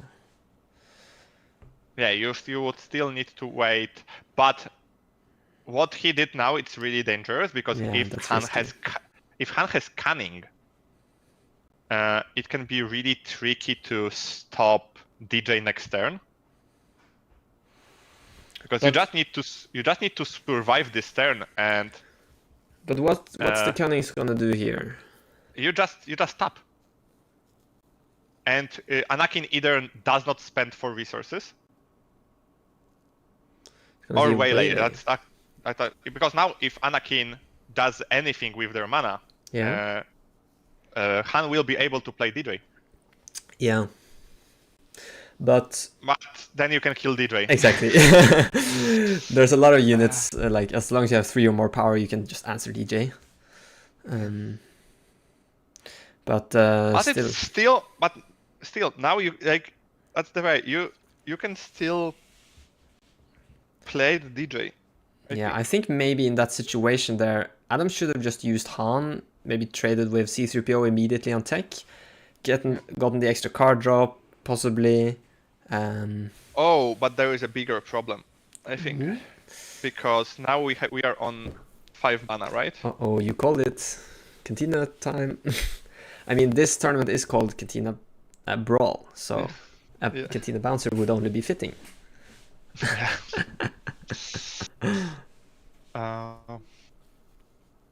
So now there is the problem because you need to kill. You need to kill tech basically. Yeah, you can't risk. I mean, DJ can come out next turn regardless, but it can be easier when tech's on the board. Yeah, but DJ for 7 is not the same. Yeah. And also, DJ could have come this. What I was saying, even if he didn't have Cantina Bouncer, he could have just traded, deploy Han, and play DJ from resource for 7. I think it would be even better than just running Cantina. Yeah. But now you have basically a free Han deploy. Oh, I see a felled dragon there. Yeah, but Han deploys, Han kills. Now there is a really big question. Do you really care about value or you just go face? Yeah. I feel like in this situation, Adam really needs to draw like a pillage or something to stop Philip from... Oh, I would take initiative here with Han. Because then you can place DJ safely next turn first action and block Anakin from deploying. Yeah, it's going to be very interesting to see how this next turn turns out. It can be very pivotal. Yeah, but also you don't really need you don't need to do it because you still can just go for 5 to base, kill C3. Yeah, that's why Han is such a hard deck to play because you always have like 7 different ways to play your turn, and it's not like it's obvious. Oh, this way is obviously better. It's mostly what my opponent have in hand, and if you play the matchup a lot, it gives you such a big advantage because then you can. Oh, he didn't play Power of the Dark Side last turn. If he had it, he would be playing it. So maybe I don't need to play around it. Yeah, and now Adam is trading. This is probably a bit greedy, right? Yeah, but he could be punished by DJ here. He had to play. He had to kill Tech, but it also doesn't really stop DJ. Oh and yeah. Now okay. And now he needs to deploy Anakin because if he doesn't deploy Anakin this action, he will not deploy him at all this turn, unless he have. Oh, he heard us. He's unmuted the iPad. The forbidden strategy. Yeah.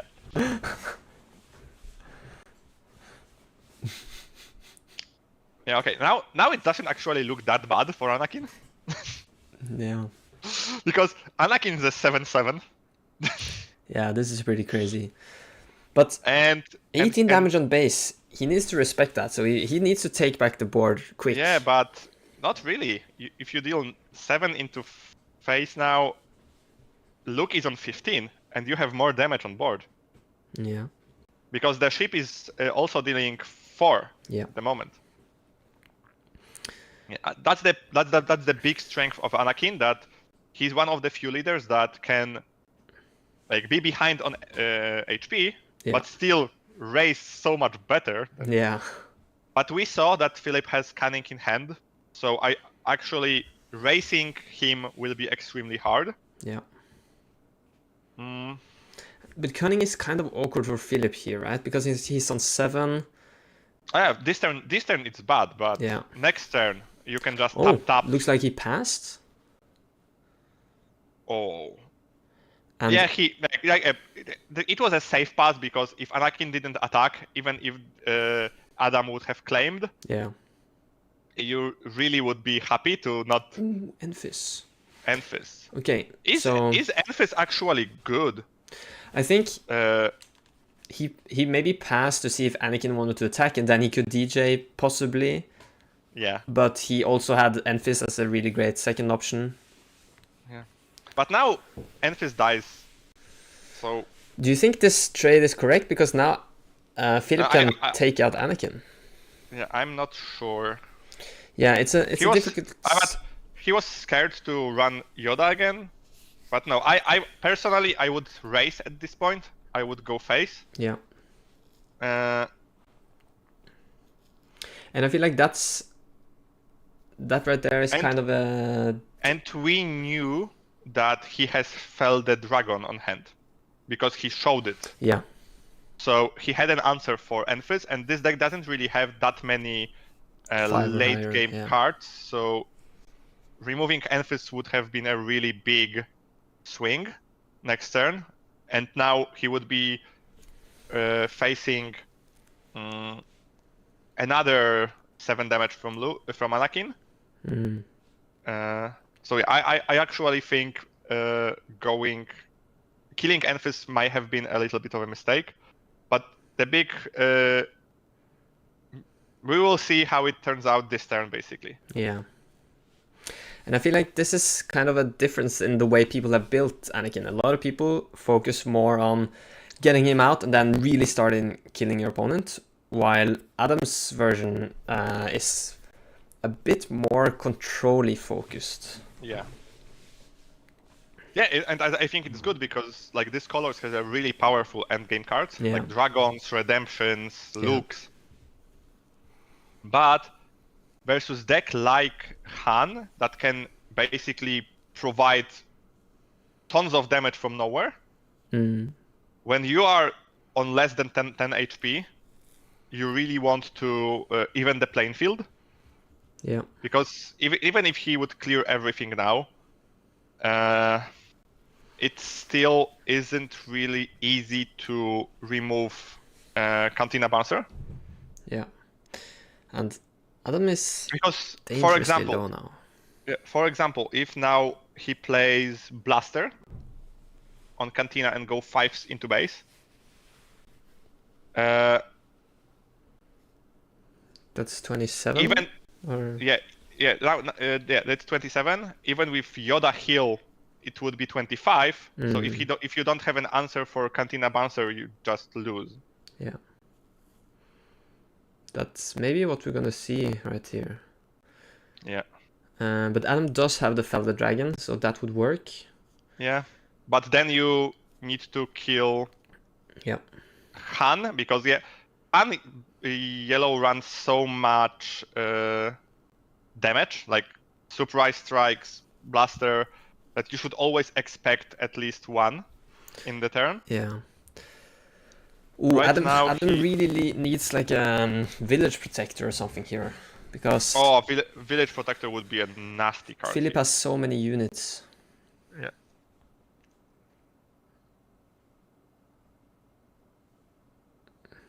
Okay, he's going into DJ. Oh no, bouncer. What? Where the R2 went? Oh, it went into DJ. Okay. Yeah, so it was just a... Okay, Okay. so we're gonna see a he really wants to kill it this turn. perilous position maybe. Yeah, there it Yeah. is. And then he still has 4 resources left. Yeah. K2. K2. But this is getting dangerously close now. He is on what? If Han has surprise strike, it's end of the game. Yeah, he's on 23. Yeah. And Philip is on 20 damage. 20. Yeah. So it basically goes because if you attack base, Anakin will deal for 9. So any buff into Anakin also closes the game. They're not really focusing on the dice thing here. Yeah. Bit of a chaos system. They are not making it easy for us. No. Okay, so it doesn't look like Philip has surprise strike at least. If he attacks with 1 unit first, then Anakin will probably just have to overwhelm through the other. Yeah. But then Adam doesn't have lethal in 2 actions here. Yeah. Oh, he does, because if he kills Anakin, he doesn't. But yeah. If he doesn't kill Anakin, he can basically go Anakin into anything for lethal.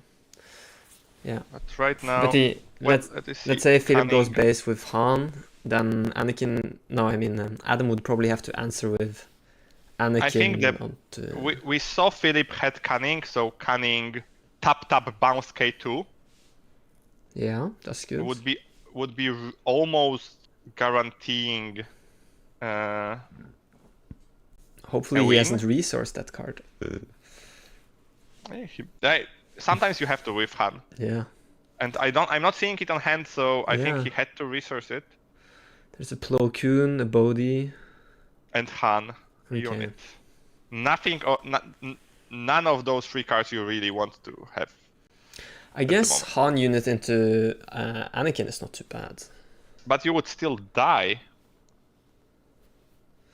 to K2, Yoda, and... Yeah. But you can answer... I think you need to attack base with Han. And threaten pressure, lethal. Yeah. So Adam would need to answer Cantina Bouncer probably by attacking Anakin into it. And then you can kill Yoda or K2 with Han. Mm-hmm. And just hope for no answer. Yeah. Oh, Village Protectors. There they are. And that might be over. I think this is the end of the game. Yeah, yet again we get to see how great this card is. Yeah. But I mean... There are answers in Han, but yeah. we saw the hand, we know there isn't really any in hand. Yeah, and I think he had a blaster. Yeah. Wouldn't really have made much of a difference. Is this one-off? Yeah. I think playing so he had a blaster last turn, so playing DJ I think was a mistake. Yeah. Oh, this was a close one. But looks like Philip is scooping. So first game goes to Adam. Yeah. Yeah, so basically if he used blaster last turn on Cantina Bouncer, it would be much harder for Adam to do anything. Yeah. I mean, Adam had the Fellow Dragon though, so he would have just removed that bouncer instead of playing K2. Yeah, but then you would still have the... then you would still be able to win with not only Surprise Strike, but also Blaster. Yeah. And the other thing is that now you would be looking at the board that doesn't have K2, so Han into Anakin would make it favorite for you, because you wouldn't be threatened lethal. Interesting. So I think this game. I think all the games between these 2 decks will go to something like that. There will be a correct play but you don't know what your opponent have in hand, so it's really hard to say what the correct play is. Yeah. And it's also hard for us to kind of play these worlds out because we don't know how the players would react to them. Yeah. And that's why we basically can do it on the last turn of the game when we like see the hand. But in the long time, like in the first few turns, it's really hard to predict. Yeah. So welcome any new viewers. We are in the 5th round of Swiss. We still have one more round to go. We see Adam and Philip on table 1. They are both 4-0 at this point. The only players with the 4-0 score. And if you are new to the channel, thanks for tuning in. We post a weekly podcast and try to cover what's happening in Scandinavia at least. And I have Beton with me here from SwoopRacers. Oh, wait a second. So we are now moving on to game 2 of this pretty interesting matchup. Like I'm giving Anakin a slight edge, but I think it's a very even game.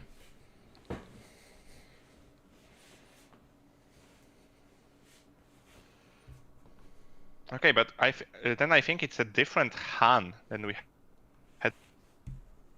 Oh yeah, because Victor won 2-0 against him.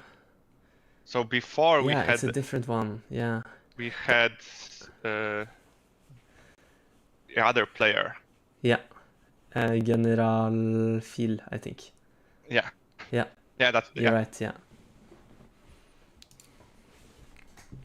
Okay, so we see actually the exact same opening from last game. I didn't catch if Adam hit with the C3PO trigger. Maybe somebody in the comments can help me out. Wait a second. I will see. No, he didn't hit. Okay. At least right now. It's different than the game before. Yeah.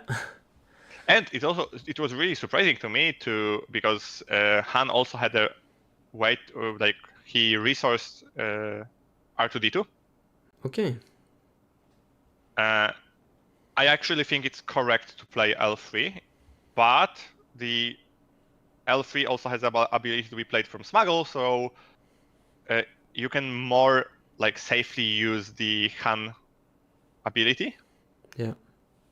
Okay, so Han definitely sideboarded in the Gamora guards. Yeah. I'm actually not a big fan of the unit. But it's basically your only Sentinel you can run safely. And I feel like all of Adam's 3 drops just trade up with this, right? Yeah, that's why I think 4 mana for a 4/4 that doesn't really benefit you that much. Yeah. Versus a deck that it's not really an aggressive deck, because Anakin is not really an aggro deck. Yeah. Is not the greatest, but maybe he just removed the cards that were bad in this matchup. Yeah, makes sense. I think now killing C3PO would be really beneficial because it's a free kill. Yeah. Agreed, and you kind of want to restrict the possible card draw a little bit here because having access to more answers can be quite helpful. Yeah. So Adam used the Anakin ability on Cassian, taking 2 damage to the base. Yeah. Just forgot to exhaust his leader here. We're gonna see L3 now taking out C3PO. Yeah. Okay. So yeah, L3 kills C3. So we have a droid on droid violence. And the most powerful card in the deck. Yeah. Okay, so Cunning is decent here. Would you discard really first or after? I would discard first. Okay. Because to try to hit bigger. I think playing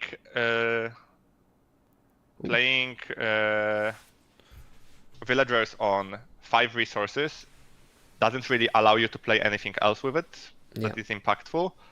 So removing something before may be better, but also Han doesn't really have an answer for the villagers, so maybe removing villagers is the best thing you can do.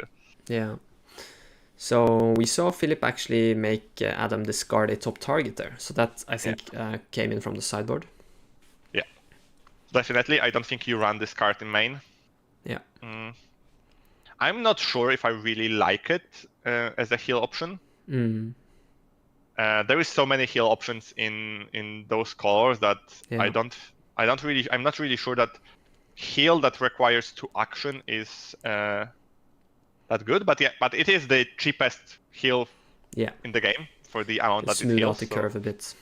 Yeah, and this deck is trading a lot. Yeah. Okay, now I think you should just slam tech with Han. Oh, okay. Wait a second. We are on 5 resources. Yeah, we are. So you basically have a free Han deploy and DJ. Yeah, there was a DJ there. Yeah. So yeah, that's definitely a play. You are resourcing tech. You deploy Han. You attack with Han and play DJ. And Adam probably just has to pass here, right? And try to keep up like a threat of a takedown or something. Yeah. But if you threaten a takedown and Han just decides to play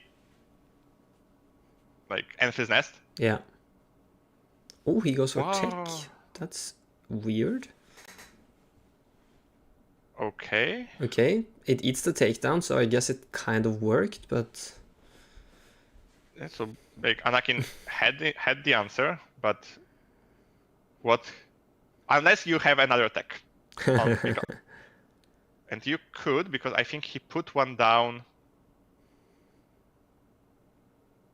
Oh, this... Before? Why are you looking so long? Okay, Ezra is... Okay. Well, it looks good.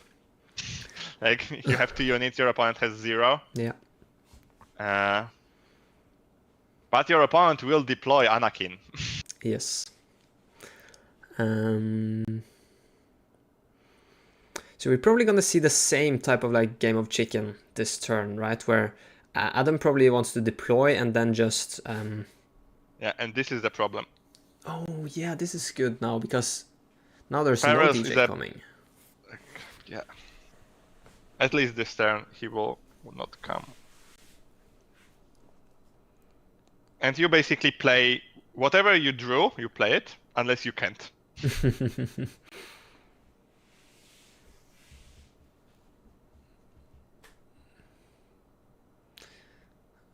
Drum roll. What is I wonder this what top card?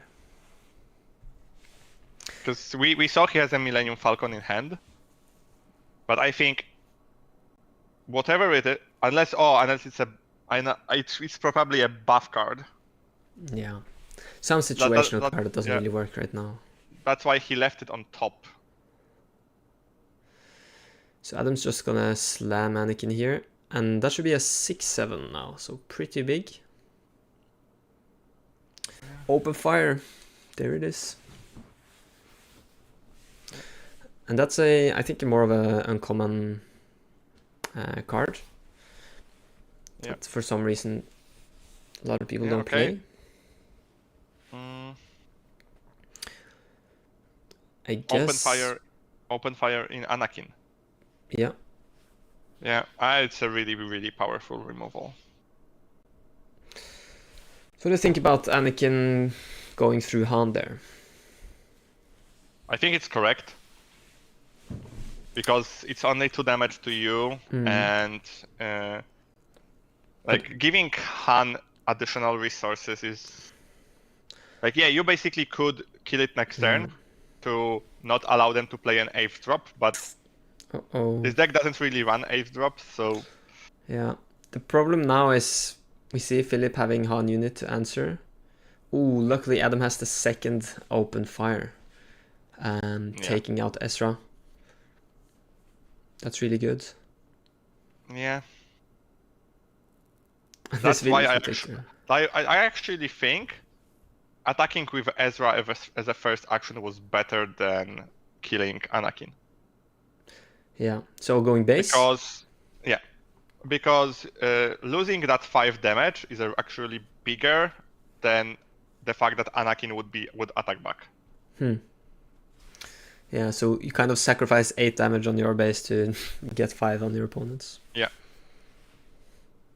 Yeah, but you are the deck that wants the damage on the bases. Yeah. You want the game to be shorter. Yeah. And Anakin, it wasn't sure if he would attack base. He may have played something different, and then you still could have. Playing the Sentinel would be a problem. That's true. why it's always like all the plays that Han has. All of them are risky. Yeah. Okay. So now we are playing DJ. We are stealing something. Ooh, did Adam not resource or no? That's 3 left. Yeah. Yeah, but now there's a like hard choice. Oh, that's a hard choice. I think it's also a mistake. Because so what happens here? Philip played DJ. Yeah. Adam played Yoda, and Philip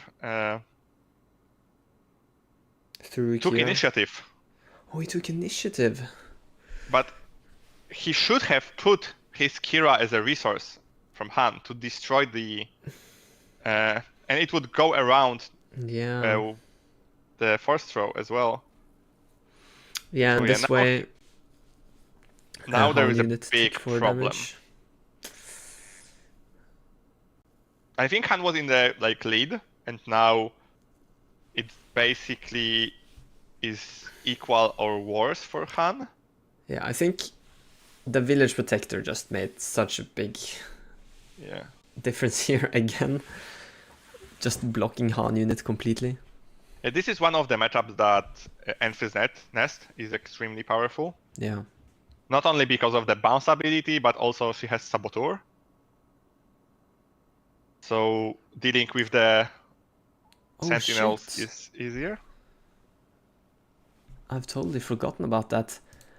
When I've played myself, I've bounced these protectors so many times. Why haven't I just killed them? Yeah. Okay, so he's killing the... But now, I think that's a little bit of a mistake, because now Anakin will get his resource unused. Yeah.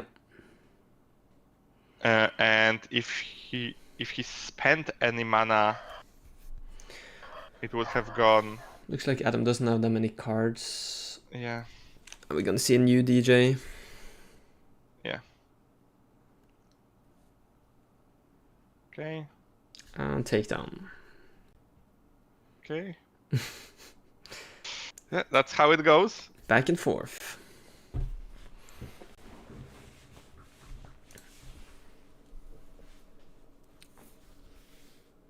And then... Okay, I think it looks bad. Yeah, Adam has kind of completely stabilized at this point. Yeah, but it still can be brought back with like a single Han or Enfys without an answer for Anakin can be really scary. Yeah. Even like a Millennium Falcon could be a problem. Yeah. The 5/5. Yeah. But yeah, it definitely requires an answer now. Yeah. Okay, so Enfys, like the best top deck you could have hoped for. Yeah, especially because Adam doesn't get to draw from that Yoda. Yeah, but now you need to just hope he doesn't have any answer for her. He could have Cassian, but I can only swing for 5 with Anakin. Yeah. And it, like, next turn just attacking into her and Luke.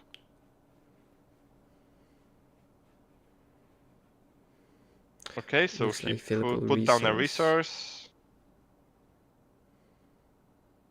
4 and heal, and 4 mana. Okay, L3. That's something. Yeah, but now you lose the initiative. Yeah. And Yoda can just swing into Enfys and kill her with Anakin. I mean, so I'm not actually sure if playing L3 was worth it. Because Yeah. then you could have initiative and just. Yeah, I think crucially Adam just wanted to get Yoda killed there Oh, to draw a but card. he used Anakin's ability, so he may not have Anakin. He have another Yoda and a first throw. I will just in this hand. You should throw away Yoda. Because of the card draw? No, because the first throw without any force unit is not that bad. But even if he plays Yoda, he can just bounce it, kill it. I don't know. Yeah, but don't you think he's able to play around? What did he pick? Okay, for example, you play Yoda, you attack with Enfys, bouncing Yoda. You can play Yoda again. Did you see what he picked? I think he picked. No, I'm not sure. It was like at the edge of the screen there. I will check. Let me see. Thank you.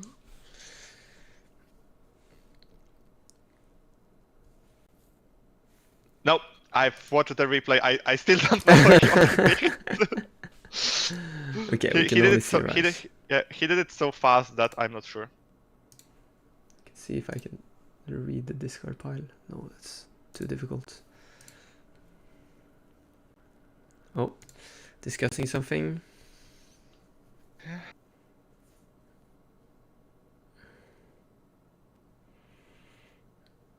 Did he force throw?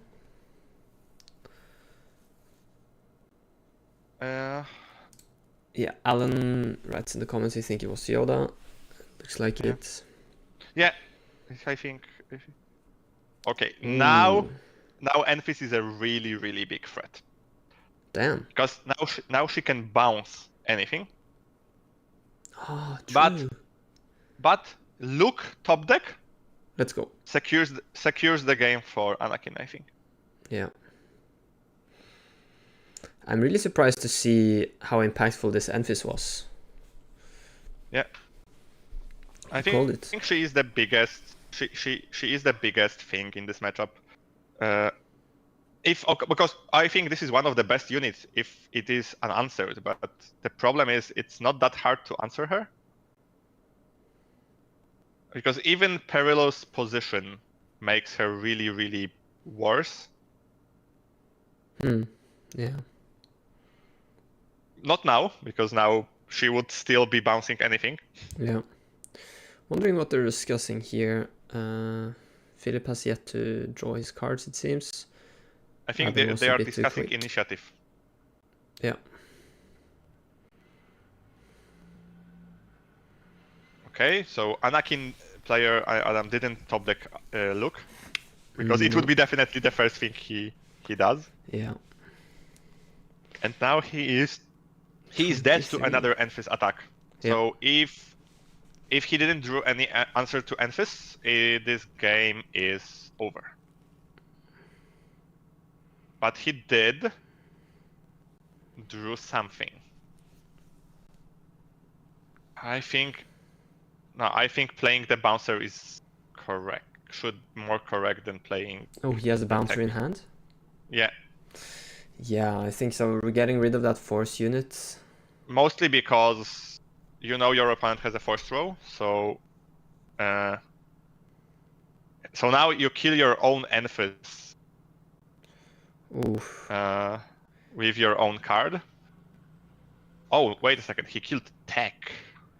Oh, he still has something done. That's scary.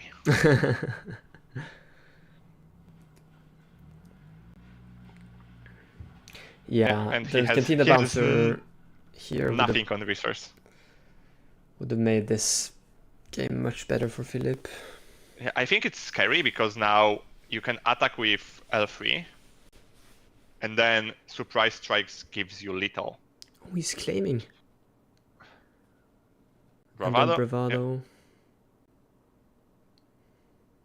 I mean, obviously Philip has had to understand that Adam had an answer, right? Because he would be dead from one attack. He saw it. He saw the Bravado, so he knew. But why then didn't he attack with L3? That's what I don't know. I actually I don't know. Yeah. Maybe because he was scared that he would take initiative and top the Klook. But now it actually doesn't look that bad for Anakin. I think if he played Bouncer, there was almost nothing Anakin could do to win the game. Because he would have to play Kanan again and then discard his own Bravado to kill Enfys.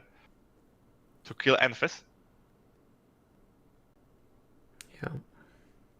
Okay, he have Bamboozle in hand.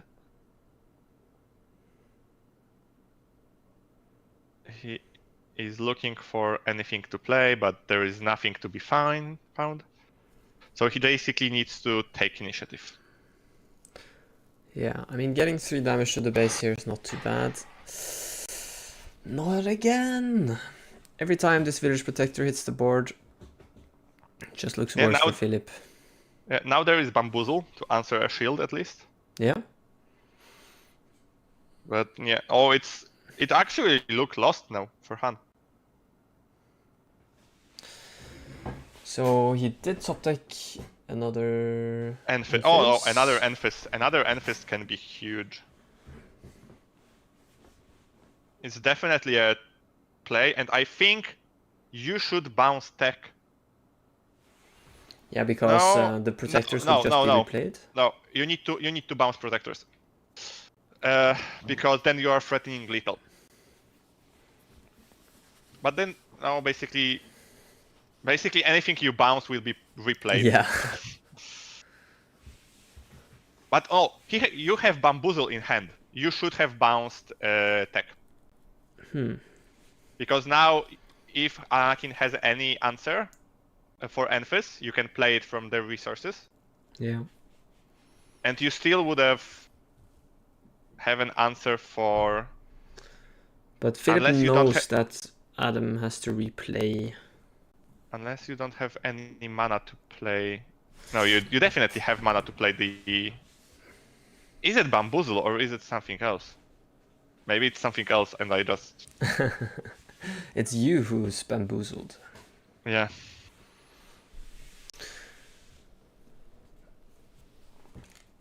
Okay. You don't need to play Bamboozle because with Enfys you basically can kill the Sentinel anyway. Yep. Looks like Adam has a Luke or something here, dealing 1 damage to Enfys. That's a big play. Yeah. Millennium now is a big play.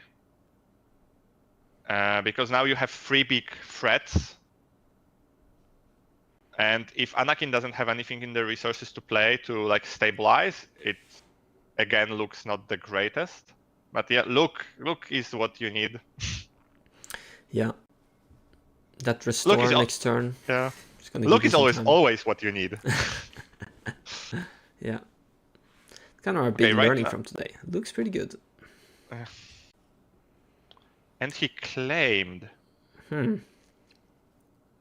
I actually don't understand why he claimed. I think he should have killed the protectors. Yeah, because it doesn't have lethal even with surprise strike. Is 1 away. Yeah. No, Philip. Yeah, you can do it. He got another tech and a Bodhi. Oh, bounce. Oh, Bamboozle. Just tap it. Looks like Adam is too used to no good to be dead, so he put it on his head. Yeah. Okay, and now you just do it like this. You attack with Millennium. Yeah. And if Anakin does anything with his mana, you just claim and win the game. And there were no answers there, right? Yeah, but you have tech. He still have tech. Yeah. But I think again, he should have attacked with Millennium before playing body. Yeah. To threaten little, basically. Yeah. But tech would still enable Adam to play a lot of stuff. Yeah. But you couldn't like prevent it, so dealing 5 damage would be huge. Yeah. Philip can get initiative now and swing for 6. Yeah. Oh, Adam goes to base. He could have killed Plo here, couldn't he? With Anakin's ability. But then tech would die. I think he wanted to have a tech still available. Okay, so it looks like Adam will get initiative. I find that a bit weird. Oh, no. Castle? Okay, so he will kill. No, he can't kill Plo. He's just racing. Yeah. That's so very interesting. He has so many resources. How does he have this many? Didn't he play Perilous for 5? If he attacked with Millennium, he would have lethal now. And now I think Anakin won. There is nothing. This is a long game, yeah. Yeah. 13 resources. Han is extremely hard deck to play. It's so easy to just make a small mistake that causes you a game. Yeah. Because, like, for example, misordering the attack. Because even if Han had the answer for Millennium, you still want to play it. You still prefer for Millennium to die and deal the 5 damage than it to be answered and not deal it. And because he had tech on board, you knew that it's much more probable for him to have an answer in the resources, not in the hand. Yeah. Yeah. So there was a lot of tiny, really difficult decisions there that led to a very close game. Yeah. But really kudos to Anakin because he played for his outs and he managed to find the look in the moment that he needed it. And it was extremely really fun game to watch. Going into the 6th round, Adam will be the only 5-0 player actually. Yeah. Let's hope he can. Extremely good player running a really strong deck. Good recipe. Yeah. Okay. Thanks everybody for listening. I will actually be going now. Yeah. Thanks a lot for joining for these games. It's been a blast. Yeah. Really and nice. I hope if you didn't see, I hope the watchers can see our channel SwoopRacers. Yeah. Check it out. And thanks for inviting me. It was a real blast to comment the thanks games for with you. coming. It's great. All right. Okay. Have a good one. Bye. Okay. Bye. All right. It's just me now, alone. Guys, keep me company. We still have some few more rounds to go. We might get a surprise visit from Pontus, friend of the podcast. But we, of course, gonna have Thork join for the final, so that's gonna be the highlight you wanna stay tuned for. Just writing Beton. Thanks for joining. Let me fix the setup here. I'm gonna check the schedule real quick. We might take a quick break before the next round so I can get a quick bite. But let me just check so I know when I will tell you guys to come back.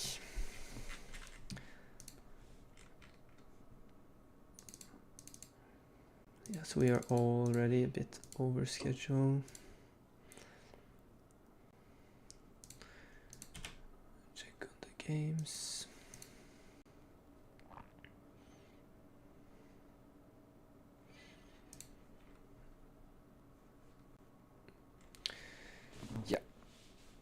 I think regardless, I will just do a 5-minute break to fix the setup here for me alone, and reach out to Pontus if he wants to join. And then I'll see you in the last Swiss round coming up shortly. Probably going to be within 10 minutes or so. All right, stay tuned.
Hello.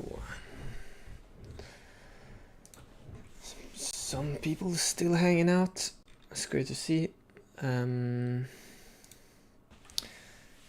Still haven't heard word from store yet how far they've come, but it looks like I see a bottle of Coke on the table. So people are approaching their tables for their last round. And we might see Adam again if they're doing the top table. So there's going to be a lot of Anakin blue today.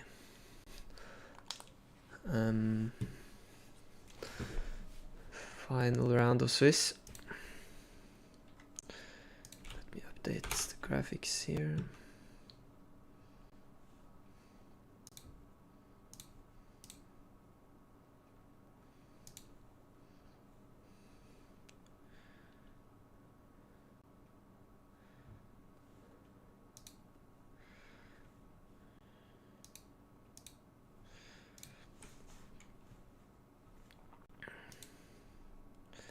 Anakin enjoyers rise up indeed. Zors in the comments, nice. I agree, Anakin is a super cool deck. Been playing a lot with Adam on this, working on this list.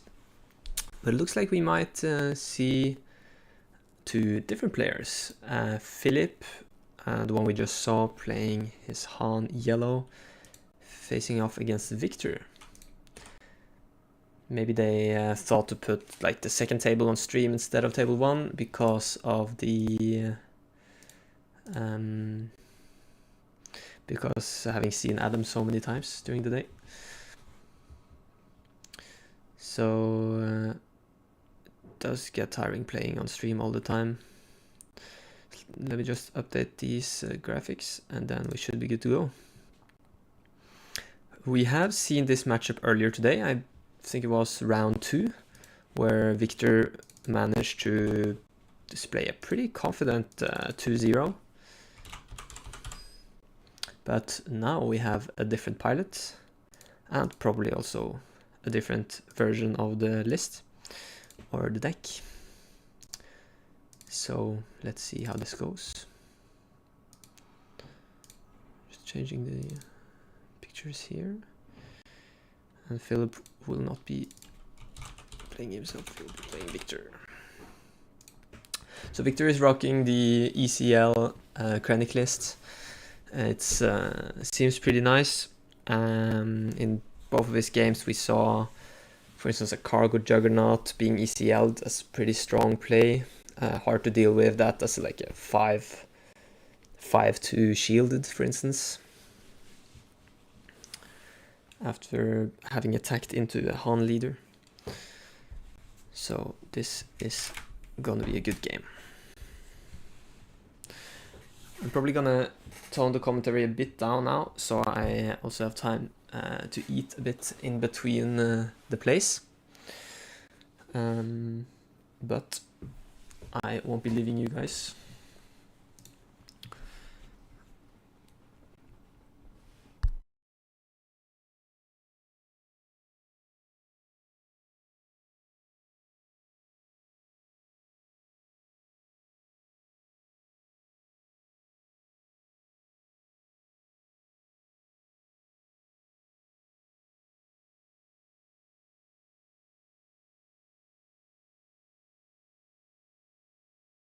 So in case we have any new viewers, we are now watching the last round of Swiss. Oh, actually, let me take a look at what Victor's showing us here. He has 2 traitors, decides to resource one of them.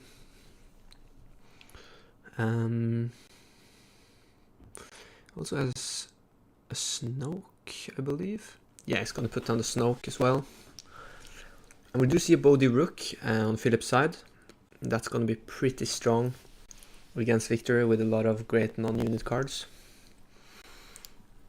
Inferno 4 is going to see a Grievous and a resupply. That is really what you want to see on that 3-cost turn coming up. So Luckily, he won't lose his ramp now because it's on the top of his deck. But there are still some great cards here for Philip to pick. Takedown, Overwhelming Barrage, and Traitorous. I think there's no right or wrongs. Maybe Barrage would be most impactful if Victor would get ramp, going from 3 to 5. Philip, of course, doesn't know that, but I think he did a really good choice of picking Barrage there. Also because of bounce effects can kind of deal with Traitorous in a good way. Yeah, hi Magdalena, Top Cut will be played today, indeed. I think there's not going to be a break. I think there's just going to be like the same time they usually take in between rounds. And we will just go straight into the quarterfinals after this one. So it's going to be a long day, both for us and the players. Luckily, we don't have to think as much, just speculate. So I kind of missed out Victor's first action there, but I assume that was a resupply. Taking 3 damage from Bodhi and then just taking the initiative. I guess he could have attacked with Philip still haven't spent his resources, but maybe he really wanted the initiative so he could ECL in something. He does use the traders, however. I think that's a bit risky, especially when Philip knows that he has it. So Philip could have like kept cards, bounce effects, so forth that could deal with that traders. So we're gonna see if he has anything immediately, or if he needs to ramp for it.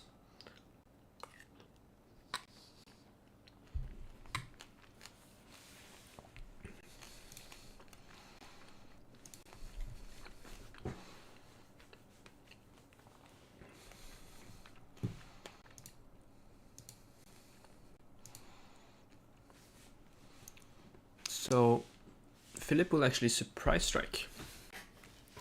Not clear whether or not he is going base. Victor would get a 2-for-1 if he goes to base here, but like missing that 6 damage might be too bad. Like this is okay,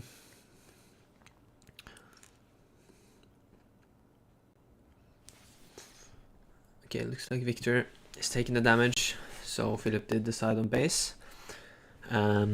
Victor doesn't have any resources left, so he won't be able to utilize the attack complete from Ezra, but he can, of course, discard a card, which is also pretty good. Just making sure you draw something else you would rather see. And now we're gonna see Spark here, probably taking out the second barrage. Krennic can still deploy this turn to start to heal back some of that damage Victor's taken on his base. Going now from 9 to 7.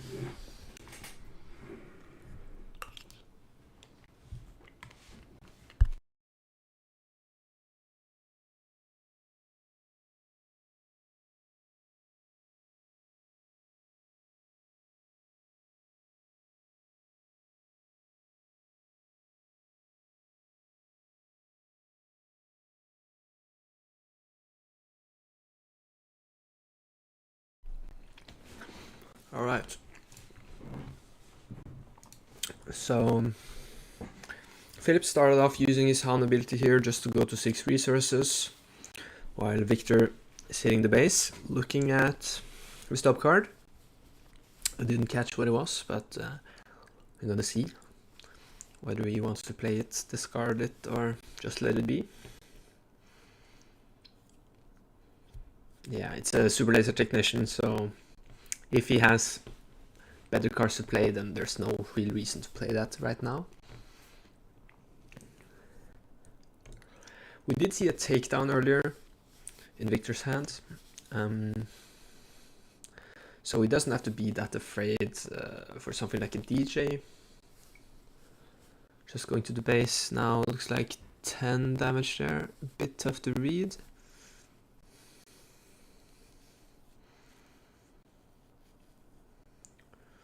And Philip will just hit the base himself. Going now to 7 resources total.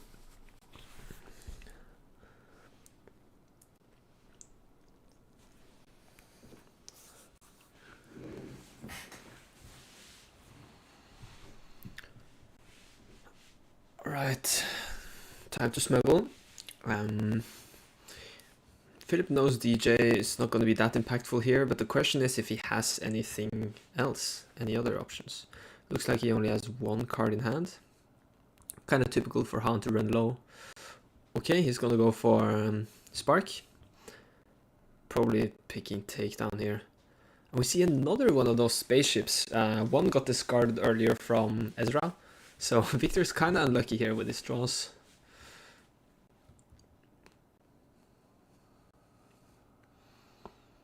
But now Philip only has 5 resources left, so there's not much he can do with that. Going to play L3.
Alright. Sorry for the bit low activity here. I'm just having some food to survive until we get to the top cut. Looks like Victor did end up with the initiative here, and now attacks with Ezra. Top decking that perilous position is pretty good. Like, Han as a 2-4 is just so much weaker, and not being able to ramp this turn might be relevant. It looks like he's on 6 resources, so not getting to that DJ or Han unit and Fizz. Like 7 is a big number.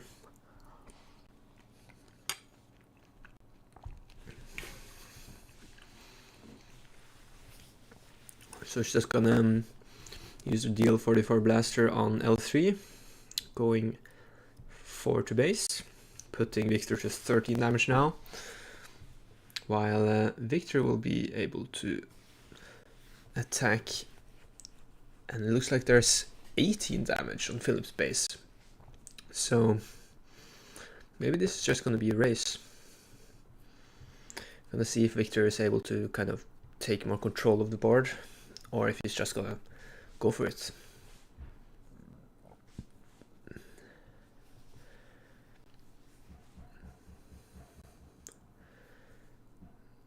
Ooh, Victor has a lot of open resources there, but didn't get to play anything. Going to 8 resources now, and looks like there's a Snoke. Could be really, really good. Taking out L3 and just putting that Falcon to 1 power. And this Ezra, like the Traitress, has done so much work.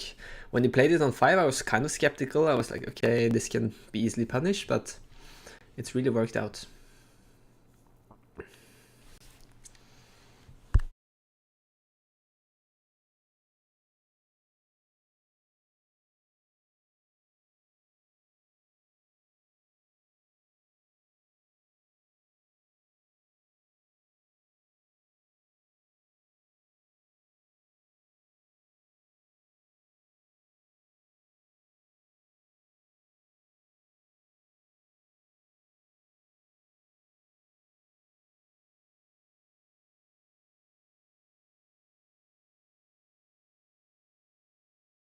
Ooh, cunning. That is pretty big. He's finally going to be able to bounce Ezra and exhaust both Krennic and that Starfighter, Magna Guard something. So this puts Victor in a a bit of a worse position here, but Snoke is still going to be an amazing play. Because that Han is upgraded with Perilous Position. So it's just a 2-4 at this point. So even with the Surprise Strike, it won't be able to take out Snoke here. So that's going to be very difficult to deal with for Philip.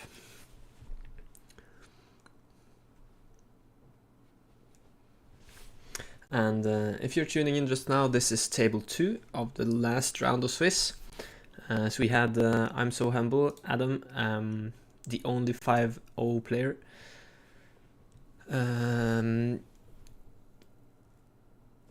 Before this round. Is playing on table 1, but just to get a change, we're looking at a different game.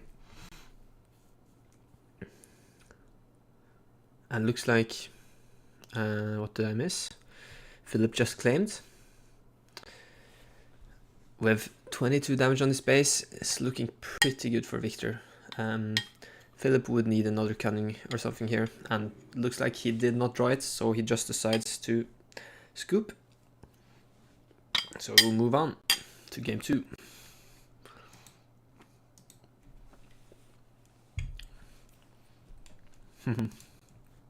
Can't cast it in. Skivity. Yeah. You could say so.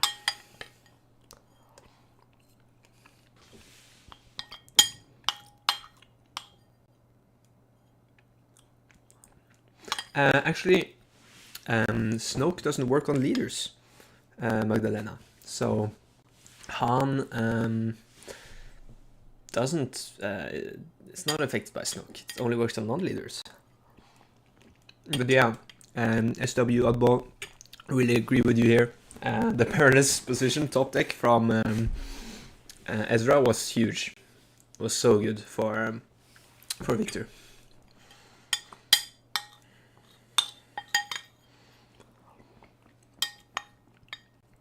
Okay.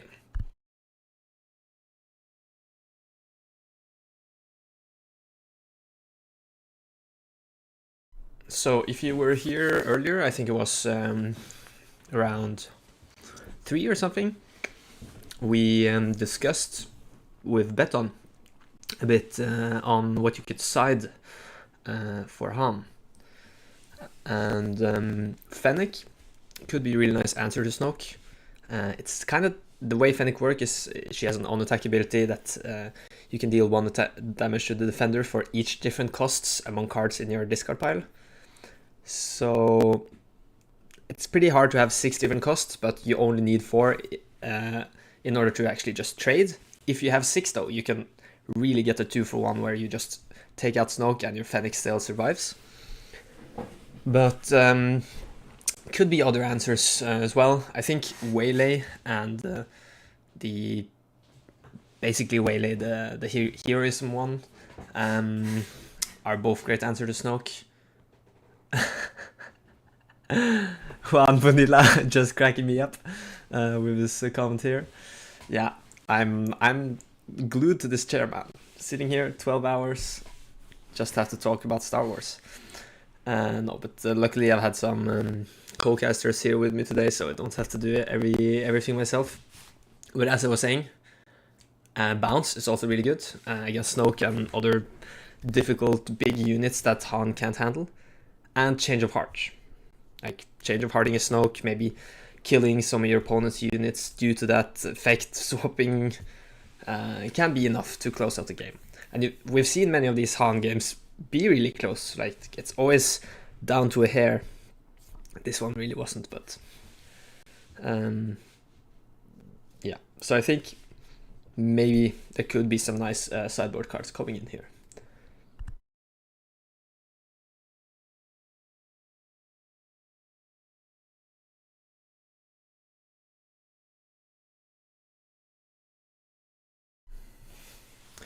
Yeah, Magdalena writes, I have Palp unit in my red CAD as answer to Snoke in sideboard.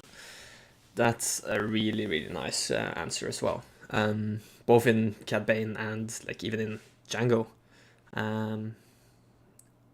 Palpatine just takes out Snoke and leaves behind a big unit. It's pretty good. So you see Victor open with Inferno 4 yet again. And Philip decides just to go base. Not even bother trading. And that might be the right decision. I think Philip has to be the aggressor and kind of play fast. However, the damage you put on early often gets healed back with the leader side of Krennic. So it maybe arguably could be good to just trade also, but we'll have to see how this turns out.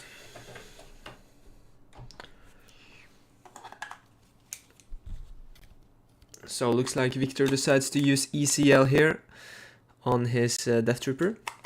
And that's gonna let him trade with Tech. First doing the when played 2 damage to Tech, and then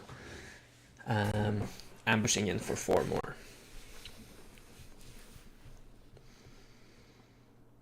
So we see Traitors yet again in Victor's hand. Kind of surprised to see that he plays so many copies of it. I wouldn't expect it, but it's really nice. I think it's a good. It works well in this deck, and it's kind of flexible that you can use it on both arenas, right? So against a Django, it could help you out taking a lurking tie, something like that.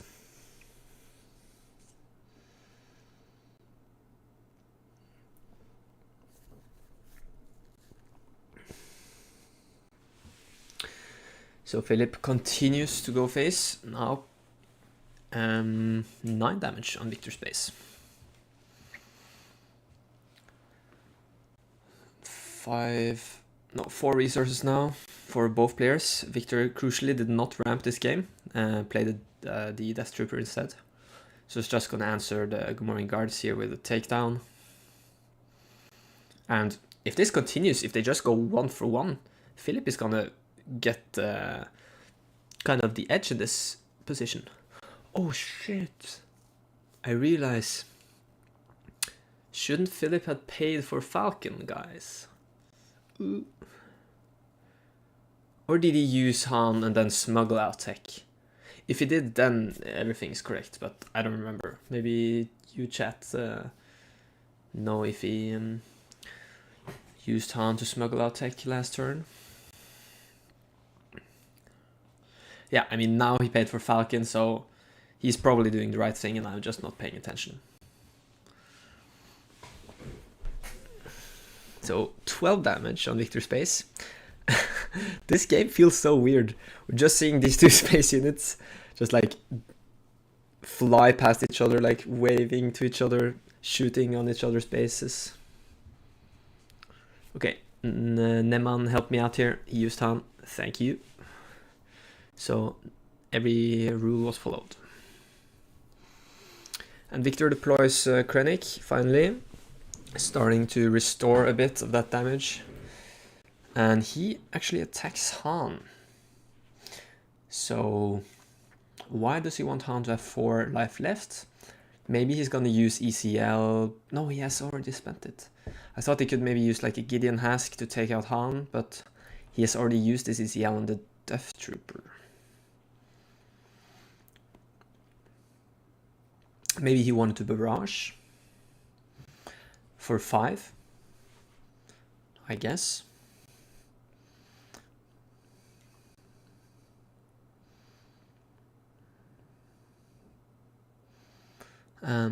He has a Power of the Dark Side, Traitorous. The thing with Falcon is like you can take it with Traitorous, but then you have to keep paying for it, because otherwise your opponent's gonna get it back. And that's not only bad for you because you lose the Falcon, but great for them because they get another tool to deal damage to your base. So it looks like he's gonna go for a takedown or something. Let's at least use 4 resources here. Yeah, that was the wrong card. I do think he did heal Hyperspace Cube because he had taken 4 attacks from Falcon. So that's 4 times 3, 12, and now he's on 10 damage. So I think he healed 2.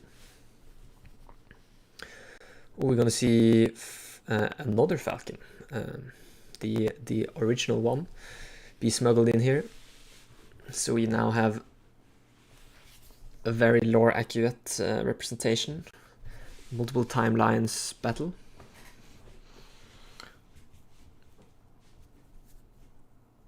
I think we can all agree the old one is better. It's more iconic.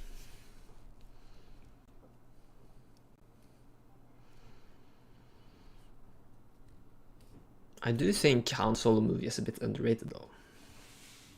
But the old one is still a banger. Okay, perilous position. Again, showing us how great of a card this is. The fact that you can put it on any unit.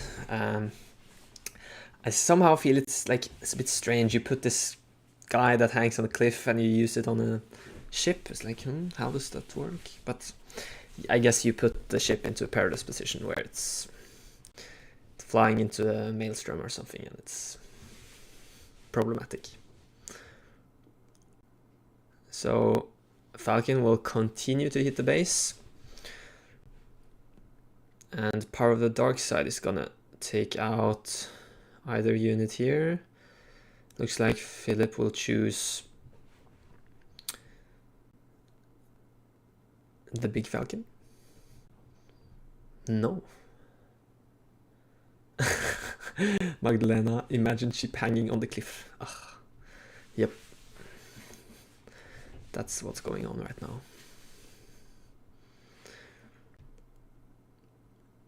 Okay, so this game feels so strange. Just playing units, removing units.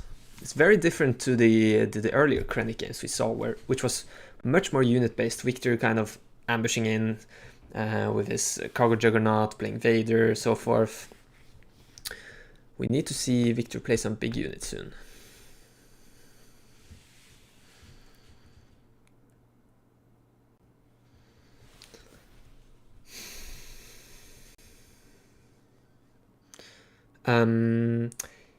He used Han last turn, Juan. So I think he paid for it with one of the resources he defeated, if I'm not mistaken. Ooh, and now we're seeing the power of Han Yellow smuggling in DJ for 7, and Victor does not have any answer to this, so he's just gonna get deramped, which is a big issue here.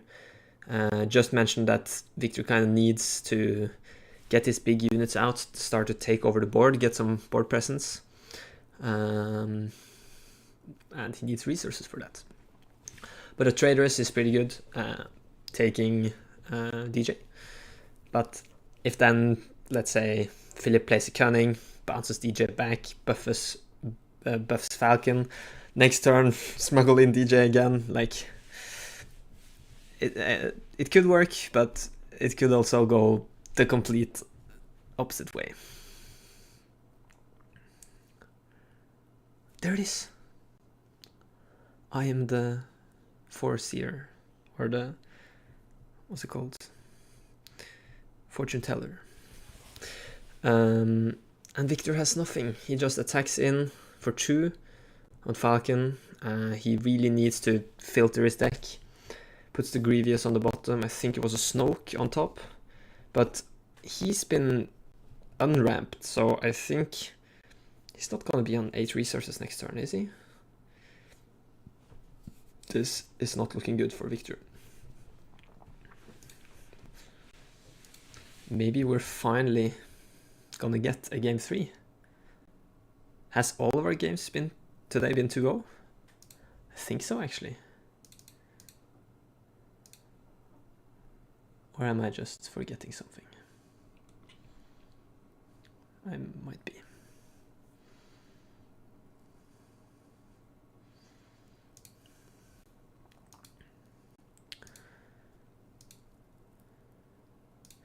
Yeah. Players are playing pretty fast as Oddball is commentating. Okay, we have the top deck of Dreams. This... But there's no I don't think Victor runs the Pirated Starfighter. a sentinel in space is really what he would need right now. I do think like ground sentinel is pretty good too to protect against Han unit, but he really needs to stop that Falcon. He's just one surprise strike away from death.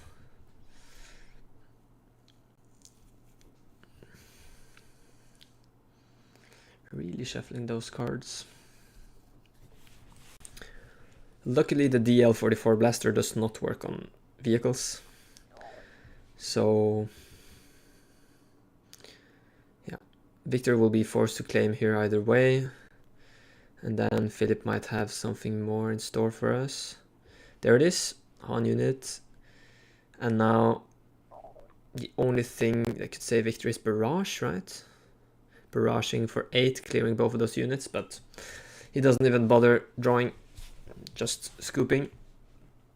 I can respect scooping, but it's worth checking the top deck first. Let's update the scores. So we have finally a third game of a series. Maybe I don't have to have like a awkward 10 minutes between rounds to fill. Let's go!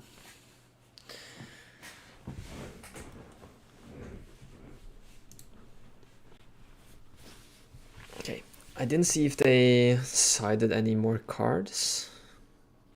I think it's pretty uncommon for players to like sideboard again between game 2 and 3. But I think it's, if you're really trying, it's probably good practice just to do it either way, so your opponent never knows whether or not you are changing the list. It's like, even though you don't want to change cards, you could just put it together and take out 10. But that's super like mega try hard. So I guess it's more what you would do at a PQ or higher level tournament.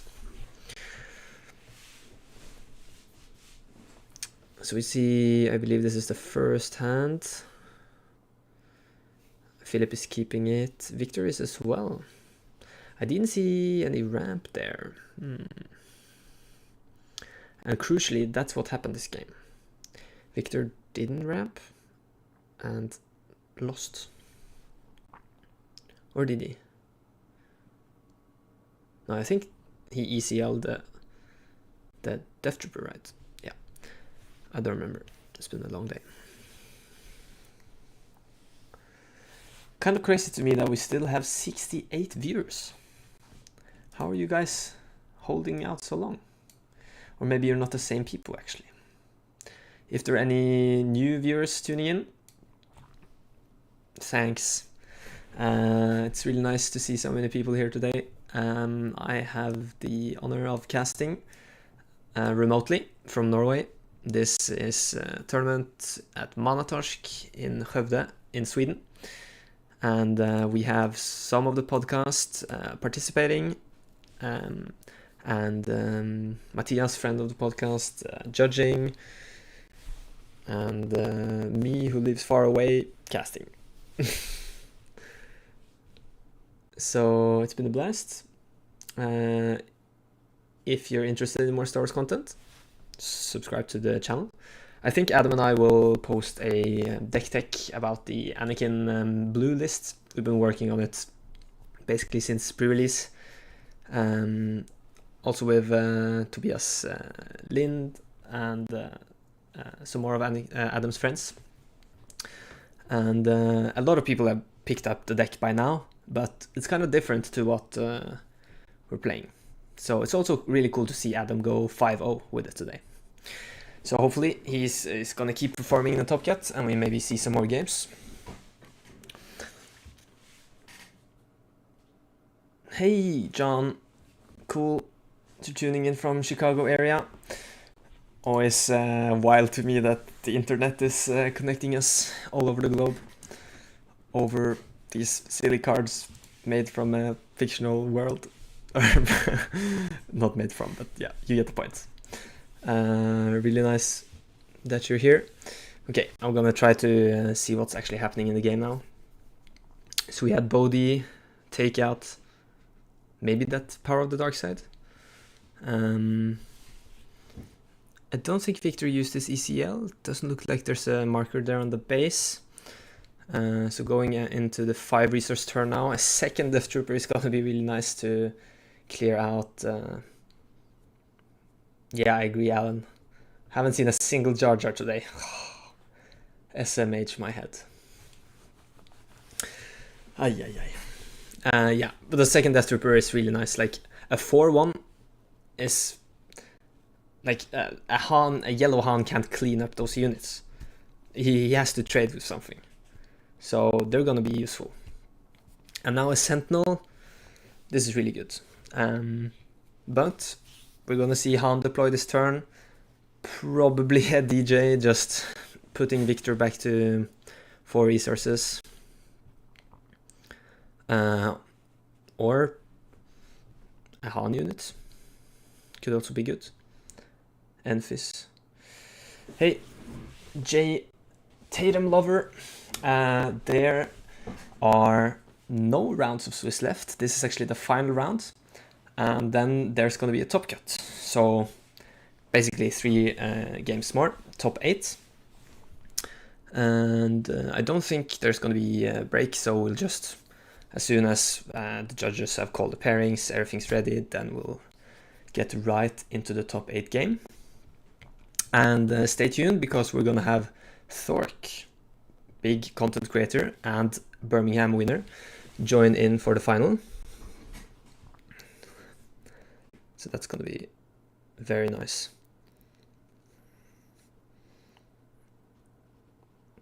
Okay, here we go. Enfys, okay. So not a DJ, but pretty good for Philip here, regardless.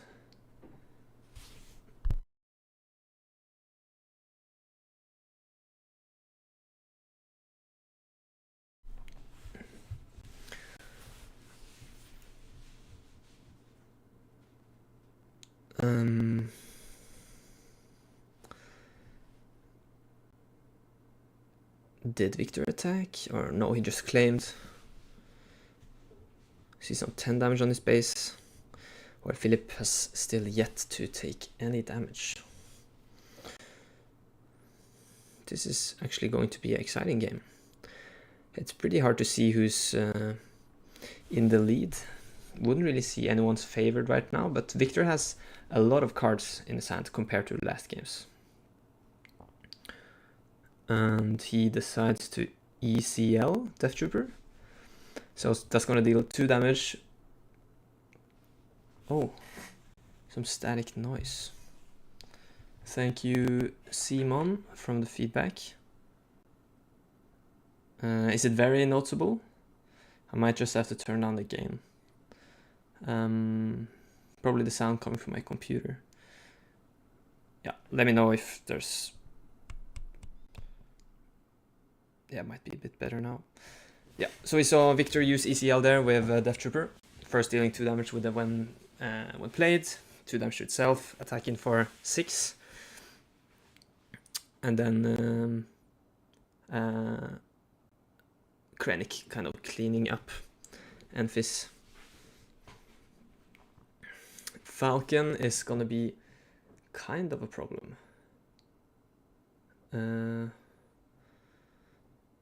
Unless Victor can slam an Avenger. Second Enfys coming from Philip now. 2 big units over up on Han's side. Gonna see Vader. Possibly finding the 3rd Death Trooper. Would be really nice to take care of Enfys. I don't think there's that many other great targets for Victor here. Oh, no. Only Grievous, I guess. Inferno 4 is also decent to get the filtering. Might actually be more valuable than putting stats on the board. It all depends on what he has in his hand, of course. We haven't seen Victor play any barrages either. That would be very, very good for him. So Falcon attacking in now, 18 damage on Victor's base. Starting to get pretty tight. Surprise strike. or even a DL44 blaster away now. But luckily Krennic can finish the job, heal 2. So he's still in the clear. Hyperspace Cube, thanks for sticking around. Nice to see some activity in the chat. Especially now when I'm all by myself, no co-caster anymore. It was really nice having Beton here from the SwoopRacers. If you guys haven't checked out the channel, you definitely should.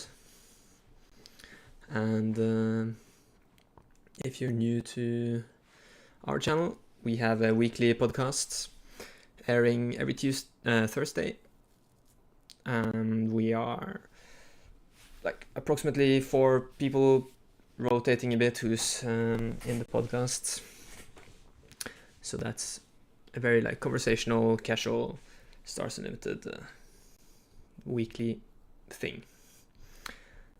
And we also want to cover, there it is, Barrage, finally. He decides to go for Vader. That has 5 damage on it. I guess it's a bit worse now if Han unit takes it out. If he had put it on Grievous, then they would both have 6 attack, so he could at least like take Han unit back. Let's see, maybe he has the power of the dark side to answer whatever Philip can play here.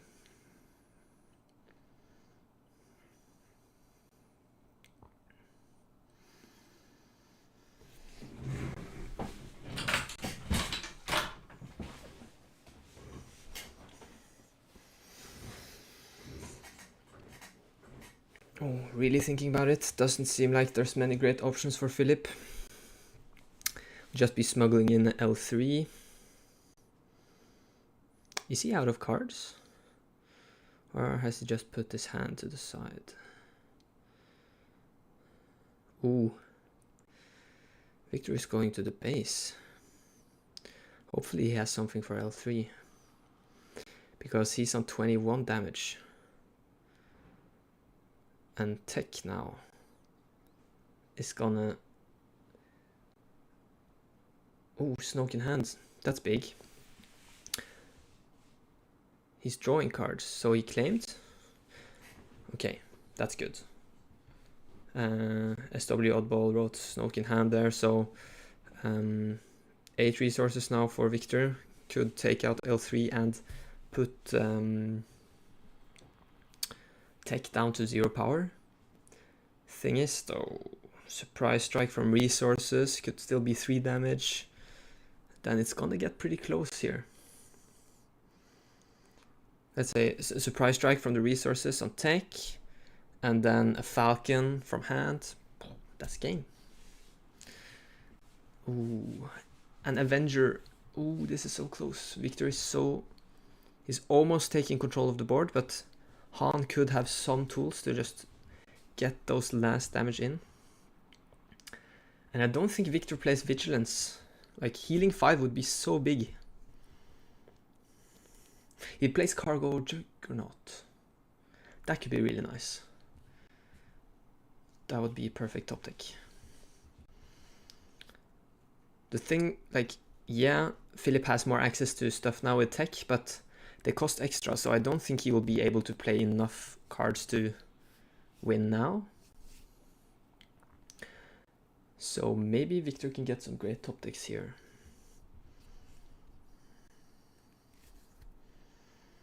There's 5 damage on Vader, so... Oh no, yeah, of course. He can just take out Tech with Grievous because it's -2/-2. Looks like he's gonna play Cunning. I don't know if that's from his hand. Oh shit, that's a +4. That's gonna be game. How could we not see this?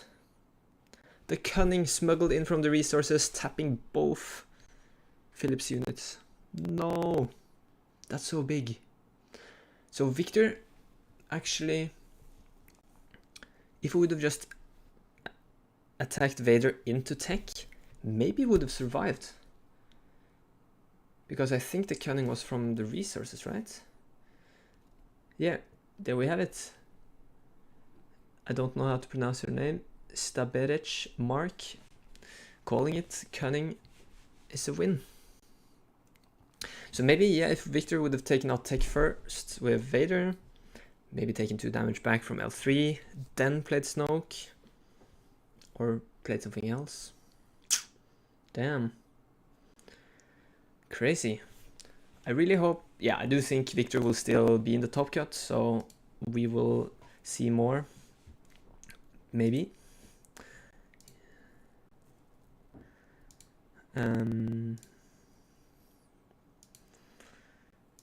And I've just heard back from Pontus that he sadly can't join to co-cast the next 2 games.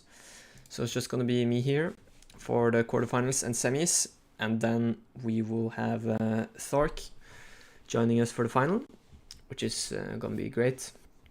Really looking forward to that. Dang. That was an intense game.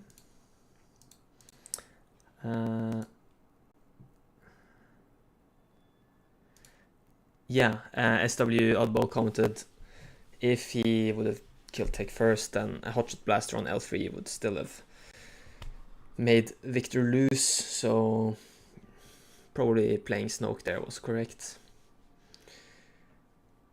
That was a really strong cunning. Okay.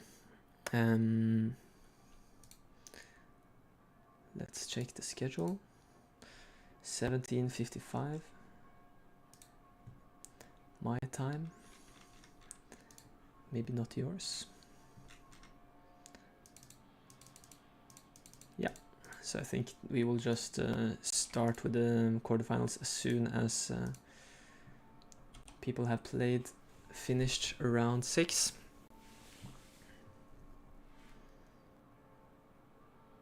Ooh, Adam and Hyrax are still playing. I don't know. Maybe it's a Bosk player. I can see they got a draw. So I can suspect it's Bosk. Gonna be interesting to see if Adam can go undefeated into the top cut. That could be cool.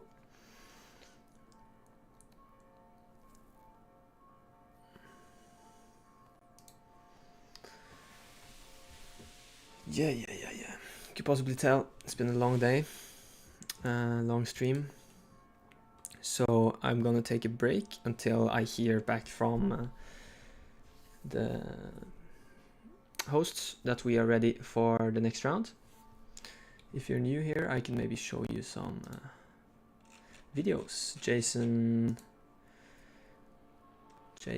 filmed some earlier today, so we can see how the venue looks like. If you've been there the whole day, you have seen it already. Hello. Hey guys, so yeah, we are just about to get started playing again. Adam and I are here. How you doing? I'm doing good. 2-0. 2-0. You saw one on stream? Yeah, exactly. I've got double loss and I lost 0-2. So yay for me, yay for Adam. Actually, not so much yay for me. Yeah. You're doing submarine. Yeah, I'm going down. You're going up. Yeah. So this is what was looking like live. There we go. We're going to go around and interview a couple of people and send these videos on. But thank you guys so much for watching. We will try and do what we can to send videos during the day. Yeah. And do what we can. So awesome, guys. Catch you later. Gotcha.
Hello, hello.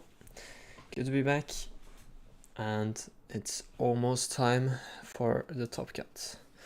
Talk with Matthias. They are having a lottery, giving away some prizes for everyone to have a chance of winning. And he is going to send the top 8 very soon. So we can look at that. Ooh, I can actually take a look at Melee here with you guys. Yeah, you can clearly see Thork is not here yet, but Adam did it. 6-0. Last game 1-2-1 against Hyrax. Don't know what deck he's playing, but he finished 4th. Philip, which we had on stream multiple times, played Han Yellow. Haven't seen Ortos on stream.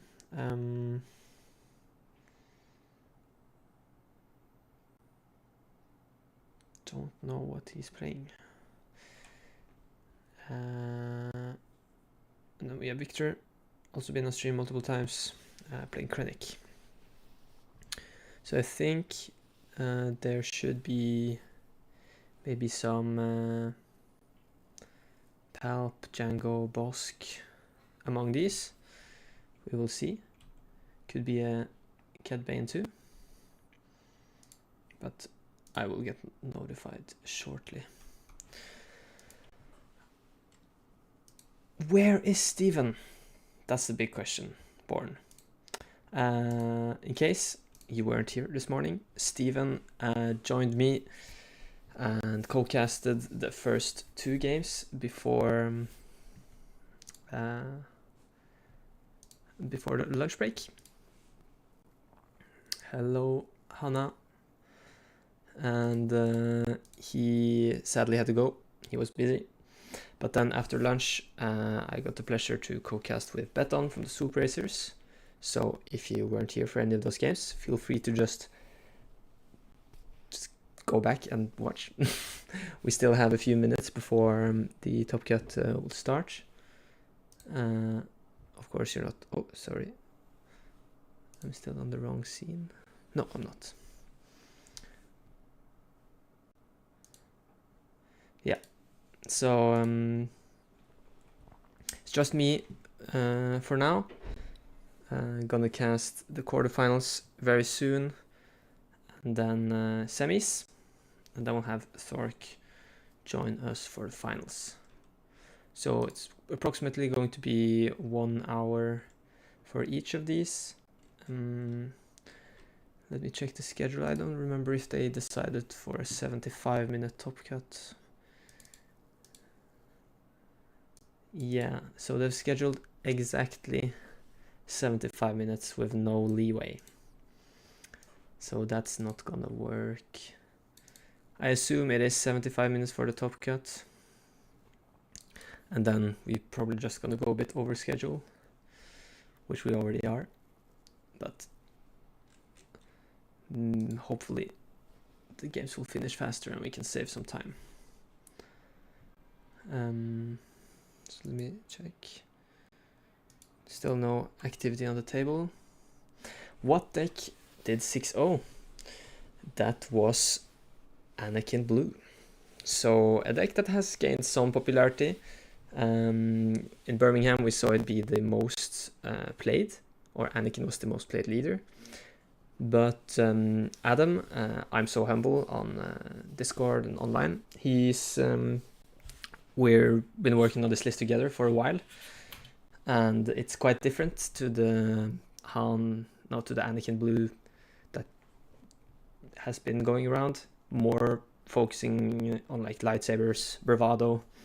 It's a bit, I would say it's a bit more like Han Blue was, so kind of soft control-y and really utilizing R2 and C-3PO to gain card advantage, which is big against control, and playing a lot of removal.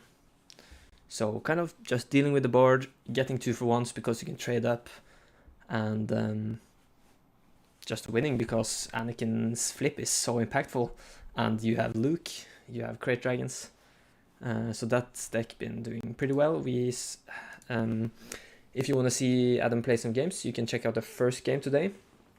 And I think maybe the 5th or 4th. Something like that. He was at least 2 times on stream today.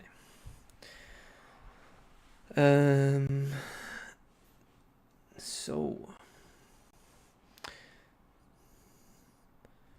just gonna have to wait. Do you guys have any questions? Anything you want to see in this Top Cut? Who are you rooting for?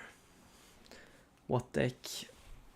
Are you sad it's not represented? Is there anything you're testing?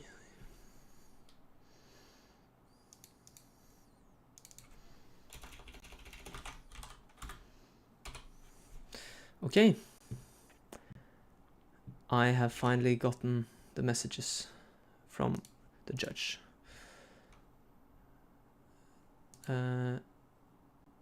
Seed.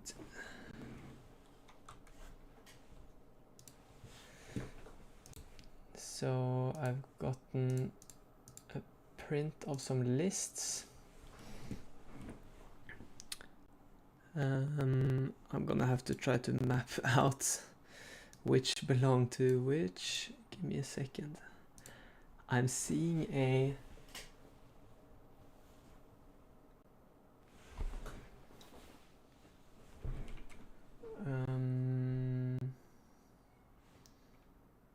yeah. So first we have first seed Adam, Anakin Blue. Second seed is Philip with the Han Yellow, also seen on stream. Third seed is Django, Tarkin Town, Ortos, really good player. He went undefeated in Malmö Game Week in Swiss.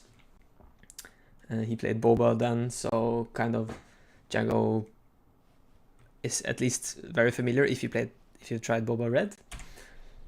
Then fourth place, Hyrax is playing Bosk Green. That's really cool. We've been talking about this list a couple of times today. Really want to see that on stream, would be nice. Bosk Green, 30 HP. Then we have fifth place, that's Victor. We've seen Krennic with ECL. Sixth place, Kevin. Sabine Green ECL. And then seventh is another Anakin. Also blue. Very close to the one very close to the one Adam is playing. Maybe they are friends. Maybe they share the list. And then last in eighth we have Ray Tarkentown. I didn't even know there was a Ray here today. That's really cool. And he's called Escapists. Yeah.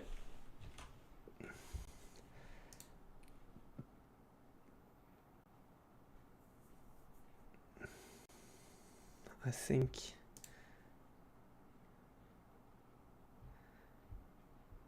yeah, I think that was correct.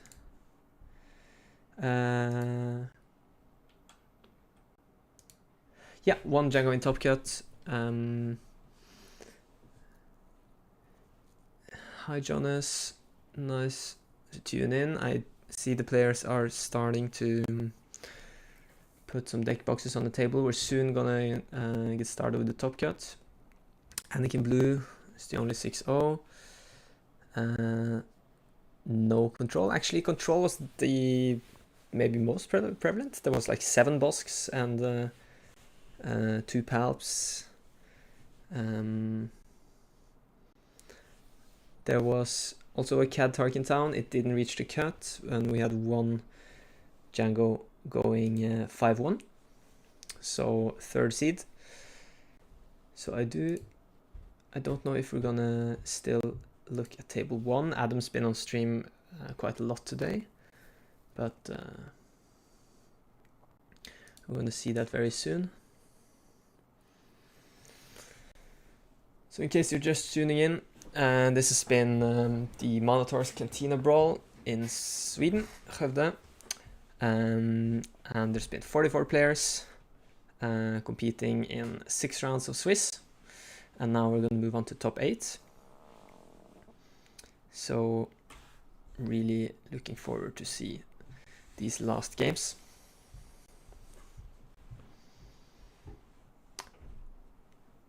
And I have to say I'm really impressed how many of you guys have checked in today.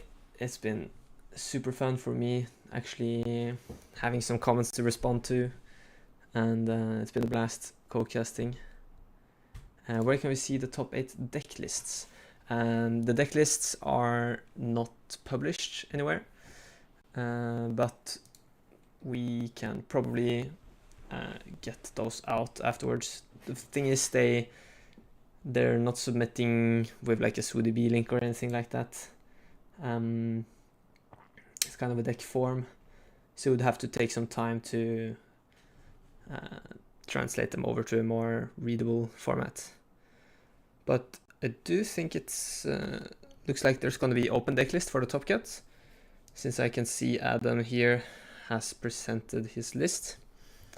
So I think we can just move on to the game table now, so you can have something other to look at except for my face. Then I can update these.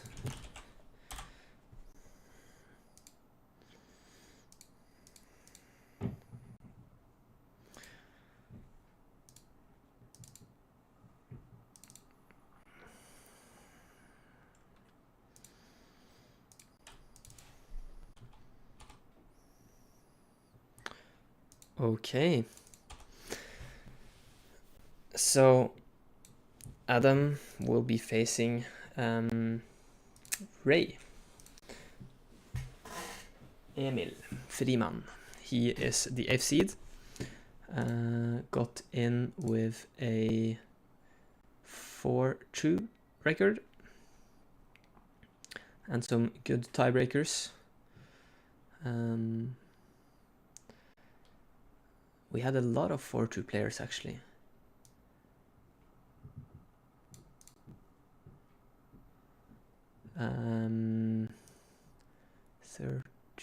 10 players with a 4-2 record. So a lot of tiebreakers today, deciding what 5 players among those 10 is going to get into the top cut. But here we are.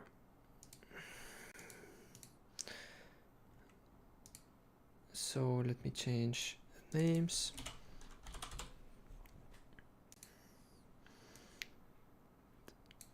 So in case you're just tuning in, this Anakin blue deck has been doing pretty well.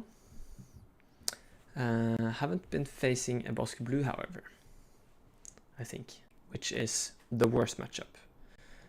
And it's pretty difficult, but it's definitely winnable if you have tools for it, like upgrade removal to get rid of those what they called, 2-cost red upgrade that lets you draw 2 cards. Yeah, can't remember. And pillage, and even like crazy stuff like smoked cinders could work, just to work on that card advantage. And of course other great 2-for-1s like K2, Yoda, Cassian, Deathmark, thank you.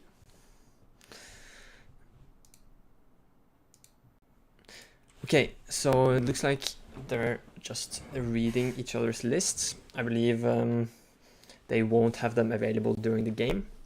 So it's worth noting if there are any particular cards that could really get in the way of some line you're going for. I think usually you can read through a list and see like approximately, okay, I know this, la la la la la, but you might want to check some oddballs. For instance, if you're playing Bosk, is there upgrade removal? Could be relevant. So, Ray Tarkentown. I myself have not played this matchup.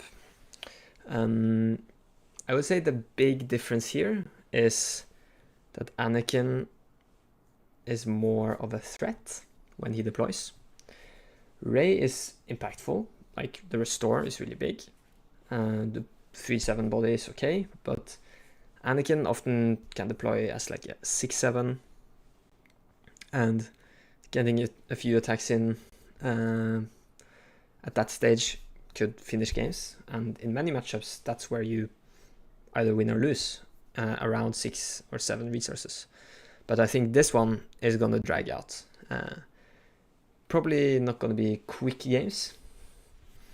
Oh, I need to update the leader there on Emil's side as well. But hopefully going to be good games. Both playing a lot of the same shell, really. So maybe this is going to be like who has the most greedy list. I do have access to the lists, so I can say Adam is playing 2 crates in main, while Ray is also playing 2 crates in main. So that's like a 1 metric of top end. Adam does have a 3rd one in the side, while Emil does not. But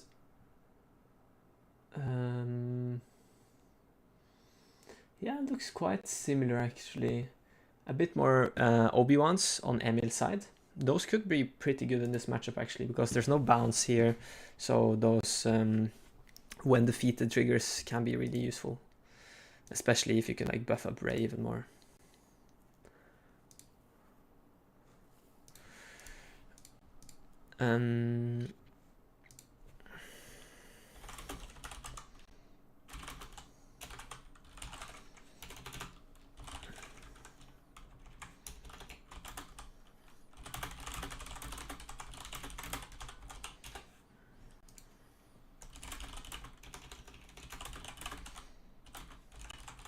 Who has more space?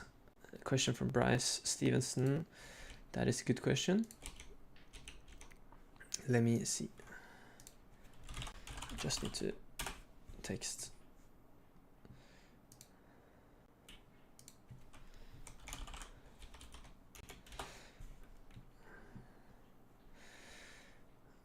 Okay. Looks like the players are getting ready.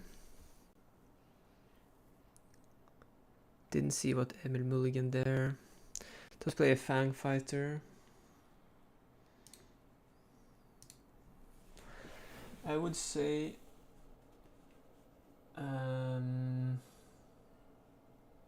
that Ray has a bit more space due to the 3 Fang fighters, but other than that it's pretty similar.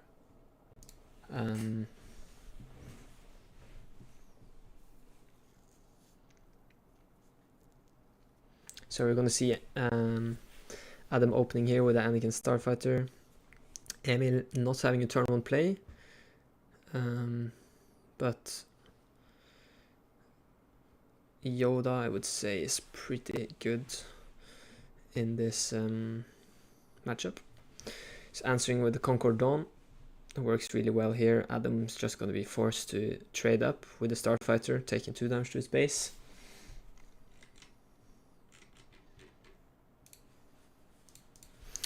And it looks like we might actually get the co-caster. I've finally gotten in touch with Pontus, Oh, seeing R2 and C3PO here on turn 2 is really, really good for Adam, guaranteeing those card draws. I'll try to juggle the casting while I am doing a bit of technical setup.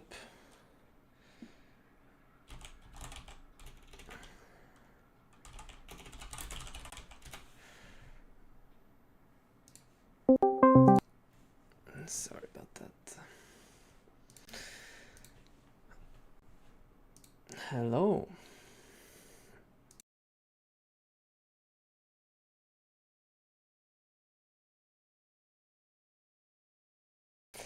All right, Pontus is here. Hello. How are you? Oh, sorry. Yeah. Just giving you the password for the website now. Okay. Getting a bit distracted from the game here. Let me share so you can see the stream from my perspective. There we go. So, you seeing the board, Pontus? All right. So, I would say Adam has gotten a bit of a better start here because of the card advantage. Moving into the 5 resource turn now. Emil is starting off with the village protectors. Adam is just gonna take away that shield.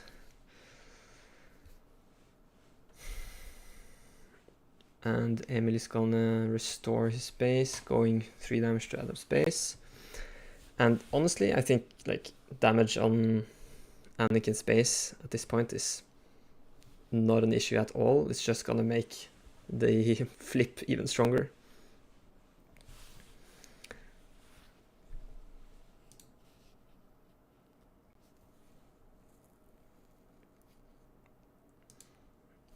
So you don't have to worry about the Video Ninja, Pontus. It's not that important. We have your voice here, so that's okay. Yeah, that's okay. As long as you can see the stream that I've shared with you, that's great. So the players are going really fast here, so we should try to get back to the game. But it's nice not having to cast alone. Oh, I think I might have muted you. Can you? Yeah. Let's see. Can you hear me? Yes. Great. Yes. Okay. Good. Okay. So Adam got to slam a Poe here. It's gonna get answered by Perilous Position, which works for now, but next turn, Adam can just attack with Poe and defeat that upgrade if he wants to. Yeah, I'm trying to catch up with what's happening. Yeah. So attacking with C3PO. Yeah, great. You can hear Pontus now. Cool.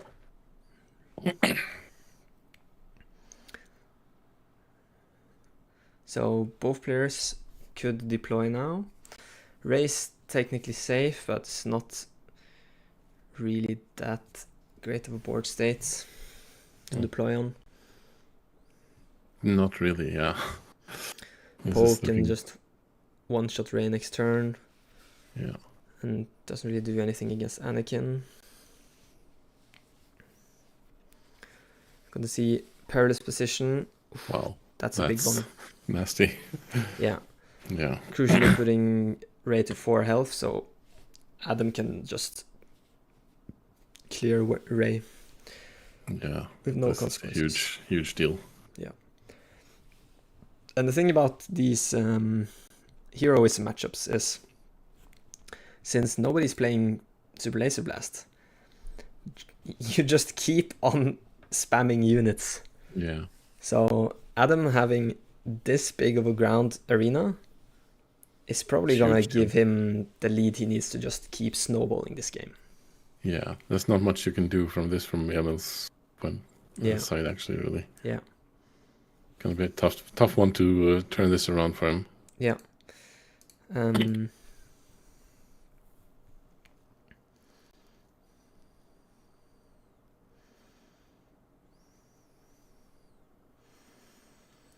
Okay, so we're gonna see Obi-Wan here. What's on Poe? I can't see what's on Poe. It's a perilous position. Oh, okay. Yeah, so Poe can just attack, defeat the resource, and kill Obi-Wan if Adam wanted to. It looks like he might go for Luke or something like that instead. Adam could remove the perilous position if he wanted to as well. Yeah, exactly. Yeah, so here we see Luke. Wow. Yeah. Ouch. And now it's just over for Emil. Adam can discard a card, cleanly take out Poe, go 5 damage to base. Might be better for Emil to just scoop and do the next one just to have the time for it. The thing is, they've actually just started. It's just they played so fast, and then you messaged me and said you could join, and like, oh, there's I didn't realize that. 5. Oh wow, that was really fast. Yeah. Okay, cool. So Adam, that's our Adam, so to speak, or which Adam is? Yeah. Okay. I'm so humble. Yeah. Have you gotten to see anything of the games today? No, I've been busy with other stuff, so... Yeah, I can give you a quick, catch you up to the meta. There's been a lot of Bosk, but Adam hasn't met any. Oh, actually, okay. I think. He is the only player who went 6-0. There were a lot of 4-2 players. Philip went 5-1 with a Han yellow. And Jacob Ortos went 5-1 with the Tarkin Town. Nice. So it's been a blast. We've had Beton from SwoopRacers, CoCast, and Steven. So we're gonna see. Oh, okay. Luke, there's the. I mean, I don't know if it's gonna be enough, but that's what he would need to turn this around. No, immediately. Yeah. Couldn't see what card that was, but fell the dragon, yeah. Yeah, so probably Emil just did -6 to Anakin.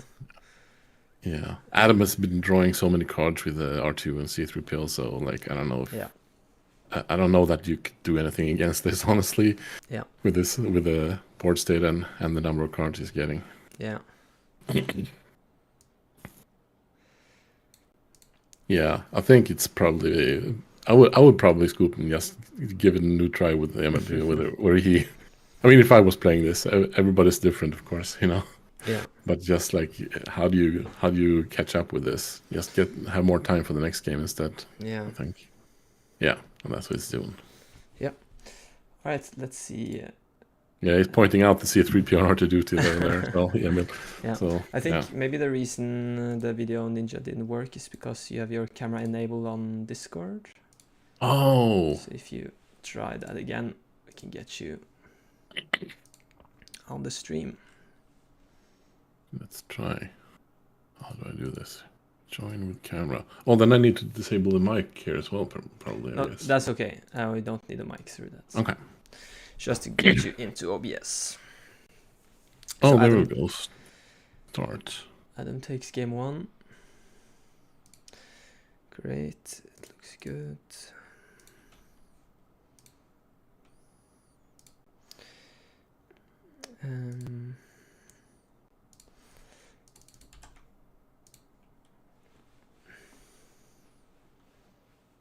There we go. Here we have him. Hey guys. Say hello to Pontus, friend of the. Oh no, you're not Sork. No. Friend of the podcast and joining in to co-cast the quarterfinals and the semis, if you have time, of course. Oh, you can't hear myself. Oh, why can't I hear myself? Oh, sorry. I probably forgot to mute you. Can you hear me through Discord? Yes, I can still hear you. Great. Yeah, that's better. There we go. Yeah. So, fellow Swedish Star Wars enjoyer, great to have you on. Let's go back to the game. While they sideboard, we can theorize a bit what we're gonna see in the next game. I think. Yeah, what would you take in? Did you have the deck list? I haven't seen the what would Emil sideboard? Did you know his sideboard? It is an open deck list top cut, so I've been sent some pictures of some printed papers. So it's a bit tedious to look at it, but I can check because really I do think that Emil needs to find some tools here because the C3PO R2 combo really showed a value train that Emil couldn't keep up with. Yeah. He does have 2 pillages in the side, which I think are really helpful. Depends. Like if you have if he's drawing those amounts of cards again, then losing 2 isn't an issue. So yeah, that's true.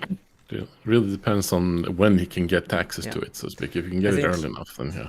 Honestly, this first game was kind of an outlier where Adam just had the perfect start and could really snowball off of the ground arena, and Emil never managed to catch up. Yeah. And we kind of missed a bit of a crucial point there where we were getting you on the stream. Yeah. But now we are all up to speed and the game can finally have our full attention. So sorry for that interruption, guys. Now we'll see. So you see Emil have a wing and a quill here on the ground. Quill, yeah. Quill is... Okay, he's playing, Quill with red base. I don't know how many...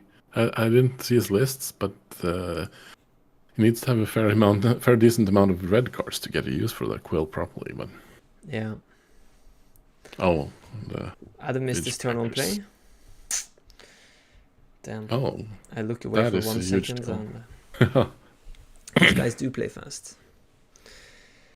So that's a big deal. That's very good for Emil for sure.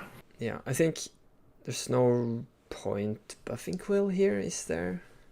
No, I feel like it would be better to buff the A-Wing. Yeah, because Quill will just get traded back next turn, probably.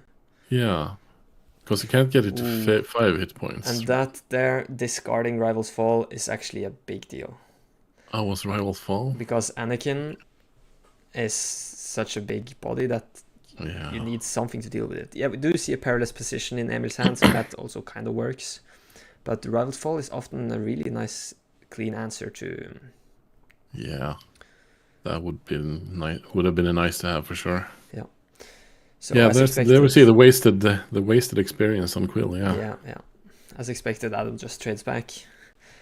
I mean, could maybe argue that if he hadn't put the experiments there, maybe Adam wouldn't have played in the same way. So it's not as easy to predict to see how this. Yeah, but what else would Adam have done there if Quill didn't have the experience? No, yeah, exactly. Yeah, I don't know. Okay, so we're gonna see Emil just play a force throw here to force Adam to discard a card. That's an interesting choice. Yeah, I mean, if you can get rid of the options, yeah. I think it could work if you do have like a pillage to back it up or more discard tools, but with his hand right now, don't really feel like that's the best line. What's that? Is it another force throw? It's a daring raid at least. Oh, it's a daring raid. But Emil does have a really nice space arena now. Yeah. So if Adam doesn't draw the Conquer Dawns or Open Fires, let's say, then it could be a problem. Could be. But the Anakin is going to be huge. Yeah, that's the thing. And that's the thing with Anakin. It has like really big ability to raise. Was that a pillage from Adam's side? I couldn't see. It looks like, Maybe. Emily's really thinking about it. What cards to throw here? It's an Obi-Wan. Oh, he's only got 3 cards and discarding 2. Ouch. Okay. Perilous Position and Daring Raid. Okay, so he kept the Obi-Wan Kenobi. Yeah, that makes sense. But he's on 5. Yeah, but he can play... Oh, that's true. He can't play anything this turn. But he can play Obi-Wan next turn. Oh, I don't know, actually. I don't know. The Obi-Wan is not really going to do a lot of good next turn. No. Because Anakin is getting into play. Yeah. Well, actually, Anakin isn't... Well, is he going to be big enough? Yeah, he probably is going to be big enough, yeah. Well, I guess Rey can deploy X as well, so he could buff Rey. Yeah. So I think... Well, I was about to say, like, do that. Adam going to ground, Emil going to space. It looks like it's going to be a race, but Anakin kind of has a better ability of handling that because he gets buffed the more damage Emil puts on Adam's base. Yeah. But Rey... But the Restorer is really good for the that's the race thing. as well, though. Yeah. Yeah. So it's probably going to be up to who has the best answers for what's the Tarkin coming. Town is going to be really good as well, actually, now I think about it. Because if Adam uses Anakin to kill Obi-Wan, then Tarkin Town will kill Anakin. Is Tarkin Town non-leader? Oh, maybe. Oh, right. Of course. I always forget that. That's, yeah. That's the same. We had a discussion earlier about Snoke on leaders too. Doesn't work. Yeah. True. And here, so easy. I think I would just use Anakin's ability to take out Obi-Wan immediately. Yeah. So Rey doesn't get buffed. Yeah. Looks like that's what Adam is going to do. And he decides to put the damage on base. So he should have exhausted Anakin here. Oh, he did use Anakin's Yeah, ability. he used Anakin on K2. Yeah, DZ commented should have waited to drop Obi. Yeah, the thing is, if he played Rey, Adam probably would have used K2 to take out Rey immediately as well. So maybe he should have just attacked with the space units first. Yeah. So how much is that now? 19? 19, no, so he's a... 24. Oh, 24. Right. This is really that's close. A lot, actually. Yeah, this is... Wow. Does look like Emil might be... If Emil would have put the upgrades on the same A-Wing... Yeah, would have one-shot him next turn, yeah. Yeah. That's true. Emil is now on 18 damage himself. So Adam... No, 16. 16. It's so close. but if Adam has more than 25, then that's 9. That's exactly enough. Oh, so he can't attack him. This is the thing with Anakin. Yeah. He just so gets dangerous buffed so good in this racing position. Yeah. So Emil really has to deal with Anakin before he can attack your base. Somehow, right? Yeah, but the Rival's Fall got discarded. Oh. might be over. Yeah. That was a really close one, though. But as you said, if he had just buffed the A-Wing that already had the experience, he would have just won this turn. Right? It's 6. Yeah, I don't remember if he had already attacked with it. Oh, that might be true. They play so fast, so it's hard to keep track. It's been a long day. That could probably have been it, yeah. Maybe someone in the comments can tell us. Yeah. Steven checking in. Nice to see you again, Steven. See Blue Annie ended up doing quite well. Indeed. Only deck that went 6-0. A friend of mine went to Manatorsk and played the same Annie Blue, but he went 2-4, so he's new. Yeah, probably not the same list though. No, he made his own list, so. Oh, Jonas is commenting, Rey cannot give experience to a 3-power unit. That's right, but I think we were thinking about the Obi-Wan experience from the when defeated effect. Exactly, the Obi-Wan experience, yeah. If that would have gone on the buff day. I think he probably had already attacked with and Emil. And that's the game. Yeah. Attacks and Anakin responds. Damn. Yeah. These games went by so quickly. I feel like I want to go back and rewatch the first one. Like we missed out. Yeah. Sorry about that. No, that's okay. Maybe it's probably my fault. I should have waited until in between the games.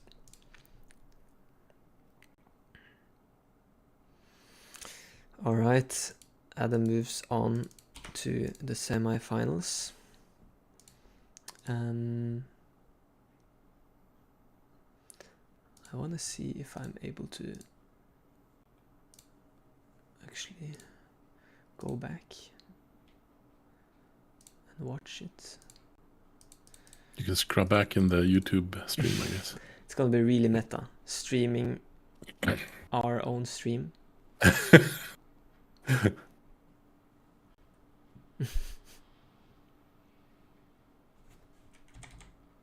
Let's do it. Let's see what happened here. They played so fast, so it's probably gonna be a while until the next round anyways. Let's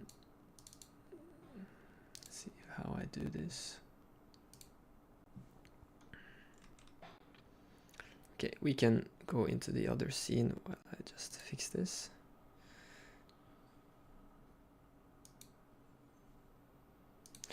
So, Pontus, you've seen now 2 decks face, both playing the red-blue heroism shell. And we do have a lot of leaders that can work in this, right? We have Chirrut, Ray, Han. We haven't seen much Chirrut lately, but yeah, maybe it's time for Chirrut again. It's just an honorable mention. That's why I mentioned it first. Yeah. Yoda, Luke. Anakin. Yeah, Luke. Hasn't seen that much. Nope.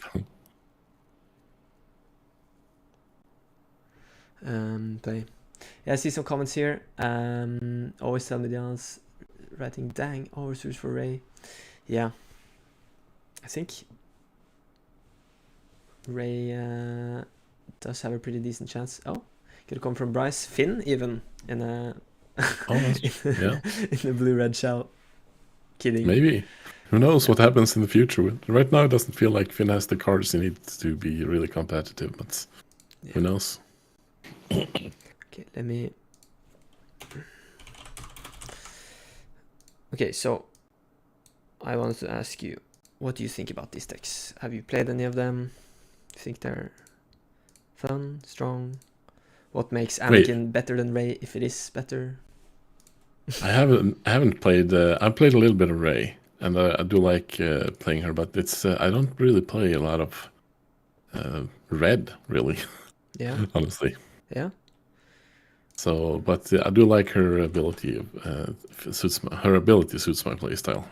Yeah. I do like that. Okay.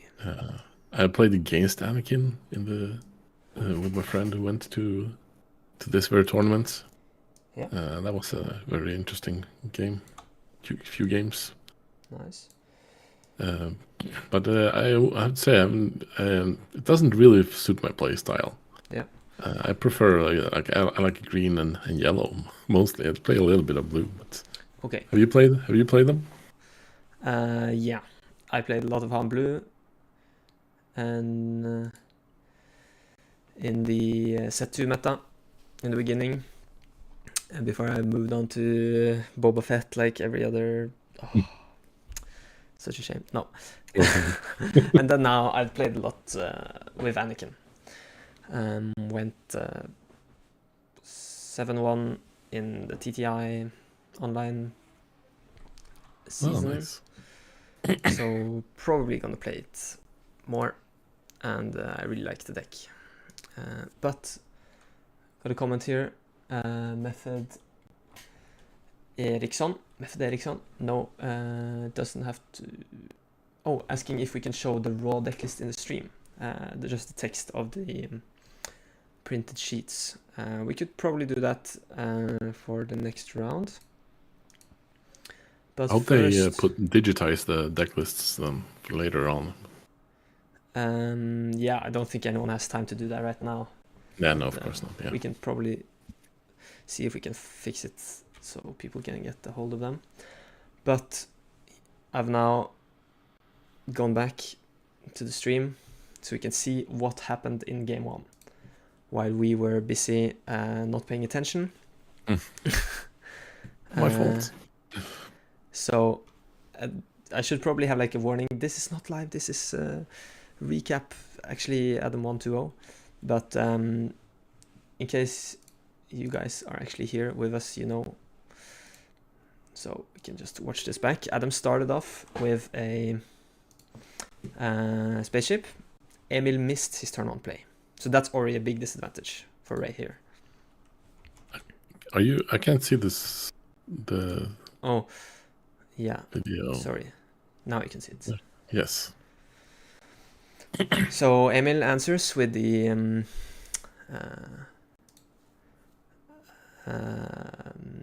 what's it called? Conquer Dawn. Adam trades up, plays R2. Emil has already spent his resources. Plays C3PO, draws the card. There's no way you could miss that. And then what card happens? Advantage that early is just, yeah, that's what snowballed it, I think. Yeah, 4 resources. Ray has the initiative here. Plays Yoda. Okay, go faster. Yoda, okay. So yeah, him not being able to deal with either of those, that's such a big deal there. Yeah. Adam can look at his top, leave it. Ray gives a buff. Adam draws a Rival's Fall, it looks like. Let's see Yoda himself. And then force throws. Oh, wow. Emil. Yeah. He loses a card.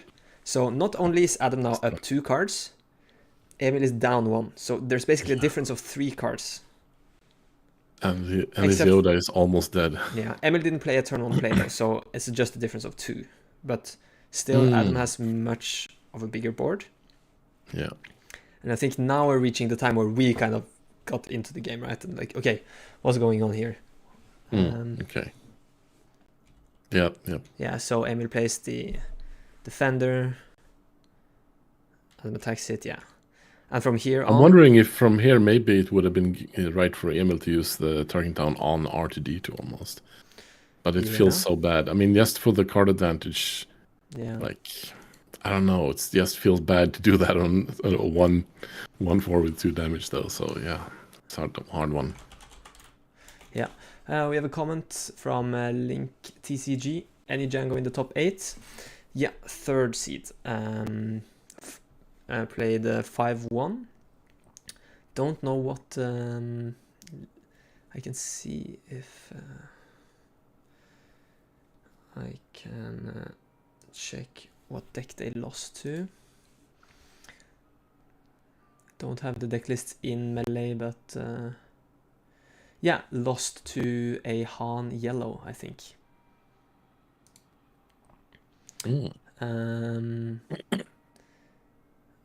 What else is in top 8 now that we're talking about it? Yeah, I'm just gonna check that we're not missing. Yeah, they're not. Yeah, I can keep my eye on the table. Yeah, that's good. Yeah.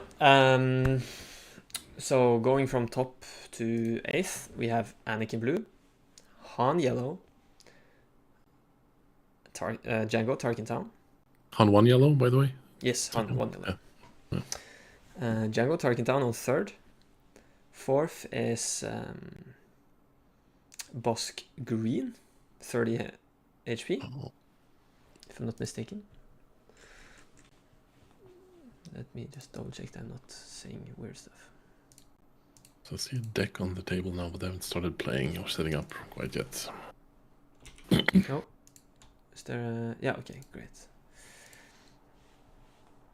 And then 5th is Victor with Krennic ECL. 6th oh, cool. is Sabine ECL. And then we have another Anakin blue, 7th. Wow. And then the Ray red. That is so cool. I think it's very cool because in the tournament where was it? The big one in the UK? In Birmingham, right? I think there was no Anakin in top 8. Yeah. And there was like a huge amount of Anakin, but none of them played like... Yeah, I think... They got like 40% win or something like that. It's really bad showing in that tournament. And here's 2 in top 8. I don't know if there was like a big spread of colors, or if everyone played Anakin Blue. Personally, I think Anakin Blue is the best version, but if there were a lot of yellows, greens, reds, whatever, maybe that kind of ruined the stats a little bit. But there was a decent amount of control. There wasn't too much aggro, so maybe the Anakins just met a lot of Palpatine, Bosk, whatever, harder matchups, or they weren't the best players. Yeah, it's hard to know, of course. Anakin is a really popular character, so you could maybe imagine it attracts more people because of the character and not necessarily because of the deck or because they know how to play the specific archetype. Maybe they're just like, okay, Anakin, let's go, but probably not for a big tournament like Birmingham. Probably not. Well, I mean, there's only, with 200 players, there's definitely going to be a bunch of players that are doing it only because they like Anakin or something like that. Yeah. So, what decks are in top 8 chat? I guess we could write down. Maybe Link, I don't know if you can't hear us. If you're out and about somewhere, having us muted. But 2 more games to go. We're gonna see if we're still viewing table 1. Gonna just be an Anakin Blue day today in that case.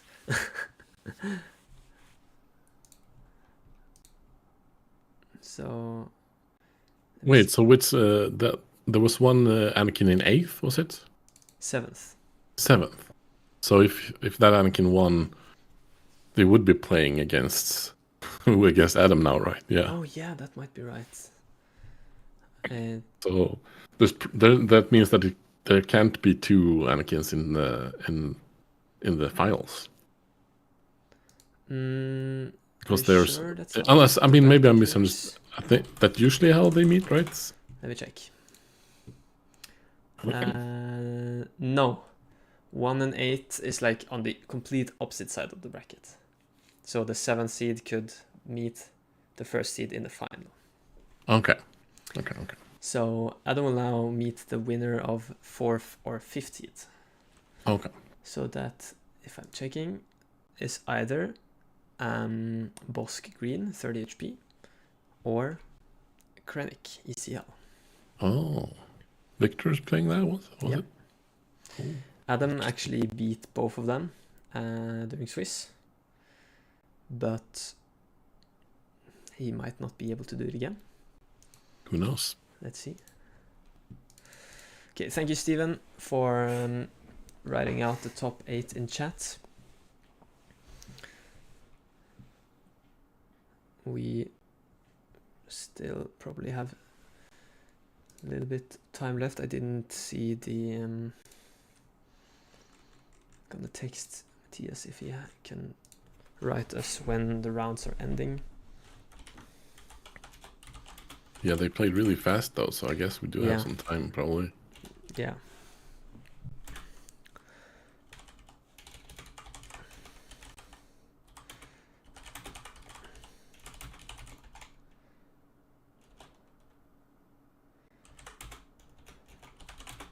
Yeah, I mean, I messaged you like 35 minutes ago. Yeah.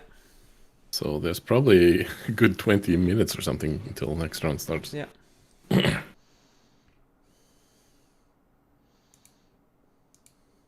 Oh, sorry. Yeah. So, in case we have any new viewers here, welcome. there's it's been a super long day, as you can see. Stream been going on for how long? 8 hours now, plus. Wow. So you can tell why I'm a bit all over the place. Like, what's going on? Did you have any breaks at least? Like 5 minutes breaks here and there. Oh no! But it's been a blast. We started off, Steven and I, casting the first 2 games before a lunch break. Then we had Beton from the SwoopRacers join for the next 3 rounds, and then the final round. So in total 6 rounds of Swiss. And we're now looking at the top 8, where they're still finishing the top 8 game. So kind of the, I don't know, maybe takeaways from today has been that even though Bosk was the most popular leader, only one in the Tokyo, and that's a green one. And it's not even Bosk Blue. Yeah. I think it might have been because they got matched up against some Han Yellows. There were a decent amount, I think. And Han Yellow is basically the worst matchup for Bosk. There's so many tools to kind of disrupt and keep putting on pressure, using some real tempo just to not let Bosk stabilize. And then Anakin has been performing, but we've talked about that for a long time now. So it's kind of surprising not to see that much Sabine. I think many people have said, like in general, that like Europeans are not playing as much Sabine as in the US. But also, like, Sabine is I don't know. Maybe I'm wrong, but my feeling is that Sabine has a pretty bad matchup against Django. Yes. And I think a lot of people expect a lot of Django. Yeah. And maybe that's like, okay, then maybe I don't want to play Sabine. And they go to something else. Yeah. And you're right. Basically, only the best Sabine players can create lists that get like a 50-50. Like You Can Call Me Al and Birmingham did like a really good run, undefeated. Yeah, very impressive. If you just pick up a normal Sabine list, you haven't playtested the matchup, you're probably gonna have a very rough time. Yeah, there's no point, basically. Yeah.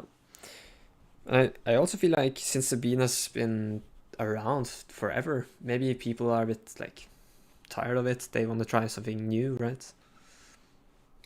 Yeah, probably. I mean, with Boba being suspended, maybe people like, now I can take the chance to try something new. And it seems like that. Yeah. There's a lot of new decks around. Like, even if we ignore Django, there's like, the Anakin deck, totally new.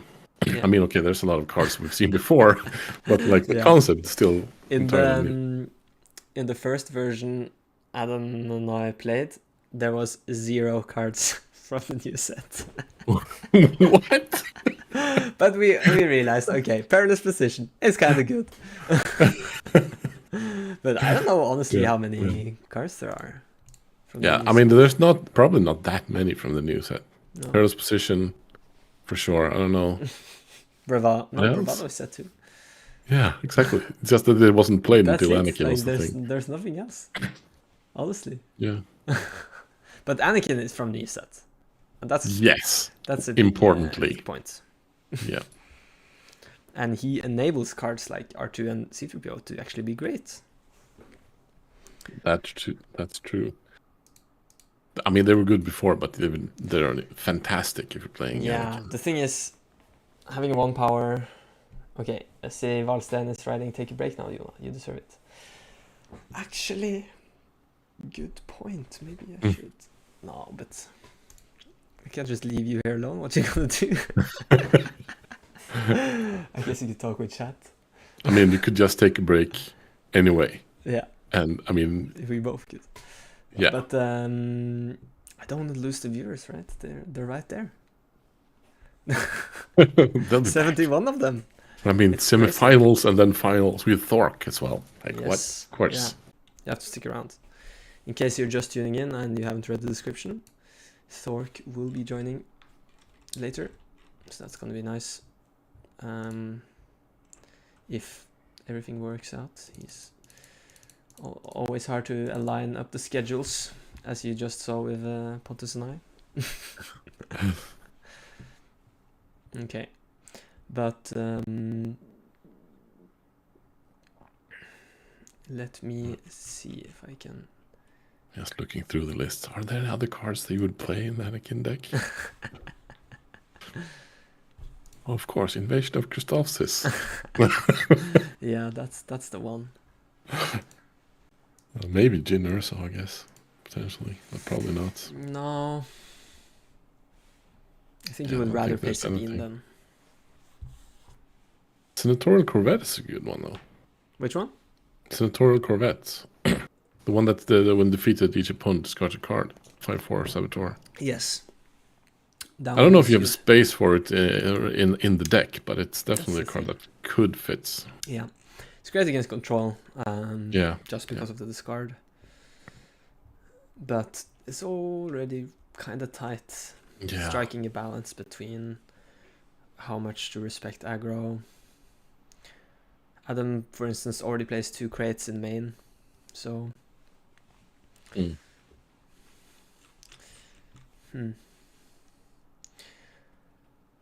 Okay. Yeah, I think it's. Maybe we will take a 10-minute break. You deserve it. Come back regardless of whether or not the next round is starting. If it's starting earlier, then we'll of course come back earlier. But just to. Do you have anyone that will message you when it's about to start or something? Yeah, probably. Yeah. So that's then we're fine. Yeah. All right, guys, stay tuned. I'm not sure if we're gonna keep streaming table 1. So it's maybe going to be Anakin versus Bosk Green or Chronicus Yellow. Or if that's not the case,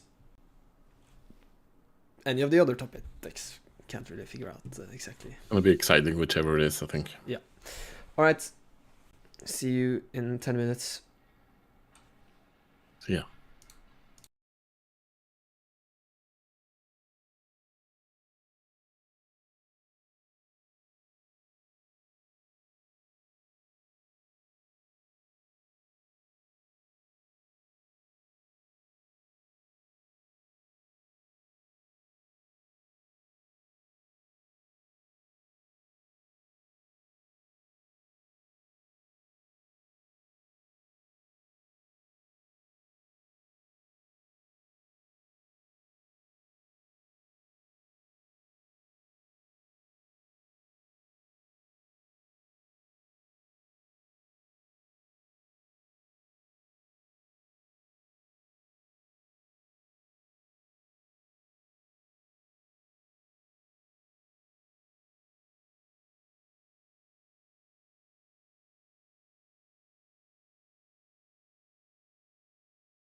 Okay, we are back.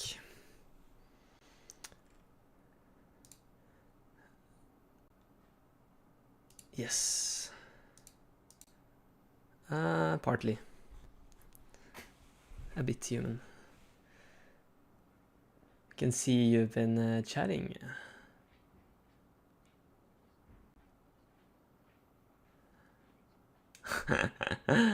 Yeah. And you played it at a locals?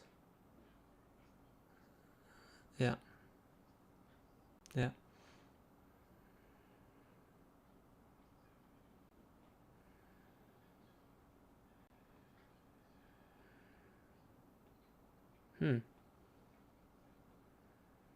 Yeah.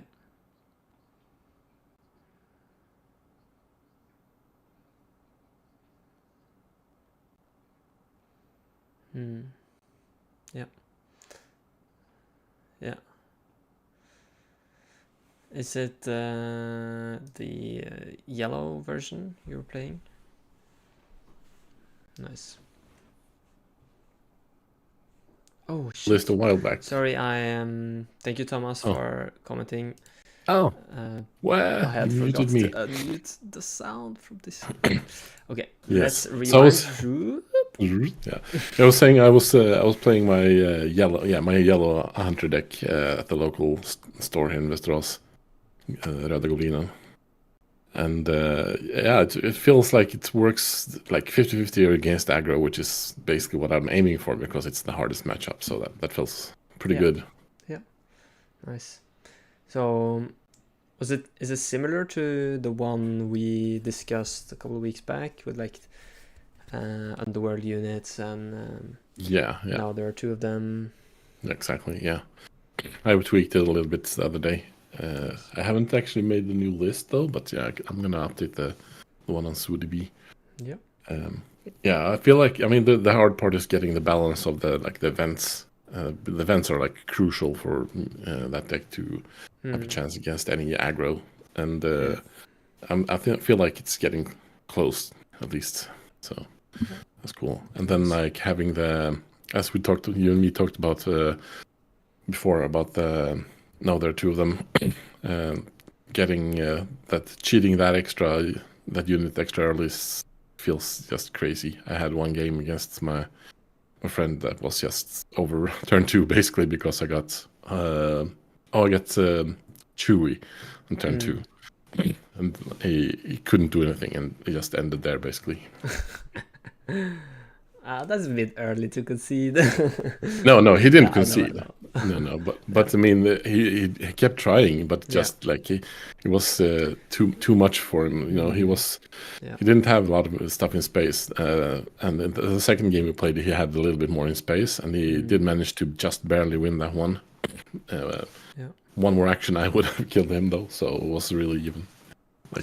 You can see we got the question from Dylan. Favorite deck this set? So would you say Hunter is your favorite deck this set?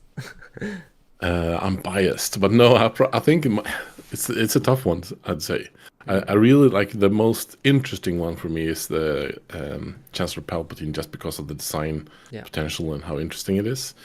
But it's probably not the most fun to play. I think the one I had the most fun to play so far is probably my Hunter. Actually, I don't know. I don't know why. Yeah, I think it's often like that. If you have like a pet project that you like working on and you have fun with it, and it's just. I just want to be clear for those listening that I don't think that Hunter is like the best leader or anything. I'm just annoyed that everybody's hating on Hunter, and it's like a lot of people say Hunter is like the worst leader. It's unplayable. And it's definitely not true. So that's the point of me building that deck more than anything. And I've definitely proven that it's more than playable. And of course, I was lucky and got the showcase, and then I had to play it. So. Nice. Okay, now it all makes sense. Now I understand why you're just motivated. Yeah. I was thinking out it before, but then like I got the showcase and like now I'm committed. We got a comment from Alan here. Wookiee deck, and now there are two of them is also fun. Yeah. Oh, I've thought about that one as well. Yeah, that was Yeah. Did you get it to work, Alan? It sounds like a lot of fun. And as you mentioned, Alan, Hunter will be better with more duplicate named units. I agree, but when I've played it, it's not that I haven't had enough units to use stability on, honestly. Like, it's more the fact that it sometimes can't keep up with the strong plays other decks can do in the early game. So, like, now with having, for instance, in the yellow Underworld version, we played both the three copies of the old Enfys and the new Enfys. Yeah, actually, in my version I have right now, I don't even play the old R2. Yeah. Or the new Millennium Falcon even. Actually, I'm a little torn there because I agree with Alan. Was it? Yeah, that like if you have more copies, it's easier to get the ability to work. But I don't know. It doesn't feel like I actually have to do that. Yeah. You don't need a lot of duplicates. You need like one or two basically to get going, and that's usually enough. Yeah. Alan answered Wookiee deck worked okay. The new 2-drop blue Wookiee makes it pretty consistent. Yeah, cool. So are you going from the yellow or the blue Wookiee into TWI? Is that the line with? That's crazy good. Yeah, can you manage that? Crazy good bit of an exaggeration. Okay. A little bit hyperbole there, yeah, but yeah, it's really good. Yeah, Tarful on 5 seems pretty nice. Oh yeah, that's cool. It's gonna be hard to manage because you can only have one Wookiee in play when you get Tarful. When SWU was being spoiled and I saw Tarful, I made a blue TWI deck and played that. It was kind of fun deploying TWI and then playing Tarful and just like clearing the board. Oh, that's another card. Speaking of Wookiees, that's grossly undervalued. That's the Let the Wookiee Win. It's another card that's like what? What are people talking about? It's not like you have to have a Wookiee. You just need some good units to ready for it to be a good card and having use for the 6 resources. So whichever choice your opponent makes, you're happy. Yep. Okay, if it happens to be a Wookiee, then wow. I still haven't heard anything. Is it fire in the building or something? I mean, there's still, unless the image is frozen, it still has a deck on the table there. So yeah, probably Adams. Yeah, but I think it's coming back to Dylan, your question. I realized I actually didn't answer what's my favorite deck this set. It feels really cheesy today, considering we've been talking about Anakin Blue all the time. But I'm gonna have to say Anakin Blue because I played a lot of Han Blue in set 2. Really enjoyed it, but moved away from it after losing to Palpatine a million times and Boba being really difficult to handle with armor and so forth. And now I feel like Anakin Blue just have this toolbox of so many great cards, and in most matchups it feels like I have a shot. And if I see like just a casual deck, like if I sit against and Pontus sits down in front of me with his Hunter, then I know for certain I'm winning this. Like just the power of the cards in that deck. Yep. I mean, you're right.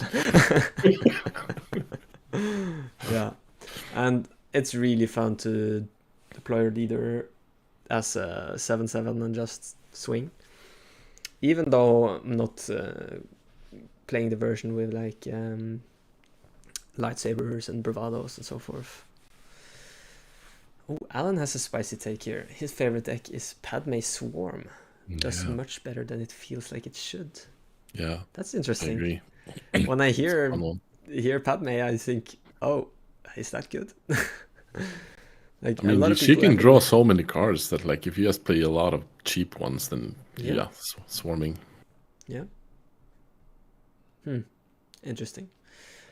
I have to play against that. once I go back to Oslo. Tower number 9 had I don't remember. He has a series where he tries leaders. He did that like this week, I think. See some movement of the actually starting in the next round. See some people walking past the camera.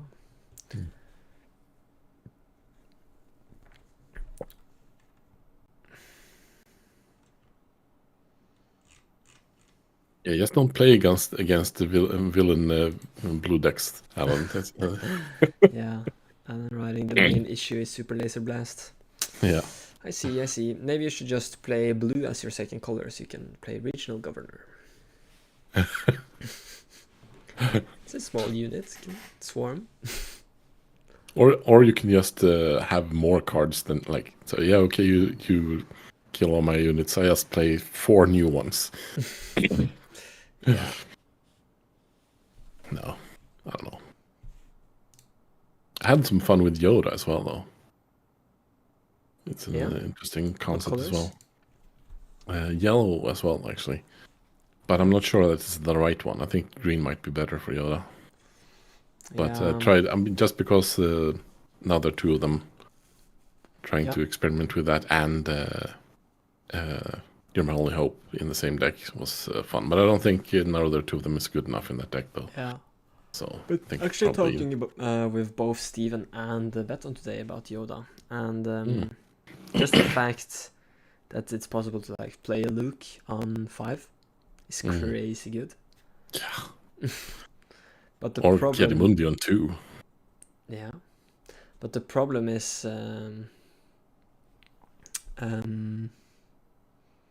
that he deploys so late. Yeah, but he kills something. If he played right, he actually kills something when he's deployed. So Steven popping in the chat here. I've been playing a bit of Green Yoda. It's just so fun being able to manipulate the deck with this ability and R2. Yeah. It seems really fun.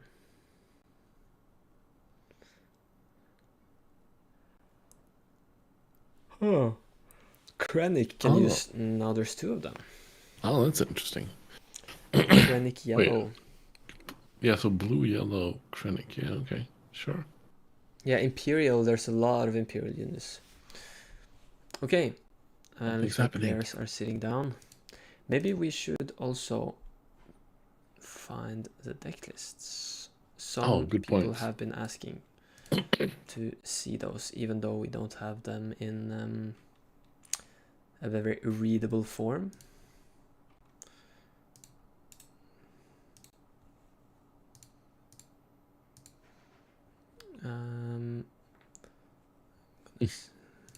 Oh, that's cool, Alan. Snoke is an official.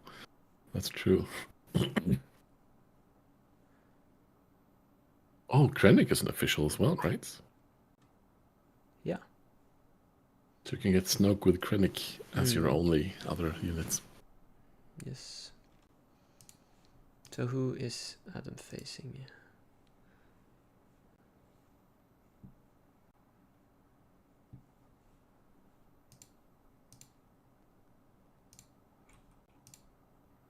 Oh, the paper is upside down. I can't read it.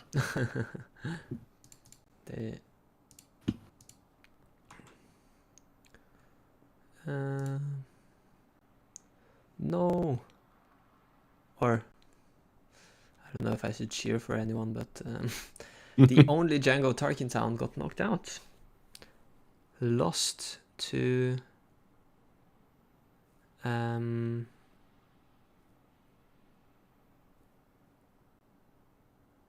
Kevin. What did he play? Oh, Kevin is in there as well. To is that Sabine? Yeah, I think he lost to Sabine actually. It's supposed to be an unfavorable matchup. Who played against Sabine? Or what deck, I mean?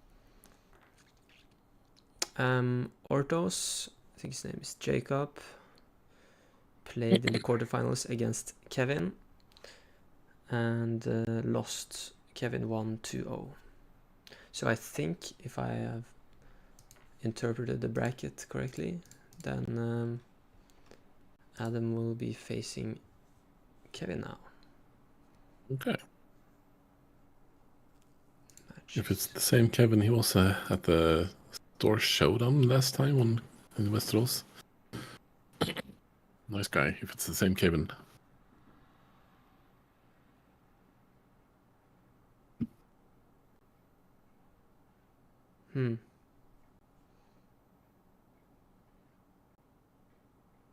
Yeah, I think I have something of the tiebreakers wrong here. Looks like Adam will be playing against Jonathan.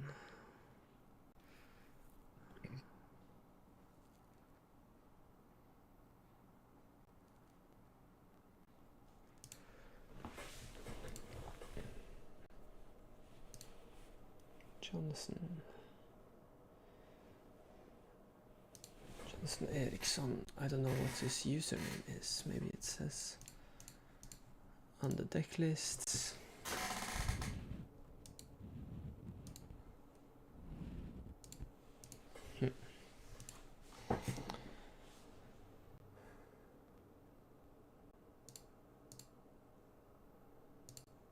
Right, I put my Yoda playmat up as a nice representing Yoda a little bit. That's good. Okay. Okay, something's happening. Don't have to speculate anymore. Sabine Greens, Viniciel versus Whites. Adam. Okay. Who's playing the Sabine? I think that's Jonathan. Yeah. Hyrax on.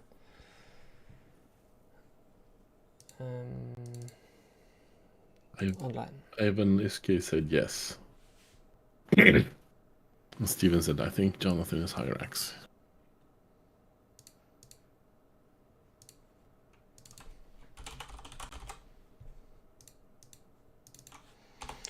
Okay. Let's... It is fun to see Sabine in the top 4. Even though I'm not like the biggest fan of playing her myself.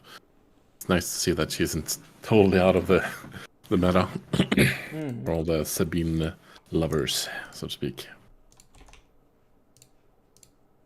Agreed. Kevin is playing Sabine. Says Ivan Iske? I don't know. Ivan Iske. Oh, is it wrong? Oh, it's Nikki. Oh, on the Kiva. Oh, hey. Okay. I have the lists here. It's kind of difficult to see. This is the Anakin list. R2s, Interceptors, Restored Arc, C3PO. Then we have our 3 drops. Village Reflectors, Cassian, Tech, Concordant, Yoda. 2 Canis, 3 K2s. Pose, 1 Obi-Wan, Luke, and Crate. Then 2 Perilous Positions. 1 Rival's Fall. And then like a good spread of removal here. And bit more for the patrol here with Pillage, even Smoke and Cinders. I think it's pretty good against Bosk. The Bravado, pretty nice against Sabine. Maybe see that sided in. And yeah, takes top target's probably gonna see Sat in this game. Just see that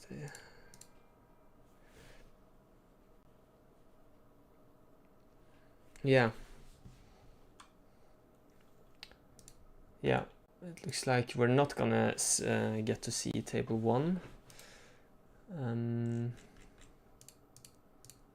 Got a message. It's not Adam's game on stream. Yeah, so this bean is not Jonathan.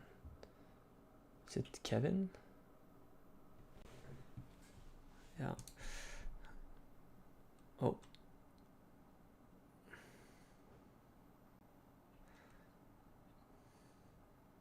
Okay. Yeah. It's a bit poor of the communication from from the guys in person to us casting remotely? No.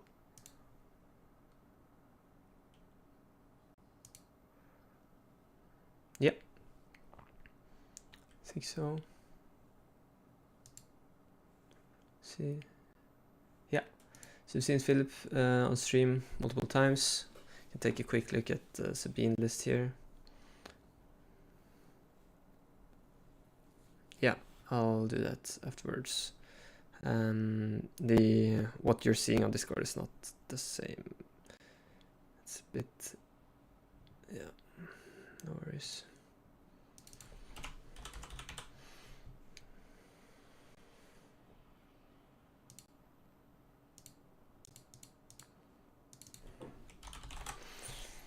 And then I can find Philip.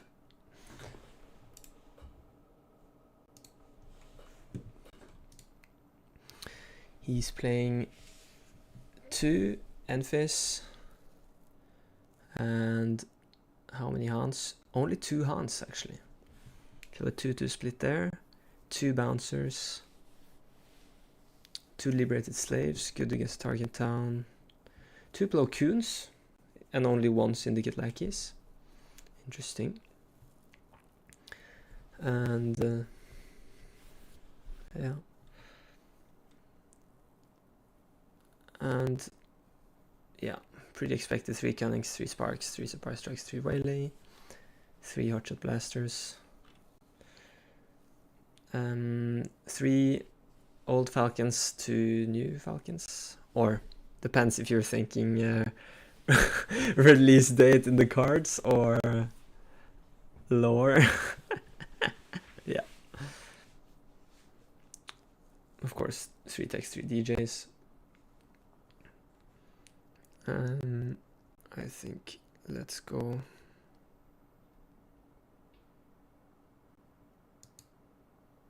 to the game. Like the choice of playing Enfys Nest, or 2 Enfys Nest and 2 Han Solo. She's really solid. Yeah, we saw against Adam in the final round that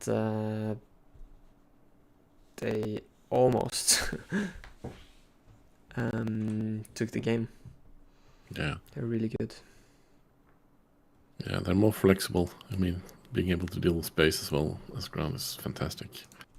And with, I mean, yeah. Yep. 9 versus 8. So Philip on that roll. Alrighty. Oh, they're showing their own leader for Philip, I think. Is that a PQ top top something token? Nice. It says Anakin as the leader for Philip in the. Oh, sorry. Yeah.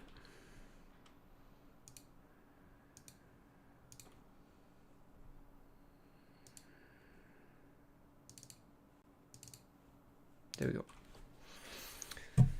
All right. So after a lot of yapping from Pontus and me, we're finally doing what we're supposed to be doing. Casting a Top Gun game.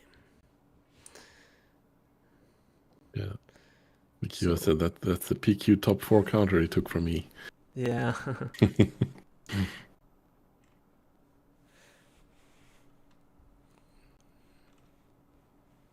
So we're gonna see Philip start with resourcing with Han, and Kevin just playing a Sabine unit here.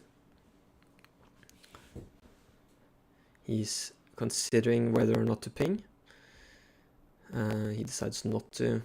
We'll just take the 3 damage base. Yeah, that makes sense. I think it's hard to know this early if you're gonna want that ping or not. Yeah. I feel like this matchup, I haven't played it too much, but the few games I did, it really came down to whether or not Han drew cunning.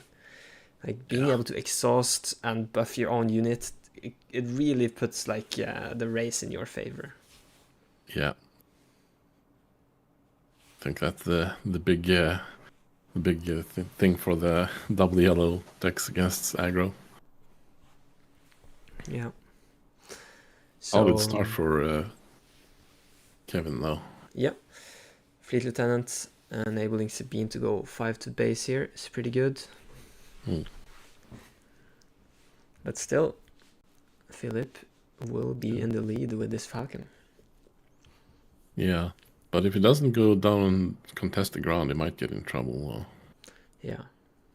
I mean, unless he can race him. I guess if he has cunning and can't race him, it doesn't really matter.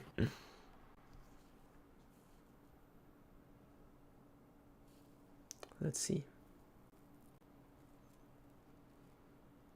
Thinking tough choices. Okay.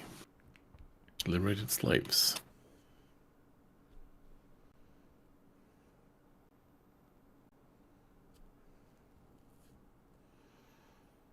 So Kevin is again considering to ping or not to ping. And honestly, I don't know when it's correct to do so or not. Yeah. It's really hard to tell in this matchup for sure. Oh, I can see we have a little beef here from is it Nikiva? Ivanske? Probably easier to get the PQ token in Oslo than Stockholm. Yeah, sure. Yeah, so Matthew's asking what's the top 4. It is Han one against Sabine here, and then we have Anakin against I think it is the Bosk. What was Johnson thing? Bosk Green, right? Yes, I believe that was Krennic it. Got knocked out. Oh, and there we go with the cunning.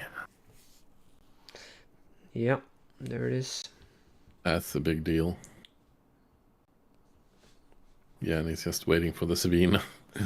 So Yularen with the 1 restore might matter, but you think Philip wants to take out Sabine? No, I don't know that he wants to. I'm saying that it makes Kevin have to think about it. Yeah. At least. I think it's probably better for Philip to just attack base here. Yeah. 17, there's just 8 left, you know. Yeah. Han will deploy next turn. Yeah. And then it's probably over. Yeah, unless Kevin can come up with a plan here. Did Philip ramp with Han last turn? Otherwise he would need to pay for Falcon, right? Oh, did he forget? That's not good. He might have forgotten.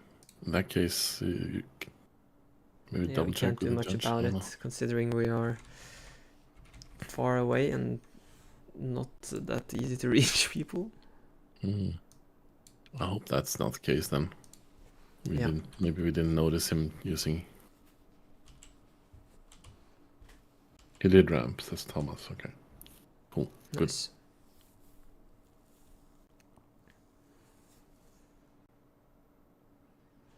Oh wow. Yeah. That's another 5.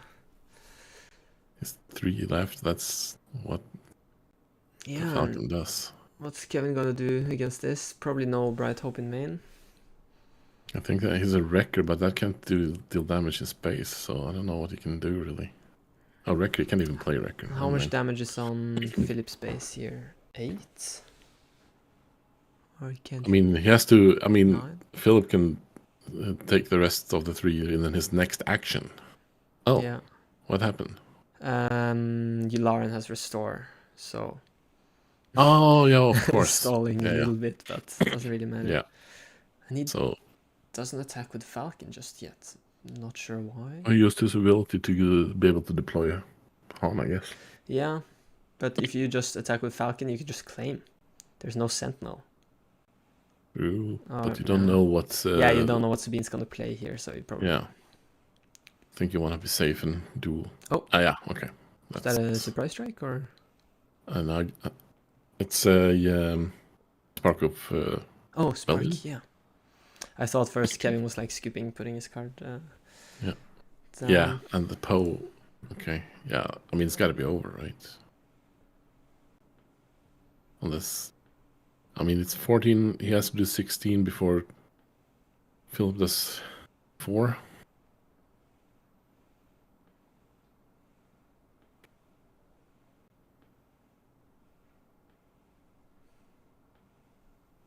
Okay, Steven also checked, so Philip in fact did a ramp after playing the Liberated Slaves.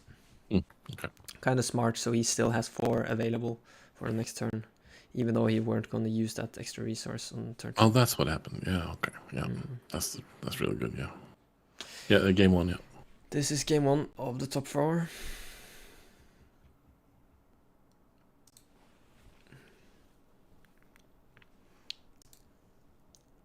Okay. That's the handshake. First game going to Philip. First game, yeah. Okay. Yeah, that was a really good. Philip got really good draws. Let's put it like that, and played well, of course. Yeah. Can you keep an eye out to see if they do any visible sideboarding while I run to the bathroom real quick? Yeah. Let's see if we can see anything.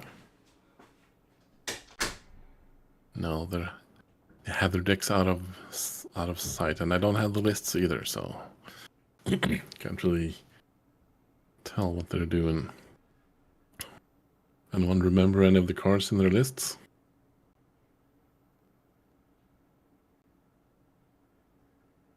Cunning is busted. I mean, that Cunning really... If you hadn't had the Cunning, that would have been a totally different game.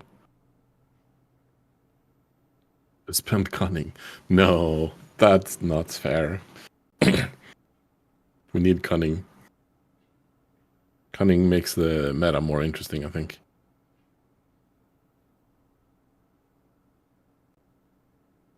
It is double yellow, after all.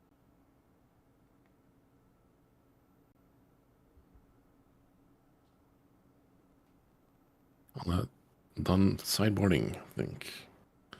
Oh, Kevin has home 1 in sideboard. That's interesting. I don't think you want that against Han, though, because it's just too slow.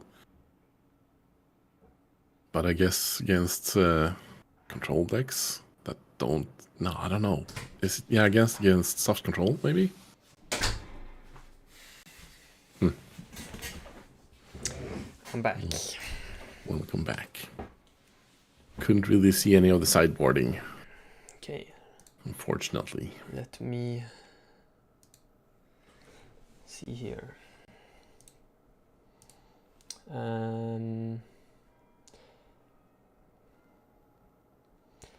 Yeah, honestly, I don't think he wants any of these.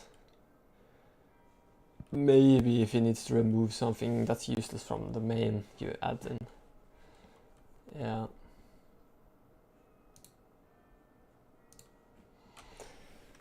And for Philip, I guess Bamboozle could be nice, playing it for free.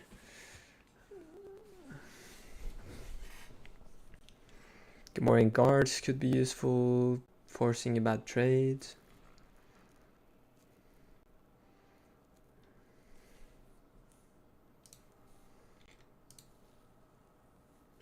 Yeah.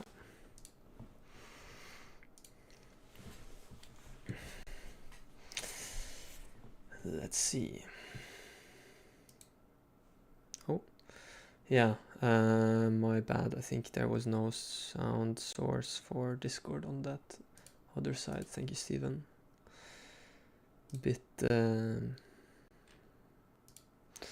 Yeah, but should be able to hear him here. Keep muting me. Pranked.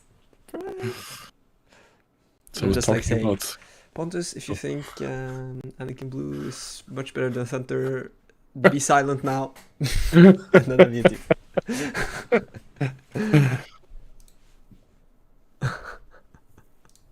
Okay. let's see here. Kevin probably doesn't want to risk space, right? That's like, there's always this game of chicken where it comes to a point where some Han players even resource Falcon because they know the Sabine players are so scared of going to the space arena, so they just resource Falcon. They'd rather match the ground. Yeah. I mean, both of those moves make sense. I mean, if the Sabine player goes space and the Han has the Millennium Falcon, then you probably already lost. Yeah. So, yeah. Okay, pretty nice start from Kevin here. 5 to base, and that L3 is not going to be able to take out any of these units now. So yeah, that's a really good start for Kevin. Bodhi, interesting. Kind of sucks to lose out that Rebel Assault, actually. Yeah, that's a big deal. But still, this is a much better spot than last game.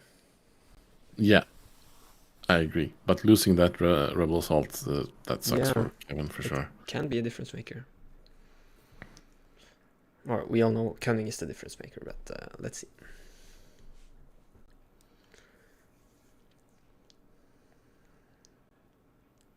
So 3 to base. Going base as expected. 9 damage now for Philip. I don't know. Would you trade here with Bodhi with a Fleet Lieutenant? No. Oh, if I have Philip. Yeah, for Philip, yeah, exactly.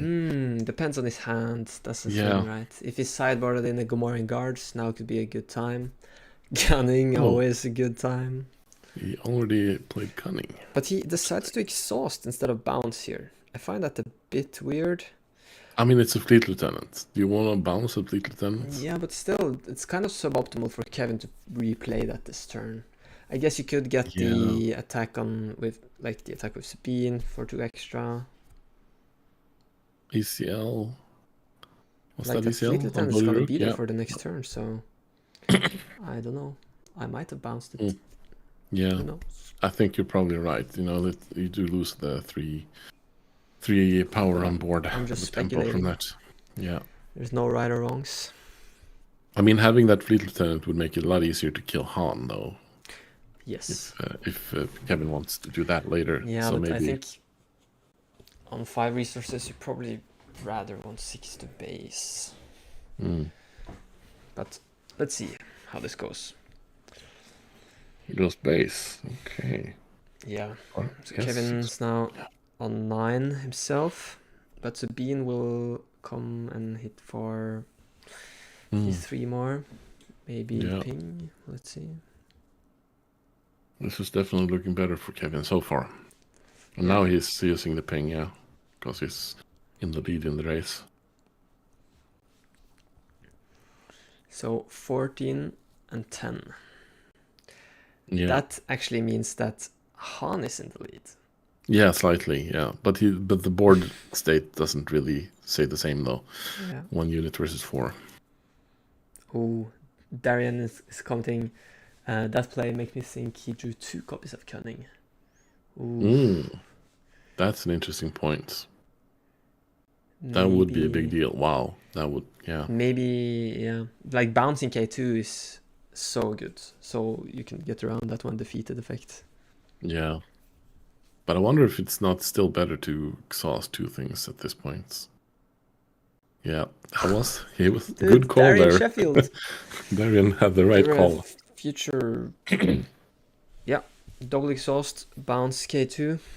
Oh, he didn't buff, he bounced. Yeah, that makes sense now that I think about it. Yeah. Yeah, but I mean, he can. He's kind of just stalling, well, right? He needs to put some pressure. Yeah, Han will come out this turn. Yeah, and he can play another 3-drop, probably.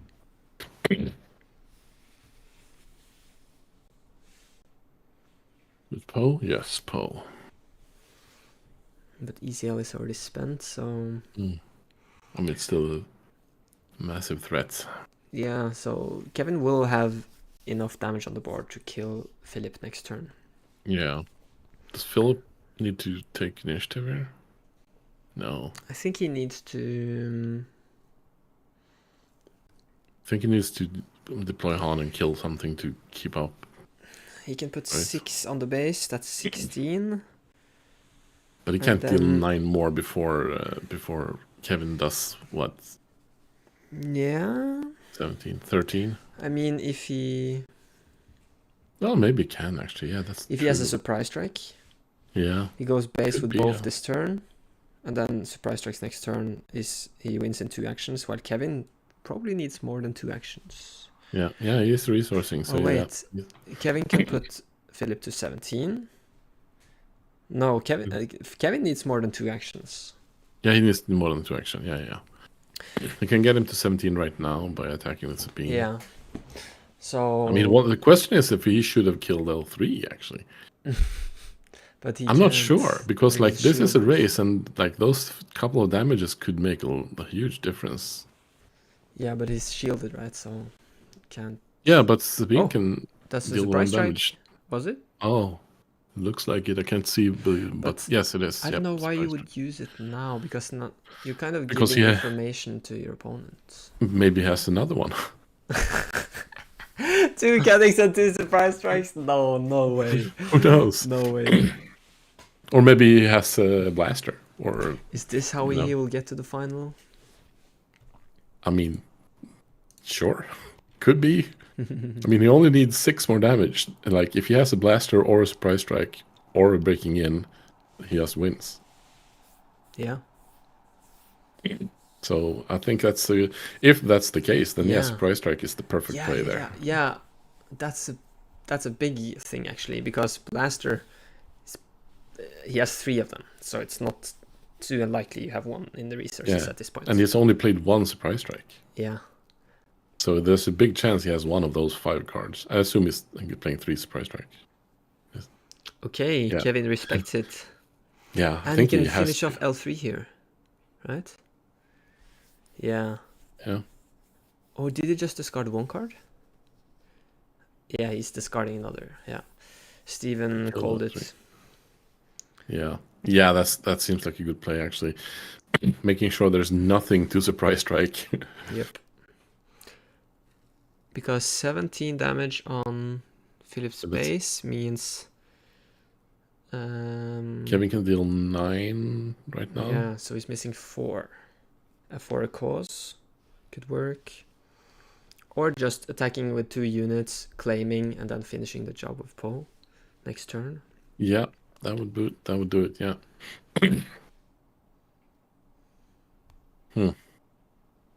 What would Philip do here then? Not sure what's the right play here. What depends so much on what he has, of course. 6 resources. Now a big falcon comes. Falcon. Oh yeah, small falcon and surprise strike works too. True, yeah. Not the blaster though. No. Does he play breaking in this deck? I don't think he does. Okay, this works too if he now gets initiative and then surprise strikes. Yeah. Yeah, if he takes initiative here and yeah, he does exactly. Oh no. So unless Kevin has some way to gonna feel so deal bad with for that. Kevin. Oh, he has the 4 costs. He needs to hit 4. He can do it. Oh wow! I believe. 1, 2, 3. Okay. Yes. Wow. Game 3, let's go. That was crazy. Okay, please, Philip, show your hand. It would have been so sick if he actually had surprise strike. I mean, with those plays, he must have, right? I think. I mean, that or a blaster, I guess. But the blaster wouldn't have worked on the Osatuk. That was close. That was really close. 1-1. 1-1. Exciting. Yes. Yeah, they both played really well. Darian Sheffield, savage. Well played. Nice comment there. I think having the initiative here, though, for Philip is a big deal, I think. Right? Yeah. Or what do you mean? I mean that he has the he's leading the race, so to speak. Oh like yeah. The first this action third game, yeah.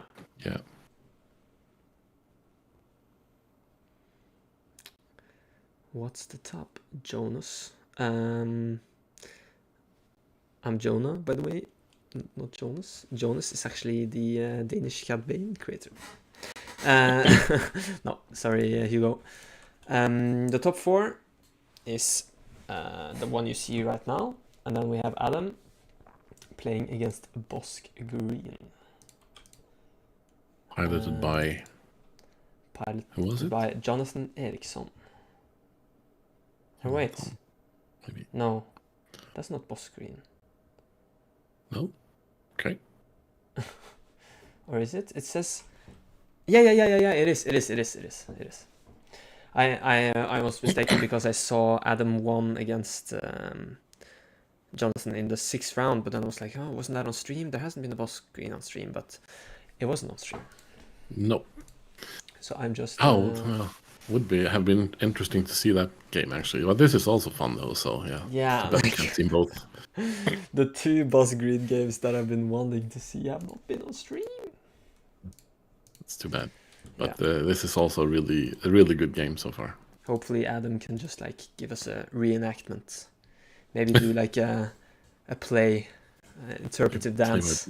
Interpretive dance. To like illustrate how it was.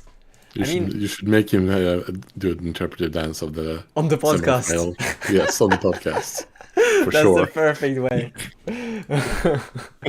You'll get a lot of views. You'll just hear in the background like some footsteps and so like swooshing, some panting. Okay. So, Philip took a mulligan here. Okay. Yeah, Hugo. I'm pretty sure. Krennic indeed lost. He lost to the Bosk Green. So, good effort there from Victor. Had a really nice run, but sadly, Jonathan got the best of him. That's interesting, actually. Yeah, Han 1 yellow usually don't really need to sideboard. I mean, mulligan, but yeah, I guess you can just hope for something better. That could be enough reason to do it. Yeah. So many cards you can play on turn 1 after all.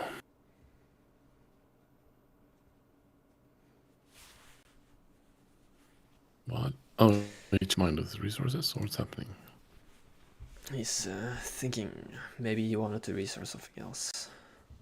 Yeah, so looks like it. Yeah, I guess you might want a mulligan so you have like both a falcon and a nice ground unit. Yeah, that's true. Can make a huge difference. How did Cad Bane do? I'm not sure. I don't... the thing is, like, on melee, I can't see decks. So if I don't have a name, I don't know how they did. Zors, the other one is a Bosk Green and a Anakin Blue. Yeah, Anakin Blue being the only undefeated in Swiss.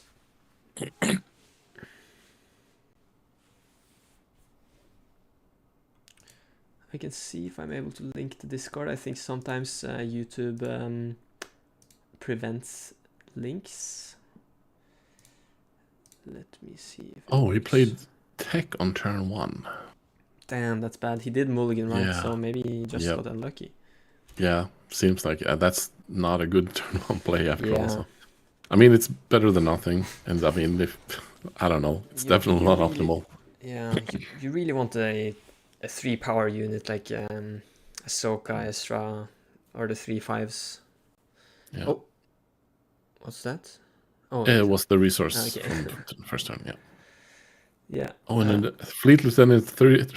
Oh, and he kills the I think interesting. That's actually worth it because keeping Sabine as a 2/1 doesn't really matter if she's damaged or not. Like, Philip still has to spend an action. Yeah.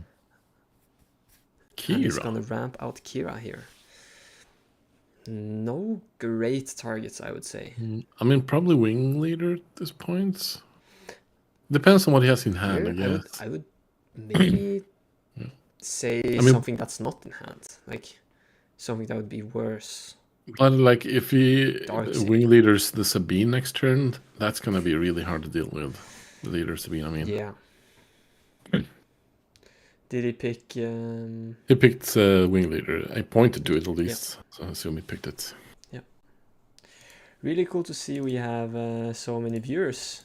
We've now actually reached over 1,000 people tuning in during the day. That's pretty cool. 95 concurrent viewers right now. So thanks for tuning in. Make sure to subscribe. Yes. And check out the podcast if you haven't listened to it. We do weekly episodes. You can listen to the guest episode, the episode where I was a guest talking about Boba Fett. Yeah. It was a fun discussion. So we have Kira trading to Fleet Lieutenant. That makes sense. Philip is a little bit on the defensive here, so... Yeah, definitely. Not optimal for him. R2. R2, interesting. I think that's pretty decent. The thing is, it requires some actions when you go wide. But considering Kevin still hasn't taken that much damage on his base, I think it's pretty nice because it's hard to get rid of. And he still played the red 3 to buff Sabine. Yeah, that's really good, yeah. And he gets the filtering from RTD2. Yeah. Oh, there it is. The Gamorrean guards coming in from the sideboard. That's gonna be pretty big this turn, honestly. Yeah. Actually, Sabine can kill it with the help of red 3, though. No, because one of the on attack goes to base, so she will only attack for 3 power. True. Yeah. I keep mixing the unit Sabine and the leader Sabine abilities up. Yeah, that's great. That's a big deal for Philip here. Yeah, it really is. Still working uphill, so to speak. Yeah. So Kevin is still just attacking in, getting 3 damage on the Gamorrean guards and 1 damage to base. And having ECL up here is kind of crucial. In the last 2 games, he ECL'd K2 early, right? Yeah. But now he has Poe. Was it both? Maybe it was both, yeah. And Poe can just answer Han. Yeah. He needs to kill the Gamorrean guards first, but that's easy enough. Yeah. You think Philip will just go base with those to at least get some damage in? Yeah. There's not really a reason to not to. Yeah. I mean, yeah. So, well, actually, the Saboteur can bypass it and kill. What do I forget her name? The other one. Yeah, looks like he's going to base. Yeah. Hello, Skylord, saying hi from South Africa. Nice. Looks like we have the whole globe here represented. Really cool to see. Yeah. So Kevin could actually go to Kira with this unit, Sabine, if he wanted to kill Kira here. No, it doesn't have Saboteur. It doesn't? Why do I mix that up? Why? Oh, you're thinking of Rebel Pathfinder? Yeah, sorry. Yep. Jyn Erso. Yeah, Jyn Erso. Hello, Matthew. There were 44 players today. So I think the biggest Scandinavian set 3 tournament we've had so far. We're kind of in a bit of an off-season right now, I feel like, before Christmas. So it's cool to see stores putting together these bigger tournaments with some great prizes that actually attract people to travel. So that's cool. I was really close to going, but it's a little too far for me. Ooh, and we have a Steeman coming in here with some great information. The other top 4 between Adam, undefeated Anakin Blue, and Bosk Green of Jonathan is 1-1. And in Swiss, they also played like 3 games where Adam won 2-1. Wow. So it would be so cool to see that, actually. Yeah. At least we're gonna get the interpretive dance from Adam on the podcast, so we're covered, guys. Don't worry. Okay, but let's actually look at what's happening in this game. All right. Did I think Kevin just attacked with Sabine to do like the on attack ping? Yeah. On the Yes, guards? he did. Yeah, so he killed the Command guards without taking damage. I might have just traded with R2 instead, because Sabine can hit for 4 on base. Isn't that worth more? Yeah. It feels like he kind of missed 3 damage. But the R2 can Yeah. filter your deck so much, though. Yeah, Like and it can take out Kira and survive, so... Yeah, that's, well, yeah. Kira's probably just gonna go into Sabine here. But I think that's actually potentially actually good for Philip, because if Kevin isn't being aggressive, then Philip does have a better high end. Yeah. So, yeah, it's hard to tell, of course. Yeah. 100 current viewers. Let's go, guys. So is he thinking about using his hero ability on Han here, maybe, to deploy Han? Yeah. We're on the 5 resource turn, so we know there's a Poe in Kevin's hand. Philip needs to get Han on the board, but... Wait, Philip saw that Poe, right? Yeah, no, did he? He did. Yeah. With Kira. Yep. So that's kind of a big bad threat he can't handle. Does he have honestly. a choice? Well, I guess he has a choice. He does lose the card, and then for what? Yeah, maybe he can't afford to deploy Han here, but maybe he has no other choice. Like, depends on his cards. Yeah. Honestly, I think Kevin is looking pretty good here. Yeah. Yep. Definitely. This has been a really close game. Yeah. Philip had some really bad luck with that first turn tech. That's true. And that hasn't really worked for him. I see there's a lot of new people tuning in to the stream. That's awesome to see. We're casting the top cut right now of a 44-player tournament in Sweden. It's been a long day, as you can see, 9.5 hours into the stream. We had some co-casters during the day. It's been great. If you want to see some Anakin Blue games, just watch back in the Swiss rounds. We also had a lot of Krennic and Han Yellow. So was that a Sparkle Rebellion? Yeah, I think he took the Poe there. Yeah. And then Kira went to base after Sabine went to base. Yeah. Yeah. Nikiva coming in with the very timely comment. No, Poe. It's gone. Oh, and now we have a Ooh, and Record there is such a good card to see for Kevin. Like, as soon as Han hits the board, that's just gonna get ECL'd 5 damage straight to base. Yikes. 6 damage. Oh, right. Yeah, honestly, I don't think there's an out here for Philip. I mean, he has to attack with Kira into something, so he can't. Yeah, but I mean, he can't win the game if he never gets to deploy Han, right? Yeah, true. And that Regger is just holding you hostage. I think it's just over, basically. Yeah. So, to you guys tuning in, we are now watching the semifinals, and we will have Thork actually joining us for the final. It's gonna be really cool. Birmingham, the winner of the big tournament in in the UK the last weekend. And Nikiva is already calling it. It looks like Philip has kind of given up as well. He played Cunning?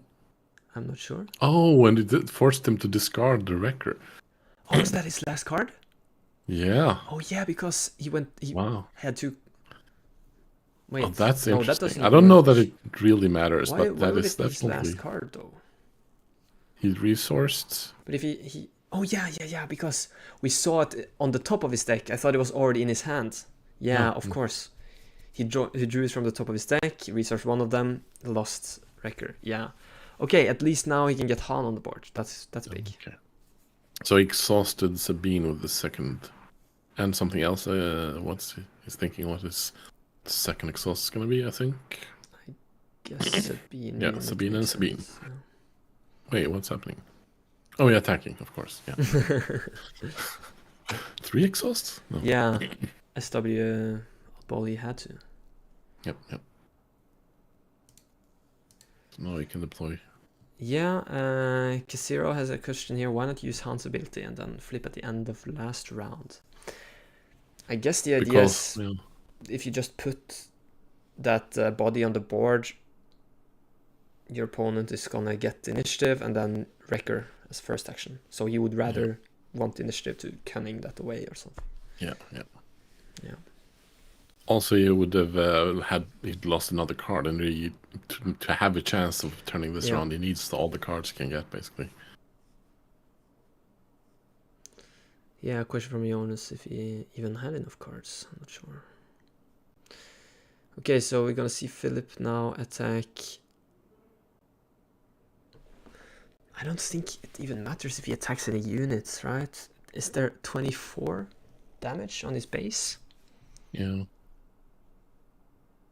Like, yeah, exactly. And the red 3 is going to do 3 more. So, yeah, any one of his units can attack and kill him. Yeah. I think there's just nothing he can do.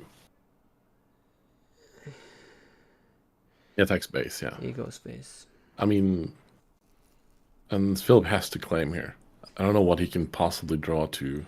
Yeah, he's you can see his hand gestures. He's like, and that's match. Damn, Sabine moving on to the final. It's not what I expected. Yeah. Since I mean, it started with a bad draw from Philip there, and sometimes that just happens. The only thing we've seen of Sabine today is in the first round on stream, where Adam completely smashed a Sabine 2-0. And then I haven't paid attention to it, and now it's in the final. Kevin has been piloting the deck really well, though, in this game, these games, so he definitely deserves it. Yeah.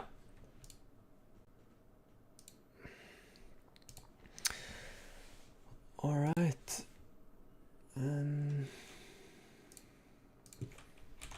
So, anyone know how it's going in another table?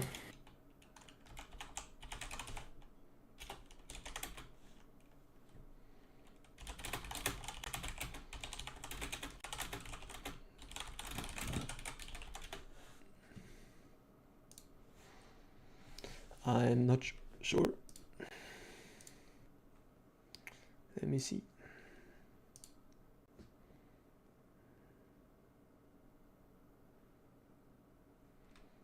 They're not done. So probably deep into the third game.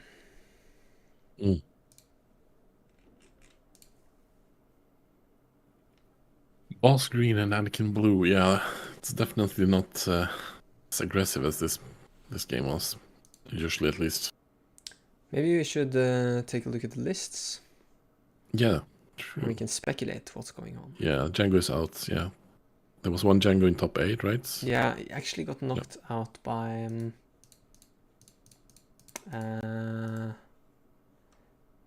Kevin, wasn't it? Yeah. Oh, wow. That's... Yeah, by the Sabine. That is crazy. That's cool, yeah. I would love to have seen that game as well in that case, but yeah. Okay, I'm gonna have to add your voice to this sound. There we go. Now they should be able to hear you as well here. Yeah, okay. So let's see, what are we looking at here?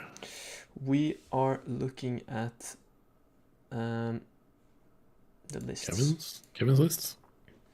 Let me find the Bosk lists.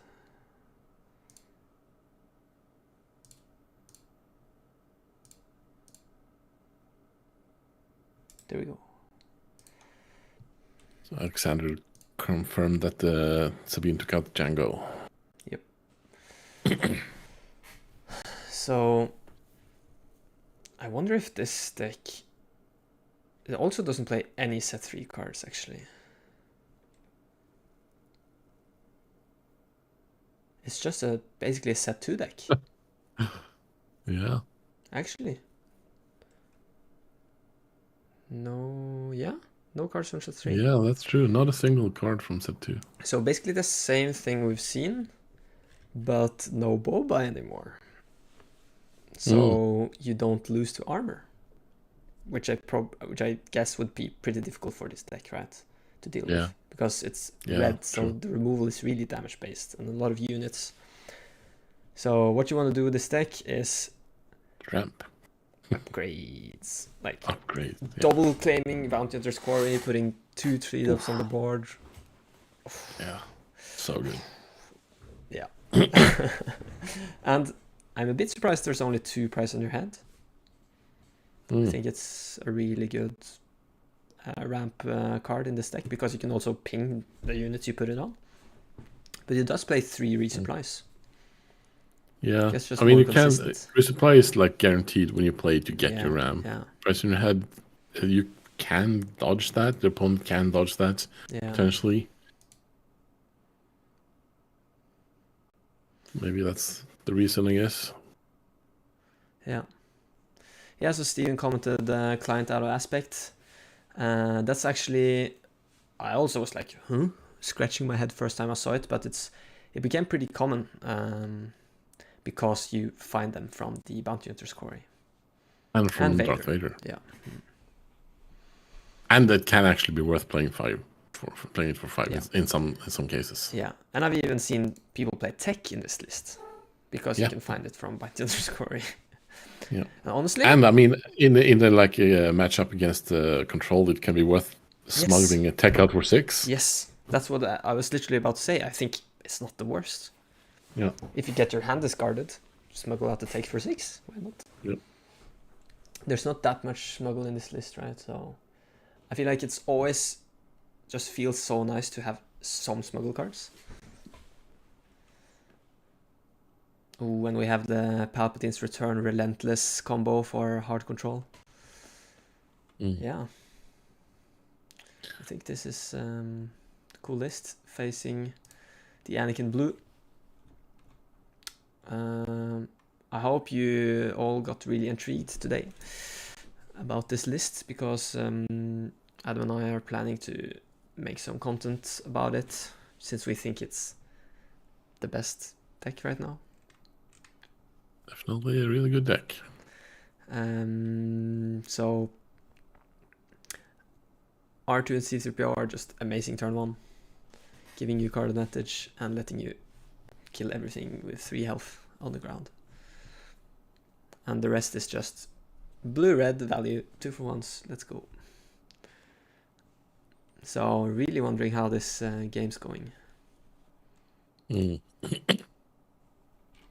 be too bad we don't have an extra camera. That would be but you know. All right. Dream. Then I think we're gonna do a 5-minute break here while I talk to Thork and get him set up everything to join the stream. And then of course we have to say a big thanks to you, Pontus, for joining us for quarters and semifinals. Thanks for having me. I'm gonna look forward to watching the stream from here. Yeah, nice. You can finally lean back and don't have to chit chat with me. Yeah. All right. So, thanks everyone. Then, well, I'll be back soon with Thork. Stay tuned. Yep.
So then going live in 3, 2, 1. Welcome back, guys. And I'm super stoked to finally be here for the final and having Thork with me. Welcome. Hi guys, how's it going? It's great to be here. How does it feel being back? Casting now, not playing. Yeah, it's good. It's good. I enjoy both. I Yeah. I mean, so I'm really glad to have the opportunity to do both, like casting from home and playing when I get to travel. So we actually do have a casting schedule together. I think we're going to be casting the Two Moons tournaments in Switzerland in February. In February, yeah. Yeah. So it's gonna be cool. Yeah, looking forward to it. Gonna be exciting. But first and foremost, congratulations on your Birmingham win. I actually hoped we would get a Bosk in the top cut so we could kind of get your expertise on the commentary. But looks like we will have Anakin versus Sabine. Yeah, no, I mean, Bosk is good. I think it was very good in this tournament because it was not expected, and also because I played the deck a lot in set 2, so I knew the deck very well. Yeah. So, and a lot of people were not very well prepared, and I got, as you know, quite fortunate, especially in the semifinal. Yeah. I think the final was like, it's a very balanced matchup, so it could go either way. But on the semifinal, there's no way I win this normally, but. To win the tournament, you need to be a little bit lucky. There's no way around it. It's always the case. So we got a question from Vader here in the chat. How many players are there in the event? That's a perfect segue. I can give you a brief rundown of what's been happening today. There are 44 players that's been showing up at the Cantina Brawl at Manatorsk, Sweden. So I think it's the biggest set 3 tournament we've had so far in Scandinavia. So it's nice to see some stores actually having some tournaments in the off season here before holidays and then finally get back to PQs. So we've been having 6 rounds of Swiss. Steven and I started co-casting before lunch, and then Beton from SwoopRacers joined for a few games. That was really nice. And among the games on stream, we've seen a lot of Anakin Blue, Krennic Green do pretty well, and also Han Yellow, which we now just sadly saw lose in the semis. But what was at least very surprising to me was how many Bosk Blue there were. I think there were 7 out of 44. That might be with the green one included. I'm not exactly sure. We don't. Yeah, was it? Yeah, because that's a big factor. Those are like completely different decks. Yes. So, but there was only one green Bosk, and the rest were blue. Yeah. Okay, because Birmingham, it was mostly Bosk Green, and there were relatively few Bosk Blue, so it was really like maybe 3 or 4 Bosk Blues in the entire tournament, which is not allowed for a 200-player tournament. But here, that's like 6 Bosk Blue in a 44-player tournament. That's a lot. So you would expect them to do well, but it's a difficult deck to pilot. Yeah. And so. I'm getting some messages from the staff here that they're starting, but I don't see anything on the feed. I guess they are just reading the deck list first. Yeah, let's go. Let's take a look at those lists. I don't see anything. I'm just writing them back to see what's going on. Maybe the camera stopped.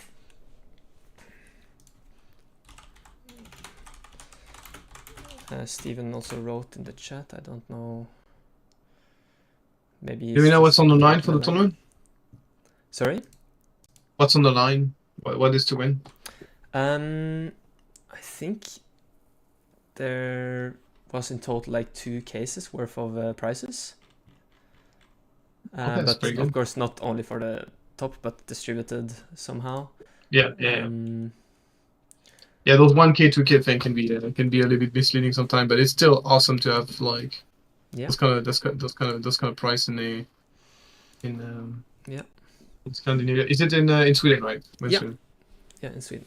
Awesome. Yeah, Nikiva wrote the first place gets a case, so that's pretty cool.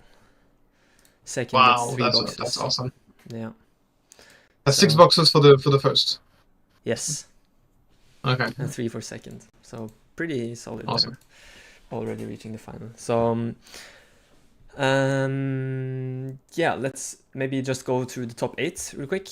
So we have Adam being first seed with the Anakin Blue. And then, let me see if I can actually bring up the standings on screen. Give me one sec. There we are. And then Philip Han won yellow. Then Jakob went 5-1 with the Django Tarkentown, so only Tarkentown in top 8. Jonathan was the Bosk Green, 30 HP. Completely unchanged list from SWU, no new cards. Victor. Yeah, it's not surprising. It's not surprising. The deck didn't get anything for. Victor played ECL Krennic. Looked like a really, really nice list. Had 2 or 3 games on stream actually. Then we had Kevin on the Sabine, another Anakin Blue in the top cut, and lastly a Ray Tarkentown. So, yeah, blue white is like insanely popular for some reason. Yeah, like it's I think it's a solid deck. I think it's a little bit overrepresented, but it's a solid archetype for sure. So we can take a look at these lists. Okay, so looks like it is. Yeah, it's basically card by card. The he's playing Dark Sabers in the main deck.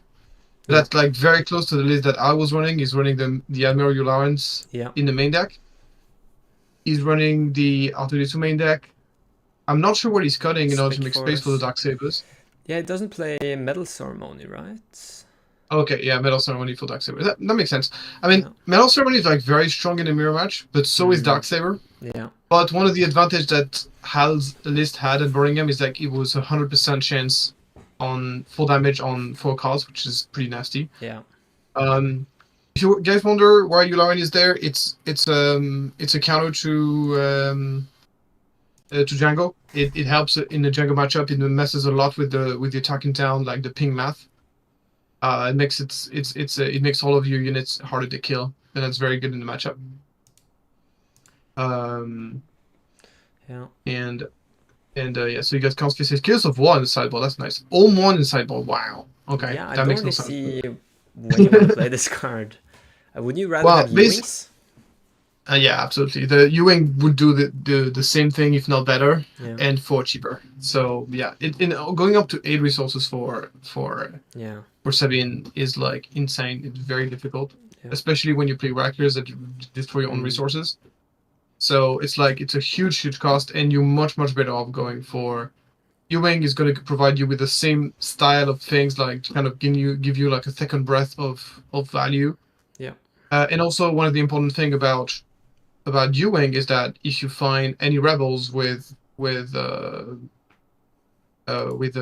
fleet lieutenants, then you actually get damage. No, can you do this with No, actually you can't. But you will get a lot of undamage if you get like Fighter for Freedom. Does he play Fighter for Freedom? No, he doesn't. No, I mean it does work with Fleet Lieutenant if you have a ready unit on the board and then you find it. Yeah, exactly. Yes, yes, what I meant. Yeah, you get this sort of immediate. Well, you can technically do the same with All-1. Yeah. Getting like, but it just costs more. Yeah. And yeah. So I think the timely interventions are probably gonna come in against Anakin. Oh yeah. Let's talk about the in the matchup. So this sideboard here, I don't think there's anything that you would side in instead outside of just a timely intervention. I think timely intervention is definitely going in. This matchup is all about kind of like, so obviously the offender is Sabine smash, and then basically the Anakin players try to stabilize and then try to race with his leader, with Anakin. Yes, yeah. Because you get Anakin is like massive and can swing can slap for like 20 damage. Like it's just so good.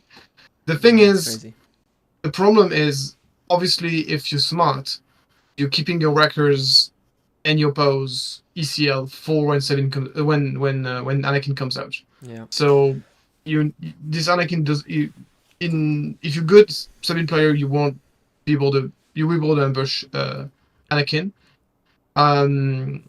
So maybe the Anakin player can get ahead enough to force the ECL use early, so then Anakin is protected. Yep. Or he can play some sort of like Sentinel units to protect Anakin, and this is where we need to see the Anakin's list to see how many Sentinels he has, because it's going to be key for this matchup. Yeah. I'm assuming he plays Village Protector, the village people. Yeah, shout out to bringing back the memes, guys. Bringing back the memes. If you watch the Zurich commentary, then you know about the village people. Yeah, we're calling in the village people. I don't yeah, care. so let's look at the units of the Anakin list. We do in fact see 3 village protectors here. I think Cassians are really nice because of the 3 power, so they can, if you play them turn 3, when Sabine deploys, you use Anakin, immediately take out Sabine. Yeah, for sure. That's gonna be nice, but you have to take damage to your base, so that's so you're killing Sabine, yes, but so. I mean, one big factor is going to be... So one thing I see, one weakness that I see in his list is the fact that he's only playing 1 Obi-Wan. Yep. Obi-Wan is very good in this matchup, because whenever you come out with Obi-Wan, it's going to protect the Anakin. Yep. It's going to be very good protection for Anakin. And more often than not, the opponent will have to be using ECL to get rid of the Obi-Wan. Yeah. Which means that the Anakin becomes protected at that point. Yeah. So that's something to take into account. With that being said, our friend is playing 3 Spectral Soldiers. So Spectral Soldiers really big counters to Obi-Wan. Yeah. But I still think Obi-Wan is still going to be good, because once again, just to be able to protect, if you go like Obi-Wan, and then opponent goes like Spectral Soldiers, unless you're dead, like then your Anakin is protected, and then your Anakin can start smashing, and that's really big. Yeah. So let's take a look at the sideboard. Do you have the sideboard for? So he's playing Paris, but okay. I do think like the removal package here is pretty good. Like open fires, takedowns, perilous position, gonna be able to kind of flexibly handle whatever Sabine plays, right? It's pretty balanced, but you see he's not playing through the 3 takedowns, which I think is like takedown is very well positioned in the current meta. Yeah. So he's not playing the full package takedown. He's not playing the full package open fire. So yes, he has good removals, but it's not the perfect package. I would say I would much rather have more copies of takedown, more copies of open fire than Paris position. But and obviously, also notably, Paris position is good for the matchup. Like many Anakin decks, they play lightsabers, right, and bravado. There's no in main here. So yeah, I think this deck is a bit. It's a bit cheesy. Like if it works, it works. Yeah. But yeah, that's why me personally, I also prefer the version Adam's playing, which plays more like a soft control value-oriented deck rather than focusing on really comboing off of Anakin. Yeah, I think this kind of thing is like it can work, but it's cheesy. Like it's the kind of thing that works. Just to finish on this, it's the kind of thing that works pretty well when the meta is new. So you can kind of like take people by surprise and really get some huge swings like that. But as the game progresses and that people kind of get like a bit more used to the deck and the meta, and it becomes like a lot more difficult to pull off. Yeah. So I think this version probably is more favored against control than the lightsaber bravado versions, because he has the full discard package, create dragons, and takes like even like the smoke and cinders for Bosk. Yeah, I'm not a big fan of smoke and cinder because the deck is all about smoke and cinder actually plays against your discard package, unless you are discarding after the smoke and cinder, I guess. Yeah. But it's a deck that naturally does a lot of card advantage. Yeah. So you're actually not far behind on cards whenever you are playing the matchup against hard control. But anyway, that's kind of beside the point, because we're going to look at aggro matchup right now. So the top targets are going to be relevant, and bravado, I think. Yeah, bravado is going to be good. Other than that, I don't think there's much to side in, really. I think you won the 3rd copy of Fell Dragon. Yeah. I mean, because the Great Dragons are going out, so Rival Fall probably. There's gonna be, I don't know. Yeah, there's going to be quite a few cards that are going to go out. So, can you scroll down, please? Yeah. Yeah. So yeah, Fell Dragon is going in. Top Tiger is going in at 3, and Bravado is 4. So you have 4 cards coming in. No, 5 with Concordant Interceptor. Yeah. Okay. And then if you scroll up, we'll see what you can take out. So Great Dragon is going out. Tech. Pillage is going out. That's 4. Yeah. Tech is going out. That's 5. Yeah, you're good. 5. All right, so we saw Adam win against the Sabine in round 1, but it wasn't really representative because Sabine got kind of poor draws. But there, I think once Anakin hit the board, it kind of is over, right? The game's often close on 6 resources or 7 in this matchup. Yeah, it's not surprising. You still want to be playing Luke because it's still like, if the game drags on a little bit, you're gonna be very happy to have it. Yeah. But I agree that this matchup is decided very much on 6 resources. Yeah. Most likely. Well, let's see what the Sabine player has in the sideboard for this matchup. Isn't that? Yeah. Okay. Looks like the feed was actually freezed, so we can go to the game directly. They have awesome. Okay, so they already started. So let me update the text while we see them resourcing here.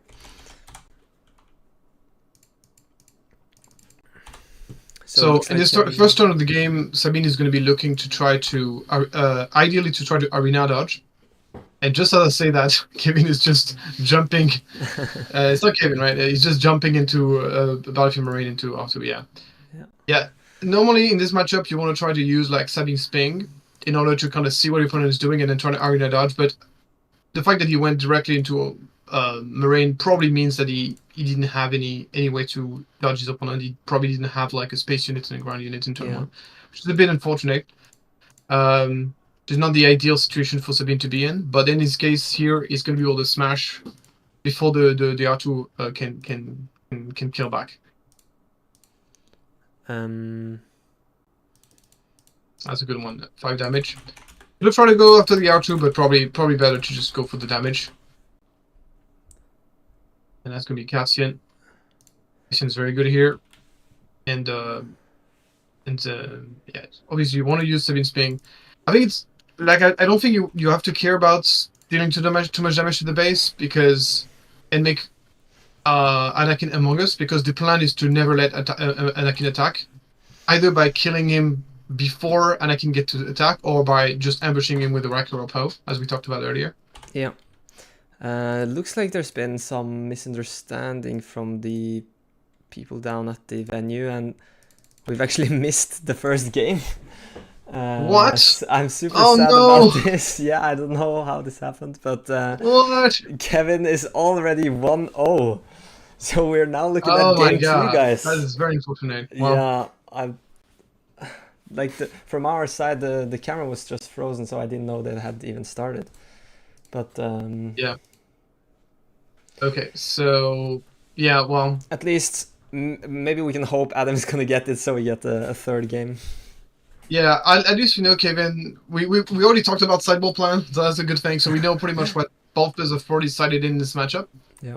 So huge amount of pressure being put at Kevin here. Already putting the opponent up to 14. That's like 14 damage on base before Sabine even comes out. That's like insane. So yes, he managed to clean the board, but Kevin is 14 damage in the base. I think one of the best cards in this matchup is 4 cards, I believe in, because very likely the Anakin is going to be able to stabilize the game at some point, and you want to be able to close out the game with from 4 cards, I believe in. Okay, very good here to be able to switching up to space. Immediate reaction. Here's open fire. Slap it on the table as quickly. And the table just moved. He slapped that open fire so hard on the table. Nice. Yeah, we have some comments here from that. Sabine's out. but Anakin's ability have already been used, so Sabine will be able to attack back. Yeah. We're looking at now 17 damage into base and a Marine. That's not an amazing follow-up here, but Sabine is pretty much in this game. I think Adam is also is 2 turns away here from Anakin, and I think it's very realistic that Sabine might be able to win the game before even we get to the point where Anakin can deploy. So, and even if Anakin gets to attack once, that's not enough to win the game. So, as you said earlier here, Cassian be able to one-shot that Sabine. So Cassian's going to base. Yeah, of course he needs to. Now it's basically Kevin's put his brain in off mode and is just going face. There's no. This is definitely. I think his matchup even more so than the other matchup. You want to be super aggressive. And by the way, guys, Kevin has not used ECL yet. That's a big deal as well. It's just a huge power spike, and he's going to keep that ECL nice and hot, warm until we get to that Anakin. King is big because obviously it heals, so that's a good pickup. Kevin's gonna find the Cassian. That's great. Something to do with his resources. Waiting for ECL to be available, and then a 4th foe comes out. Nice. Force throwing on Kevin. I probably would have picked myself there. I don't know what Adam's last card is, but you really need 5 damage to take out that Cassian. Yeah, maybe he didn't have anything that cost more than 5. Yeah. Very smart from Kevin to. I don't know if that was done on purpose, but the fact that he kept that R2 in hand at all time, I think is very good. It's very smart. I don't know if he did that on purpose, but if he did, that was very clever. And now he's incredibly far ahead. I found it weird. Kevin started with initiative. Like, why would he start with initiative if he won the first game? Yeah. Yeah, I'm a bit surprised as well. Maybe this is not live. Maybe this is just Maybe the feed is now delayed and we're watching game 1. That would be good actually. That would be good. So yeah, Kanan comes in, gets rid of that dude, and gets to heal 2 because he milled a red 3. And of course now the Marines comes out. It's now at 20. I think it's believed at 26. Yeah, 26 damage. So 4 calls I believe in wins the game here for Kevin. Oof, and wins the tournament maybe. Yeah, wins the case. So he has a Poe in his hand. But Poe is not lethal, so you want to keep the Poe to kill the Anakin. Oh, is he just stalling now? Okay, so he used. That's a bit late. Okay, decide to use the Rebel Assault just to give a +1 attack. That's a bit late in my opinion, but maybe he stayed out loud and did not play the card or whatever. I don't know, but yeah. So 27 now. Okay, so this Anakin is 8 attack, I believe, right? Yeah. And now we're gonna see, of course, the good old Poe. Yeah, it's 9 attack, yeah. Which is huge. But Poe is gonna come in. And Adam scoops. And he scoops.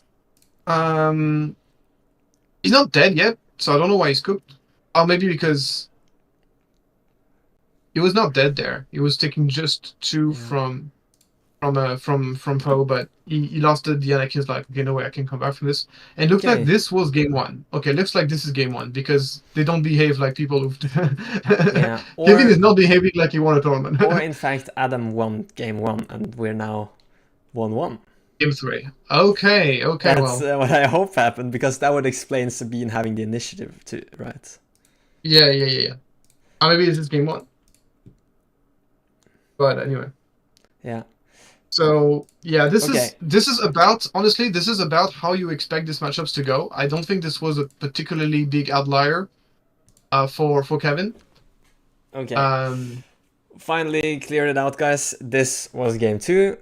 Adam won the first game, and Jason just had it flipped in his head, I guess. So everybody's like super quiet. Nobody's Adam. So no, you can tell there. So, fortunate for us, because at least we get to cast 2 games. Yes, let's go. Game 3 coming up. We can finally actually pay attention to the game rather than chatting with the guys down there. But we have some comments in the Discord and in the stream. Svenne Skumpa is suggesting that maybe you scoop because Poe ECL would deal 2 damage to Adam's base and then ping would be lethal. So was it lethal? Because he was at 6. He was at 27. I was at 27 because of the so okay, with the reversal, because he changed his mind, so I got confused. Okay, it makes sense why they finished up there. Cool, okay, cool. Wow. Now, so let's actually see. So game 1, so on that game, big deal. Oh my god, Adam decides to mulligan his hand right away. So he's looking through his outside, but he doesn't seem happy. I don't know. It feels like I can say. Yeah, I think this. So as I said, so the fact that Amdan plays first, it's a blessing and a curse at the same time. At the same time, yes, you're super happy to be able to play that's Anakin's ability. But if Kevin arena dodge him, then he can't use Anakin's ability early. So the arena dodge turn, like in the first turn of the game, is like massive in this matchup, because that means you're denying the opponent the opportunity to use Anakin and get ahead from that. And yeah, I think honestly, Adam wants maybe to just see a hand with a 2-drop and let's say open fire. So even if he gets arena dodge, he can just deal with that immediately. Yeah. And he wants to see village people because he wants to block those guys. He wants to block those units on the ground. Yeah. Village protector is so important in this matchup. He just blocks, and then the fact that he has 2 attack is not really a big deal because you can buff it with Anakin. It's so good. So Sabine's try first. Okay, so it looks like the Anakin passed. Oh my god, no turn 1 for Anakin. That is a disaster. Yeah. That's a disaster. My god. Like, and Ping is 1 first with the Sabine as well. Adam definitely needs the whole set of village people at this point. Oh yeah. But first of all, he needs to, one thing at a time. He needs to get rid of this. Oh my god, no. Okay, he has no answer to A-wing. If there's a wing leader on that A-wing, this is this. Oh my god. And just as I say that, and guys, keep in mind that now the only thing that can remove this A-wing is a takedown. Yeah. So that's like, and that's the takedown you would rather want to have for Sabine, right? So it's a really bad start for Adam here. Yeah, he does have a Yoda that can heal him up, but it's an atrocious start here for Adam. And this matchup is so short, you cannot afford to take like such a massive turn off like this. Yeah. And I was after a mulligan, so definitely a bit unlucky here from Adam. But as I said earlier, this doesn't seem to be a particularly good matchup. I mean, I think it could go either way, but you could tell from his deck list that he was not super prepared for the Sabine matchup. For example, he only plays. How many Concordant Interceptor did he play? 2 in main, 0, right? Side. Ah, okay. Okay. No, it just being unlucky. Okay, yeah, that's not great. I mean, it's blocking something. If Adam still has a 4th throw here, it could be decent. Like, immediately taking out Sabine with it. Okay. Yeah, no, it's not the answer that you're looking for, but he's not completely dead yet. So we'll see how it goes. Yeah. The Yoda is definitely going to have to pull a lot of weight this game if he wants to get this back. Okay, 4th throw. I think that was a bit premature. I guess you could argue the 1 damage is all he needed to take out Wing Leader, but I would probably save it for Sabine. I'm not sure. This is a tough call. Maybe he doesn't care so much about Sabine. Yeah, now is the question, do you use Anakin to put 4 damage on Sabine here? He's gonna go start by, I think, yeah, he's gonna start by doing 2. Yeah. Just as a starter, and then at least he gives himself the option to kill it in 1 shot next turn. Yeah.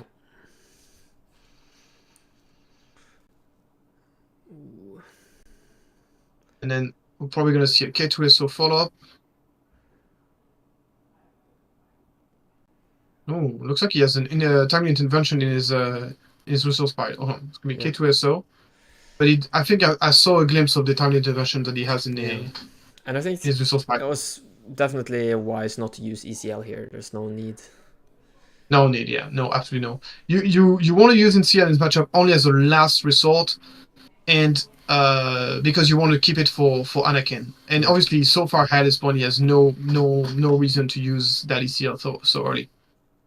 So now he's probably gonna use the Yoda to kill the K2SO, I would say.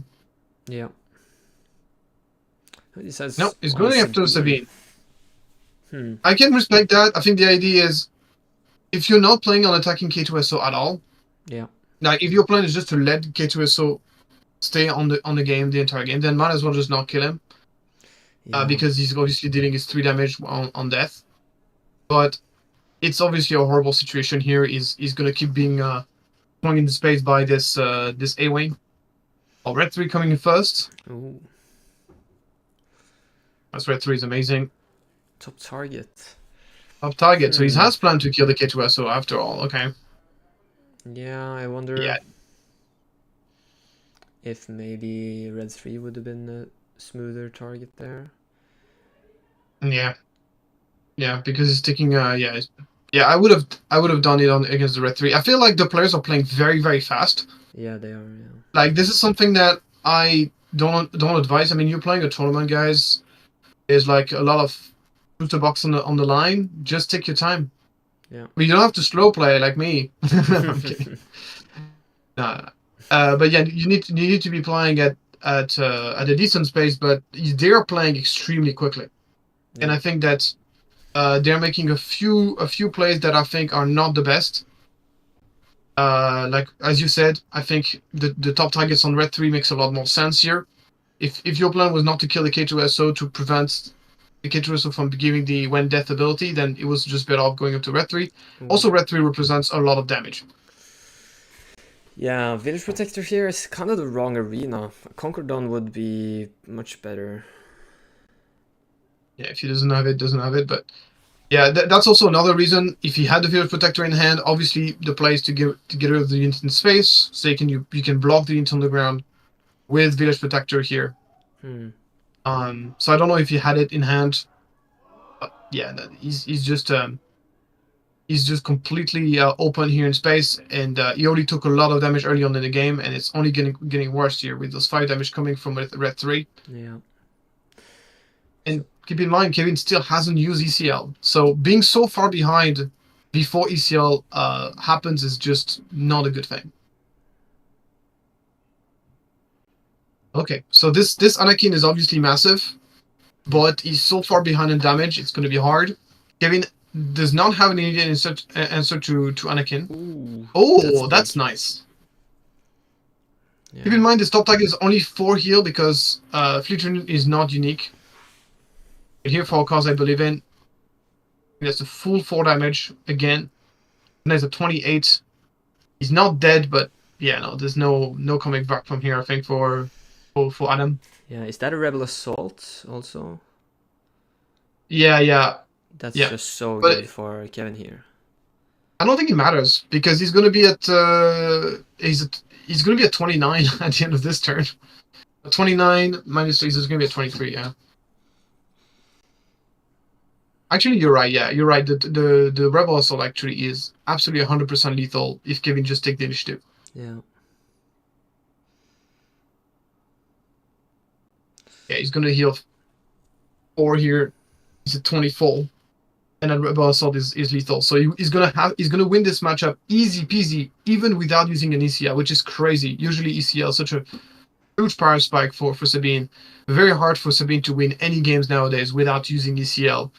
And here Kevin takes the game super easily without even using the ECL. Damn. That is rough. 24. Yeah, and that's 5. That's 9 with Rebel Assault. That's just sad way to go, missing that turn 1 play. I wonder. Yeah, it's frustrating, but I believe the Anakin player made a few misplays in this match, which caused him to lose even harder than what he normally should. But I honestly think that even if he plays everything correctly, I think it would have been very difficult anyway. Yeah, definitely is very tight. But really glad we at least got to catch 2 of the 3 games. Was very well played from congratulations to Kevin, and very well played from him. I think he played absolutely. I mean, from what I've seen, he played flawlessly, and getting into that space arena here is so strong in this matchup. We see like the blue-white deck starting to play stuff like Red Crest, that kind of thing. That really helps in this kind of matchup. Yeah. And a bit unfortunate as well from Adam, not obviously finding this turn 1 play here in this game, and not even having an open fire turn 2, not having the Concordant Interceptors to stabilize the space arena. That is just the way it happens sometimes. Yeah. Feels bad looking through your deck, seeing like, oh, where were all my cards? But that's just the way it is with card games, right? Yeah, this matchup doesn't feel particularly good for Anakin. I feel like in whenever you were playing blue white, like Anakin is kind of like if it works and can race, that's amazing. Yeah. But most good Sabine player won't let you do that. And then if they don't let you do that, suddenly you have a leader that deals damage to you, which is never great in an aggro matchup. And you also have you don't have like the heal that Ray can provide. Ray provides Restore 3, which is huge coming back into the game. Yeah. Anakin doesn't have that. Han, if you're playing like the Han green white. Blue, white, red. The ability is very relevant to get your unit into play early.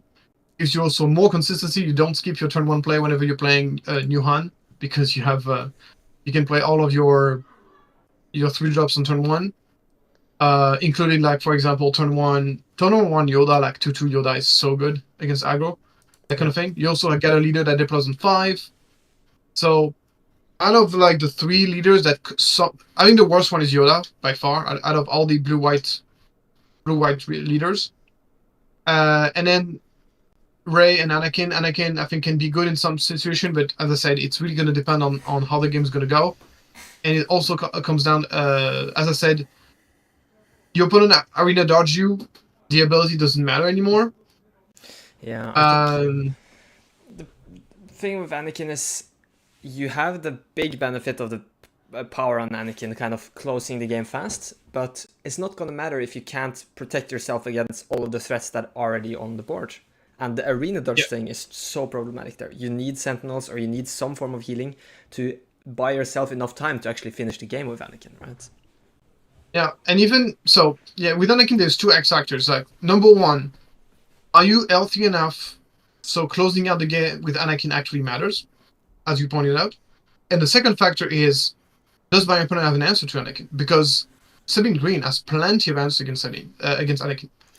Obviously, ECL Wrecker, ECL Poe, that kind of thing.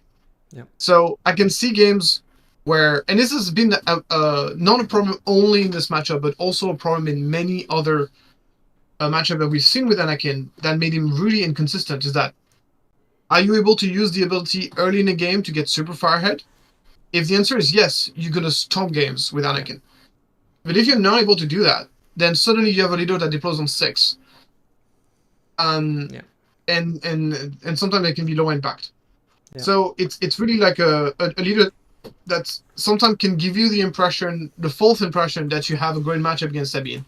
But if you're playing a good Sabine player that prevents you from using your ability, if you play a good Sabine player that is able to prevent you from using the huge Anakin body, then none of them actually matters. Yeah. Damn. Really wish we could have seen game 1 to see what went differently there, since Adam actually won it. But sad to see the undefeated lose in the final, but that's the way it is. Bro, I have to say, you are not partial at all. Like, you can, I can tell that you wanted this Anakin player to win so bad. Of course, man. I'm super biased towards this list. I really love the deck. And I think it does like have good chances, but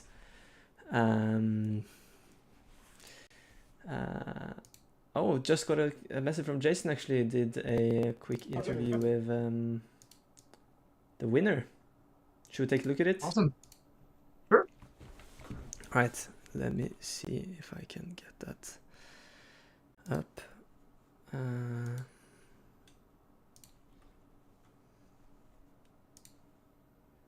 we go. A case for a 44-player tournament, that's well paid. Very well paid. Yeah. Okay. That is awesome. But yeah, he was playing very well from what we've seen. Like, I mean, obviously I saw 2 games, so it's hard to have a judgment, but like he was playing this fairly well. I mean, Sabine is a deck that is very figured out at this point. People know how to play the deck, and it is also what makes the deck very strong. Is that people know very, very precisely how to play a deck. Obviously, in every meta, it's going to be different. Every matchup is going to be unique. So, knowing how to play Sabine in set 1 doesn't mean that you're able to play it on set 3 or whatever. But still, it's not rocket science. Yeah. And it's a deck that has been very figured out at this point. So yeah, and Kevin is a good pilot. He went, I believe it was top 4, or even finalist in the Copenhagen PQ. So he's definitely a good Sabine pilot. Awesome. Yeah, let's just finish the interview real quick, and then we can close it up. Feels great. Feels great, yeah. Did you think it was I don't have any the start of sound. the day that you'd be here? Okay. No. It's just 1 minute. No. After my loss against the 4th place boss player, it felt bad. Yeah. And then I was placed. I got tossed in the match after that, boss blue, and I was like, I'm not gonna win against another boss blue player, but I got lucky and won twice against boss blue. So. Nice. So yeah. Nice, cool. Is it a deck that you've been playing for a while? Or, Yeah. I mean, Since the PQ in Denmark. Yeah. Sabine, I was always playing Sabine. So. Yeah. So it's one you knew as well. Yeah. Did you do any changes? Yularen bring from us set 3. yeah. That's the only one. Similar to the one in Birmingham, the UK tournament. So. Yeah. Ah, very nice, very nice. So you're going to be opening this lot? I don't need it, but I want to open a showcase if I'm lucky, so I might open them. No, I feel the same way. Well, congratulations. I'm sure we'll catch up with you later on and just have a proper chat with us maybe on the podcast as well. But congratulations for Cantina Brawl, and yeah. Thank you. Catch you later. Cheers. Bye. Great. So, damn.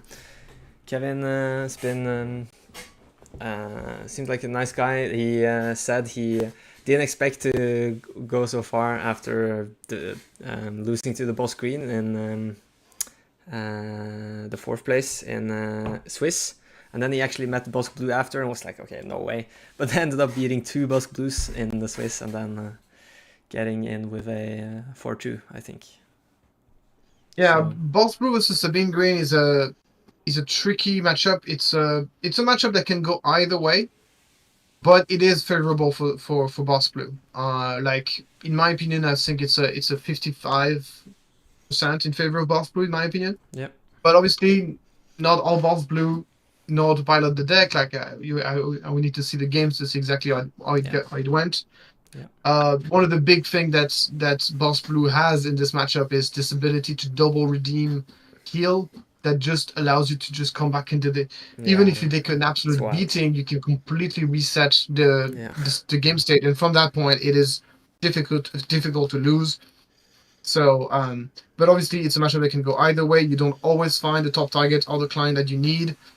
You don't always find the right removal for the right moments. So sometimes your boss just get ambushed. There's nothing you can do about it. So so it's a matchup that can go either way for sure. Yeah. All right. I think I am gonna have to throw in the towel at this point. Looking at the clock, 10.5 hours being live now. See Method Erickson also popping in the chat here. Thanks for a great stream. It's been fun. Thanks a lot for all of the people watching. It's been crazy. I didn't expect 1,273 people tune in during the whole day. Crazy. We also got like over 100 concurrent viewers back just now. So it's been amazing. Thanks to Steven, Beton, Pontus, and of course you, Thork, for joining in to co-cast. It's been so much better than me just sitting here alone yapping to myself. So it's been a blast. Any last plugging you want to do?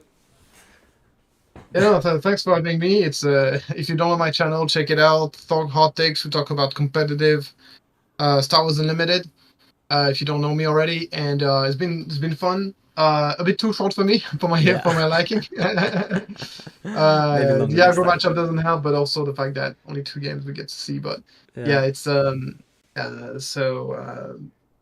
we'll definitely get to cast with each other again on for the 2 Moons tournaments in Zurich. That's gonna happen in the mid February. We'll remind you about this on my channel, and it's gonna be a lot of fun. It's also gonna be live. We're gonna be on site to cast the tournament as well. It's gonna be loads of fun. Yeah, looking forward to it.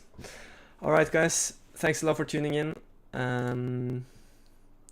All the way from Oslo to Skövde to South Africa and US. It's been great. So have a good one, and keep playing Star Wars.